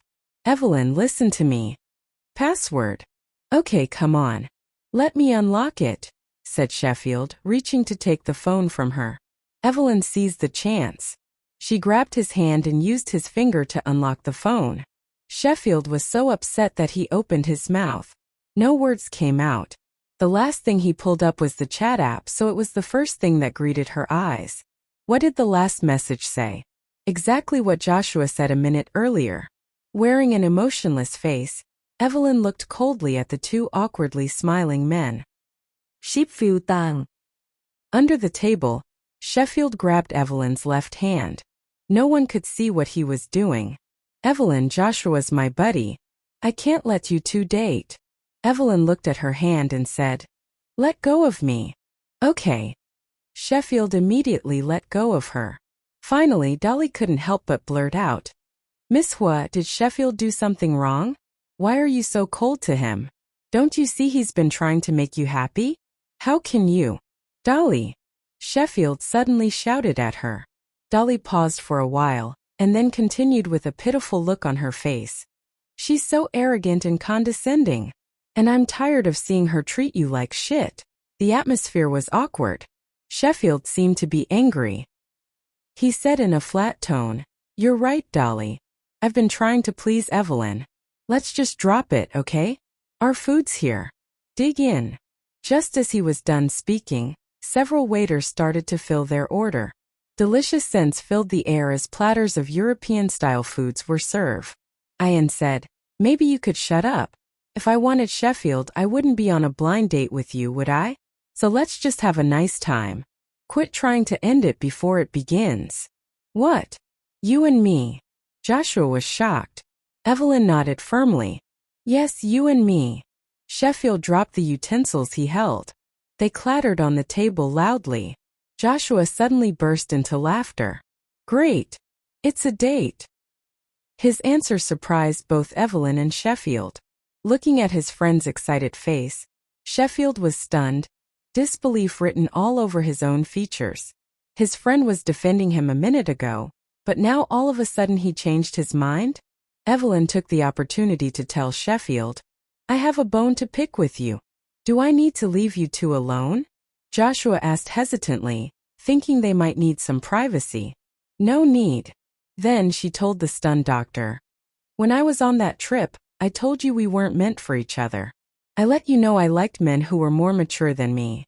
As for what happened that night, I'm sorry. I was too impulsive. If I hurt you or mess with your head, I apologize. Will you be at the hospital tomorrow afternoon? I need to give the jade gift back. I can't keep. Evelyn Huo. Sheffield interrupted with a stony face. Evelyn didn't respond, waiting for his answer. Joshua and I are two of a kind. He's mature. Humph. Joshua was dumbfounded. Sheffield was making the best of the situation to make him look bad. Come on, man. I can be very mature. Sometimes, he thought to himself while glaring at his friend. Dolly came back to their table from the bathroom, but Sheffield ignored her and continued to talk to Evelyn. You're just making lame excuses to reject me. I must have done something to piss you off. If you don't want to tell me, that's fine. I'll find the answer myself, but please don't push me away. Okay. Sheffield felt like his heart was being crushed. He felt heavy from the pain and sadness. They stared at each other and the genuine affection in his eyes shocked Evelyn. She wanted to tell him the truth, that he had almost killed her. Even if it was unintentional. There had been a baby in her, but it was gone now. Tears welled up in her eyes as she remembered the baby. But she couldn't let it spill because this was not the place or time for that conversation. Seeing the tears, Sheffield was taken aback. He grabbed her hands quickly and asked anxiously, Evelyn, what happened? Why are you crying? Was I being too forward? Am I hurting you? If you really don't want to see me anymore, I'll leave. Please don't be upset. Don't cry.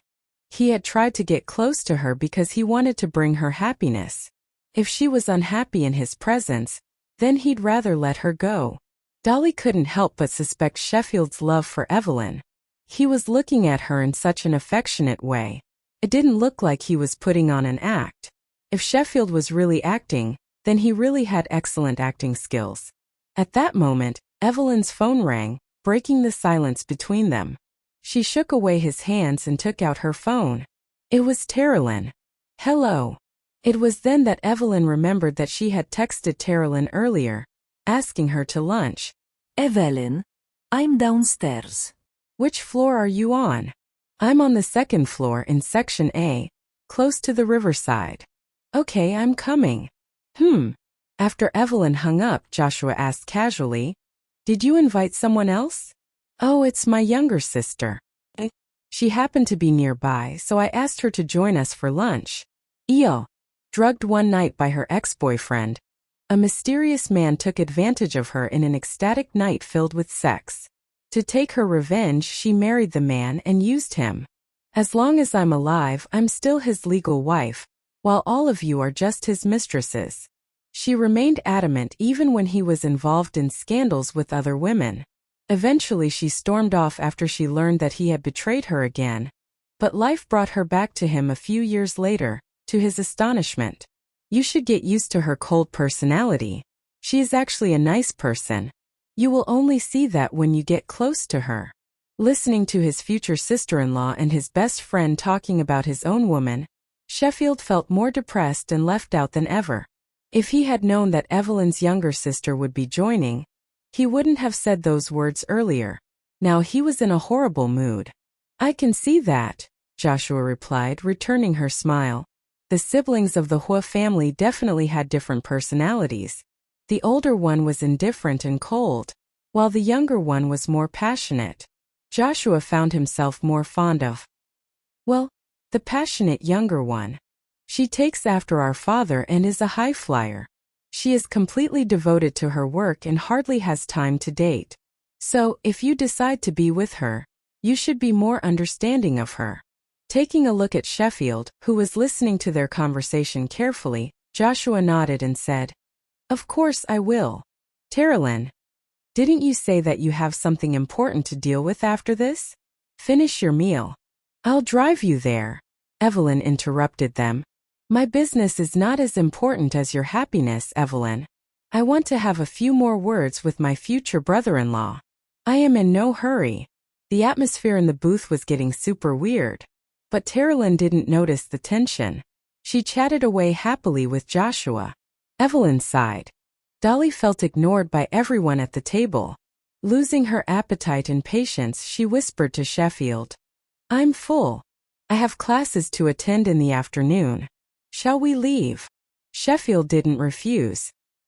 He took a tissue and wiped his mouth. Feigning a casual look, he said to the other three, "Enjoy your meal. I have to drop Dolly back at school." "Bye-bye, handsome," Terilyn sang playfully with a smile.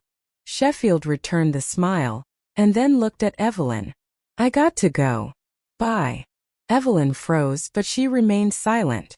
Joshua stood up and told Evelyn, "I'll see them off. We'll be back soon." "Okay," Terilyn replied instead, waving her hand at him. The three of them left the table together. On their way to Sheffield's car, the men slowed down their pace and walked further away from Dolly. Joshua whispered, "Buddy, I really had no idea who she was or that she was your woman." "I know." Sheffield could tell. Joshua had done nothing wrong. If it weren't him, there would have been another man on a blind date with Evelyn. "Cheer up, man. Don't be so crestfallen. And if you want to win her heart, you should keep your distance from Dolly. If I were Evelyn, I wouldn't choose to date you either if you were with another woman," Joshua said in all earnestness. "I know what I'm doing," Sheffield nodded. "All right, just saying. Anyway, you gotta work harder than ever to buy the best gemstone in the world." A girl like Evelyn indeed deserves the best, Joshua thought, remembering their conversation from the other day. With a sneer on his face, Sheffield muttered, "Let's hope she'll accept it." Joshua patted him on the shoulder. "She likes you." "How do you know that?" Joshua flashed the gloomy doctor a mysterious smile. "Trust me. Now off you go. I need to get back to Evelyn. I'll take care of her for you. Don't worry. Fine. But remember, she's mine." "Know your boundaries," Sheffield reminded his friend in a serious tone. "Oh, I don't know. I might snatch her away from you," Joshua teased. Sheffield sluggishly echoed his joke. "Then we will be sworn enemies from that point." Joshua waved at him as he stood at the gate of the restaurant. Best friends be.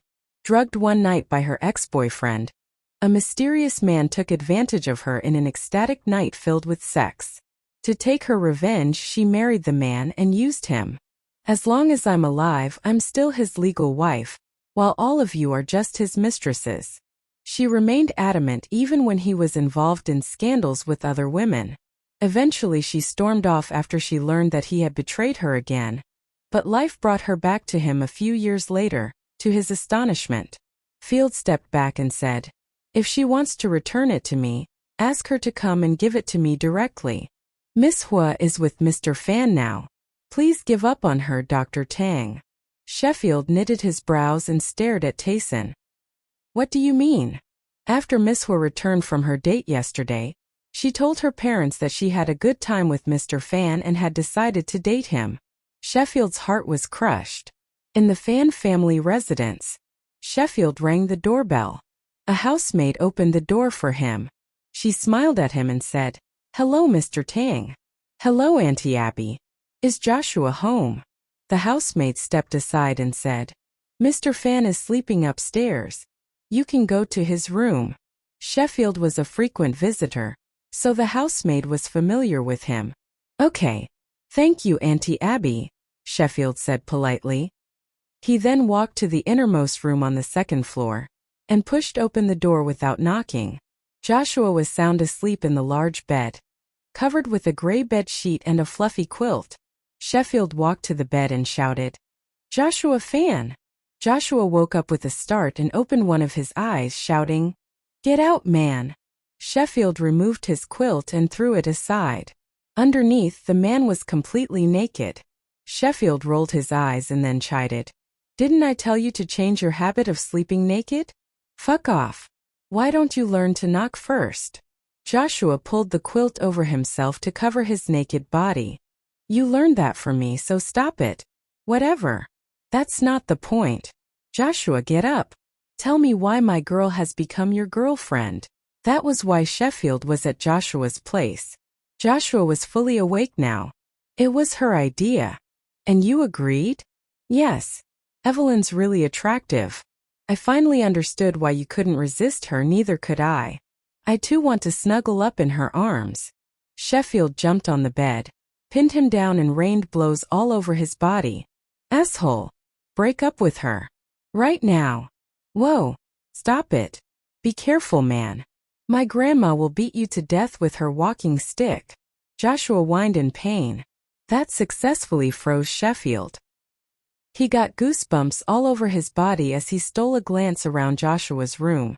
"Sorry, Grandma, I won't hit him anymore. Please rest in peace and don't come for me," Sheffield murmured.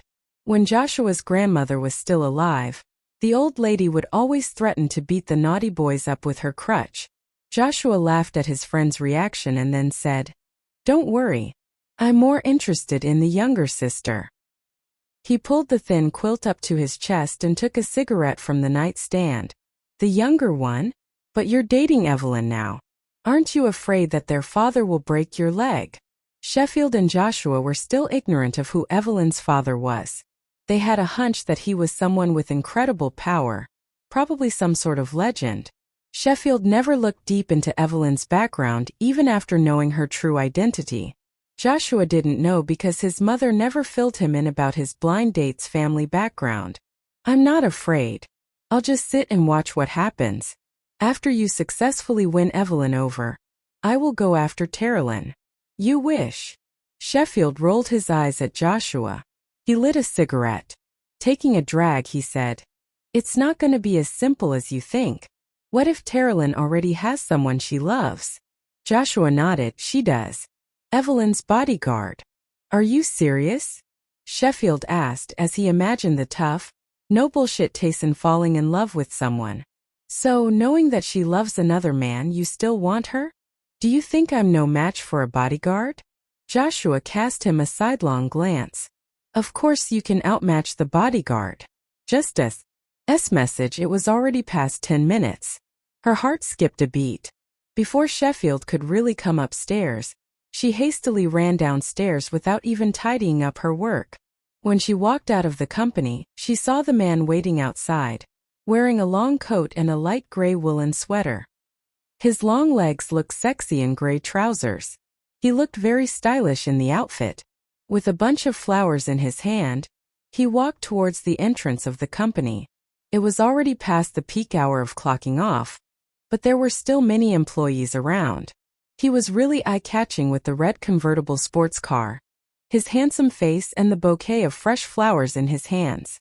This instantly attracted many people's attention.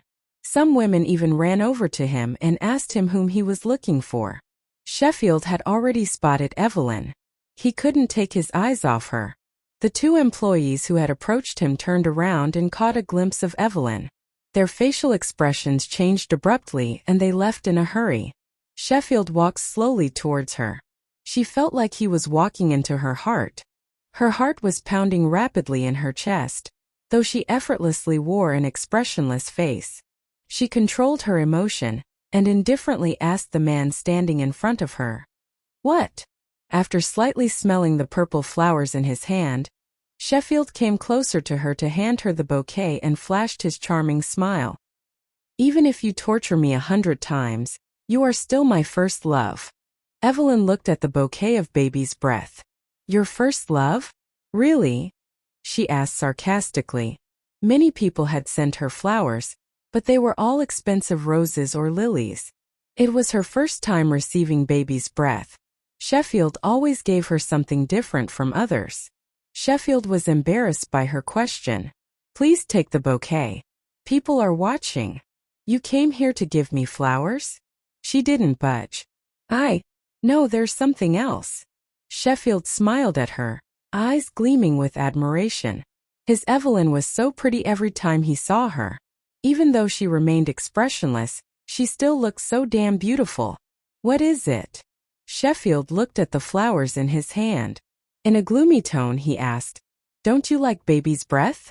In flower language it means yearning, care, and true love. Evelyn, please take it. Otherwise, I'll be really embarrassed. With his puppy dog eyes, the man looked kind of cute. Finally, Evelyn took the flowers. He grabbed her wrist in his excitement and took her to his car. Where are you taking me? He tilted his head and gave her a mysterious smile. I want to show you something. Confused, Evelyn followed him to the red convertible. He opened the back door and tucked her inside. He then got in the back seat too. Sheffield took out the remote control and closed the roof. When they were in their private space, he lifted his woolen sweater and showed her his bare chest. Evelyn's mouth hung open. There were 2 black letters on his muscular chest. It didn't take her long to ascertain what it meant. Evelyn Huo. Still clutching onto the hem of his sweater, Sheffield kissed her forehead and asked, Do you like it? I just had it tattooed. My hospital doesn't allow the doctors to have tattoos. Otherwise, I would have got your name tattooed on my ring finger. I don't like men with tattoos. She wasn't lying. She liked men who looked clean. Sheffield's face fell immediately. Ike. Drugged one night by her ex-boyfriend, a mysterious man took advantage of her in an ecstatic night filled with sex. To take her revenge, she married the man and used him. As long as I'm alive, I'm still his legal wife, while all of you are just his mistresses. She remained adamant even when he was involved in scandals with other women. Eventually she stormed off after she learned that he had betrayed her again. But life brought her back to him a few years later, to his astonishment. Have lunch with me, at least keep the flowers. Please. It's just a bunch of flowers, Evelyn. He moved towards her a little and accidentally touched her phone. The screen lit up. Sheffield clearly saw the picture on her lock screen. Who is the man in the picture? He's quite handsome, he asked her in a jealous tone. Without even casting a glance at her phone, Evelyn answered casually, The man I love the most in the world. Oh, I see. So, you're dating several men at the same time. Another boyfriend, huh? Evelyn wanted to explain but decided against it. She was confused. Doesn't he know whose daughter I am? Or does Sheffield not even know who Carlos Huo is? He reached his hand into his pocket and took something out. Then he balled his fist and showed it to her. Eve, give me your phone number. I'll give you something in return. No. I don't want anything from you. Ever since he had met her, Sheffield had tried every means to get her phone number, but failed each time. Just give me your number. I'll be your chauffeur for a month for free. Evelyn smirked. Okay. 139. He pricked up his ears, listening carefully. 789, she added, giggling. Frustrated, Sheffield tried to make up excuses. It was Joshua who wanted your number, he said listlessly. Evelyn laid bare his lie. Joshua already has my phone number. How do you think I know you were waiting here? Fine, don't give it to me. At least let's have lunch together. If you don't want to eat out, I'll cook for you, Sheffield offered. She wanted to continue refusing him, but seeing the pleading look in his eyes, she finally gave in. Okay. He was about to kiss her when she added, Invite Joshua. Why? He's probably on duty now, he said in a displeased tone. He is my boyfriend. If I go to your house alone, he might feel uncomfortable. Besides, it's noon now. He should be off duty, Evelyn insisted. To be with her, Sheffield reluctantly called Joshua. Before calling his friend, Sheffield stretched out his right hand in front of her. There was a packaged plum in his palm. He opened it for her and put it into her mouth regardless of her objection. I bought it specially for you, so you have to eat it. If you spit it out, I will not invite Joshua. And I'll drive you to my place right away and have sex with you. Evelyn rolled her eyes. How childish you are. The call connected in no time. Both of them could hear Joshua's voice in the quiet car. Dude, why do you keep calling me all the time? Are you in love with me? Leave me alone. I'm taking my girl to lunch. Sheffield turned to Evelyn. Did you hear that? Your boyfriend is such a dick. He's going on a date with another girl. Evelyn didn't respond. Who is with you, Sheffield? Asked Joshua. Your girlfriend. I'm going to cook lunch for her. Do you want to come? If you don't come, I will sleep with your ARG. Evelyn pinched his waist. What was that pitiful cry? Are you already sleeping with my girlfriend? With a wave to his colleagues, Joshua got in his car. Sheffield grabbed onto Evelyn's hand and yelled into the phone. Screw you. Are you coming or not? Of course I'm coming. Maestro Tang is cooking a meal. How could I miss it? Tell me, when was the last time you cooked for anyone? Joshua couldn't remember when he had last eaten a meal cooked by his best friend. Shut up. We're go. Drugged one night by her ex-boyfriend. A mysterious man took advantage of her in an ecstatic night filled with sex. To take her revenge, she married the man and used him. As long as I'm alive, I'm still his legal wife, while all of you are just his mistresses.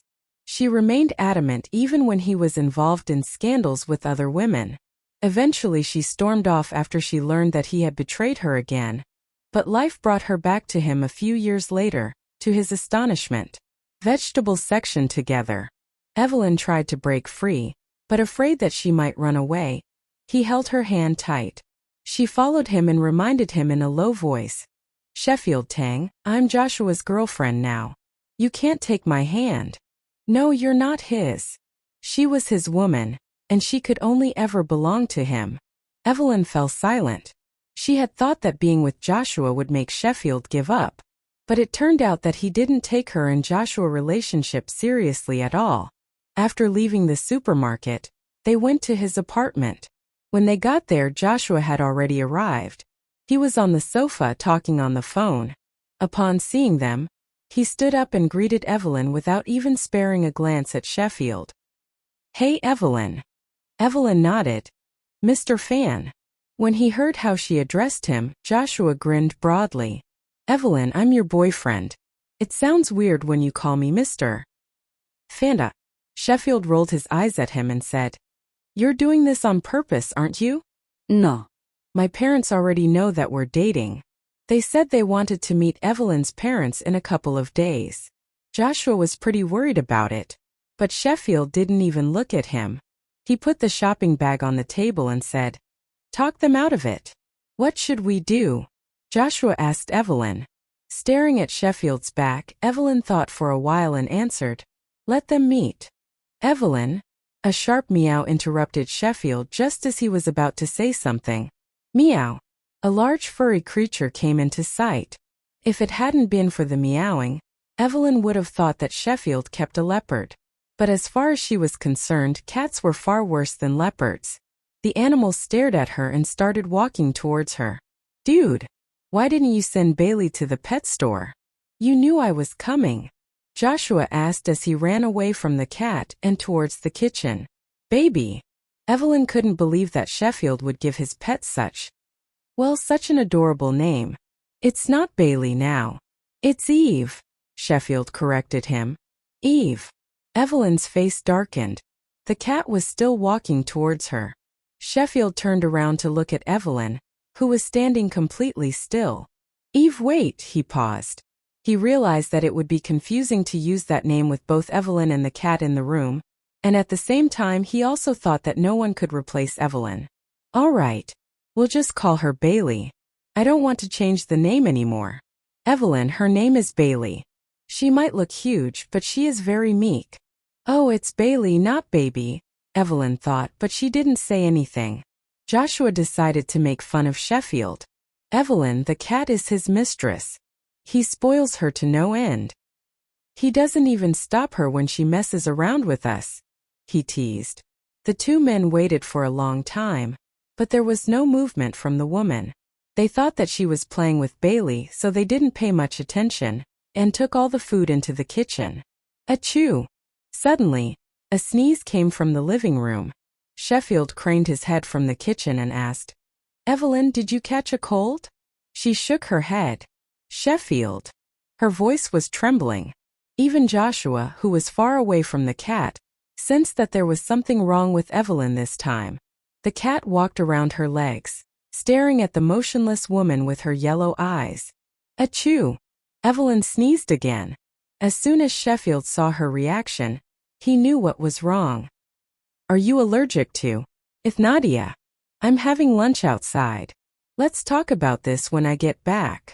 There were 2 dishes with plum. Sheffield had also cooked the braised fish sticks with celery. He sat next to Evelyn. Joshua had to sit alone opposite to them. Sheffield picked up a small slice of trotter and brought it to Evelyn's lips. "Taste this." She was surprised. He smiled and said, "Don't worry. I haven't used the chopsticks yet. Eat." Joshua covered his eyes dramatically. "I didn't see anything. I'm not seeing any of this romantic shit." Evelyn picked up her bowl and said, "Put it in the bowl." Sheffield insisted, "Open your mouth. Here, be a good girl." When Evelyn tried to protest, he took the opportunity and put the trotter into her mouth. From under the table, Joshua kicked Sheffield's leg and said, "You didn't ask me to come here for lunch. You just wanted to show off your love for her, didn't you?" Sheffield looked at him with a smug smile and said, "If you feel uncomfortable, feel free to leave any time. Do you think I'm stupid? I waited for so long for this food. You think I will leave on an empty stomach? I'm not leaving. I'll be your third wheel. I don't care." Joshua began to gulp down the rice. Ignoring their banter, Evelyn focused on the delicious food. She was in a good mood and ate a lot. She even drank up the whole bowl of soup which Sheffield had ladled for her. After having their lunch, Sheffield checked Evelyn's legs once again. Luckily, they looked much better after the treatment and there was no trace of the allergy. Placing the dirty dishes into the dishwasher, he said to Evelyn and Joshua, who were about to leave, "Wait. Why? Don't you have to clean up?" "I'll drive her back to her office," Joshua said as he changed into his shoes. Sheffield wiped his hands on a towel, grabbed his coat and walked towards them. "It's my job to drive her back." Evelyn sighed. "I don't need either of you to drop me. Tayson is waiting for me downstairs. I don't care. Let him follow us. I need to attend to something anyway." He needed to get rid of the tattoo. The 3 of them left the house together. Sheffield dropped Evelyn off at the company. He opened the door for her. "Thank you," she said. "Evelyn," he called just as she was about to leave. She turned around and looked at him. "Do miss me while I'm gone." With a wicked smile, he winked at her. The corners of Evelyn's lips lifted into an unnoticeable smile. But in the end she still rebuked. "Don't expect this to happen again. We are not going to be together." Sheffield's smile remained. He leaned against the car door and waved at her. "I'll cook chicken wings with plum next time. Or maybe some toast with brown sugar and plum." Evelyn left without turning back. It was not until her figure disappeared into the building that the smile on his face gradually faded away.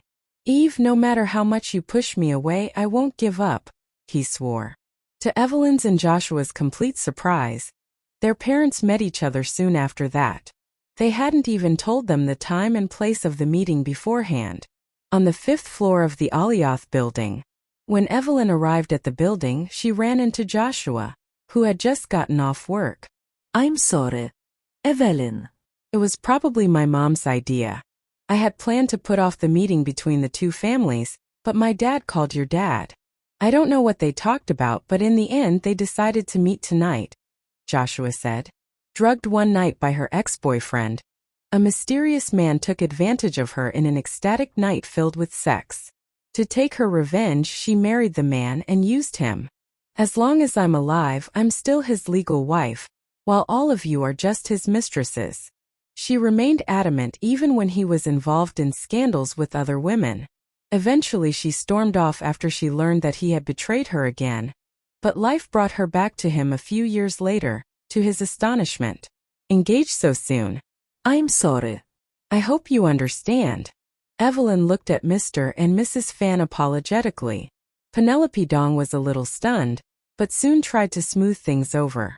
Evelyn is right, Mr. Huo. We are being too pushy. We should let them be for now. Our children's feelings are more important than anything else. Evelyn, listen to me. Get engaged now. Love develops over time. It was rare for Carlos to be adamant in front of Evelyn. Joshua took a deep breath and looked into Carlos' eyes. Mr. Huo, thank you for approving of me. I'm truly honored. But Evelyn's feelings are important to me as well. How about we do what she desires? He had had absolutely no idea that Evelyn's father was Carlos Huo. He figured Sheffield wasn't aware either, that his future father-in-law was such a powerful man. Joshua said a silent prayer for his best friend, but when he stole a glance at Terrelyn, he felt a dull pain in his temples. If he wanted to pursue the younger daughter, he had to deal with Carlos Huo too.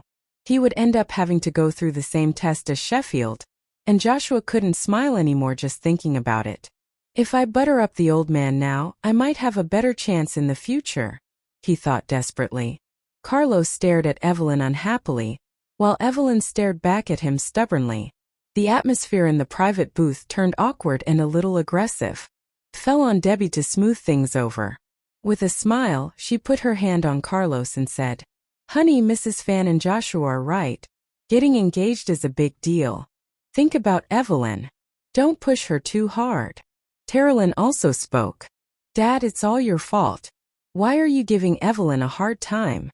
Carlos cast a cold glance at Terrelyn. Then she fell into silence. He looked at Debbie and then turned to the waiter and demanded, Serve the dishes. While Evelyn was eating her dinner without thinking about it, Joshua whispered in her ear, So what do you think of me? What? Confused, Evelyn asked. Do you really plan to? Joshua knew what she wanted to say. He shook his head and said, Of course not. Just a question. It has nothing to do with our relationship. He knew she was Sheffield's woman. She was persona non nuki, off limits. What he meant was, what did she think about him being her brother-in-law? Evelyn looked at him up and down. Joshua was wearing a dark suit and his leather shoes glinted in the light. You don't look like a prosecutor. Every prosecutor she'd ever met had been super serious. But just like Sheffield, Joshua was the opposite. A look of amusement flashed across his face. Then what do you think I look like? Joshua asked with strong interest. Evelyn cast a casual glance at him. You look like, I don't know. She answered honestly. When he heard this, Joshua was speechless. Watching them whispering to each other, every elder was happy to see them getting on well. Everyone except Debbie, that was. As the parents of both families were quite powerful, they were also busy. Their dinner was over before long. They hadn't reached an agreement on the date of engagement by the end. Evelyn was quite adamant about that. After they parted, Joshua drove his parents home. Penelope turned to her son. Josh, why does Evelyn not want to marry you?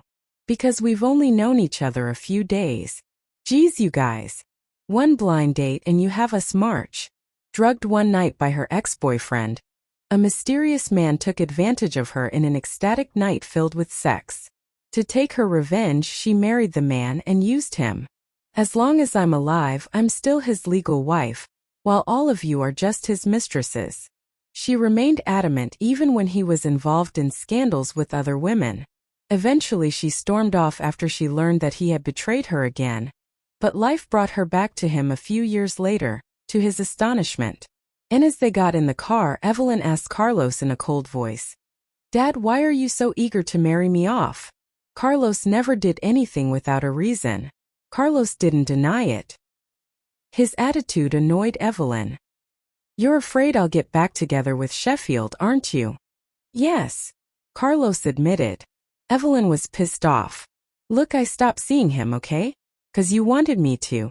Have you ever asked me if I want to be with Joshua? Aren't you going out with him? Since they were dating, it showed she didn't hate him.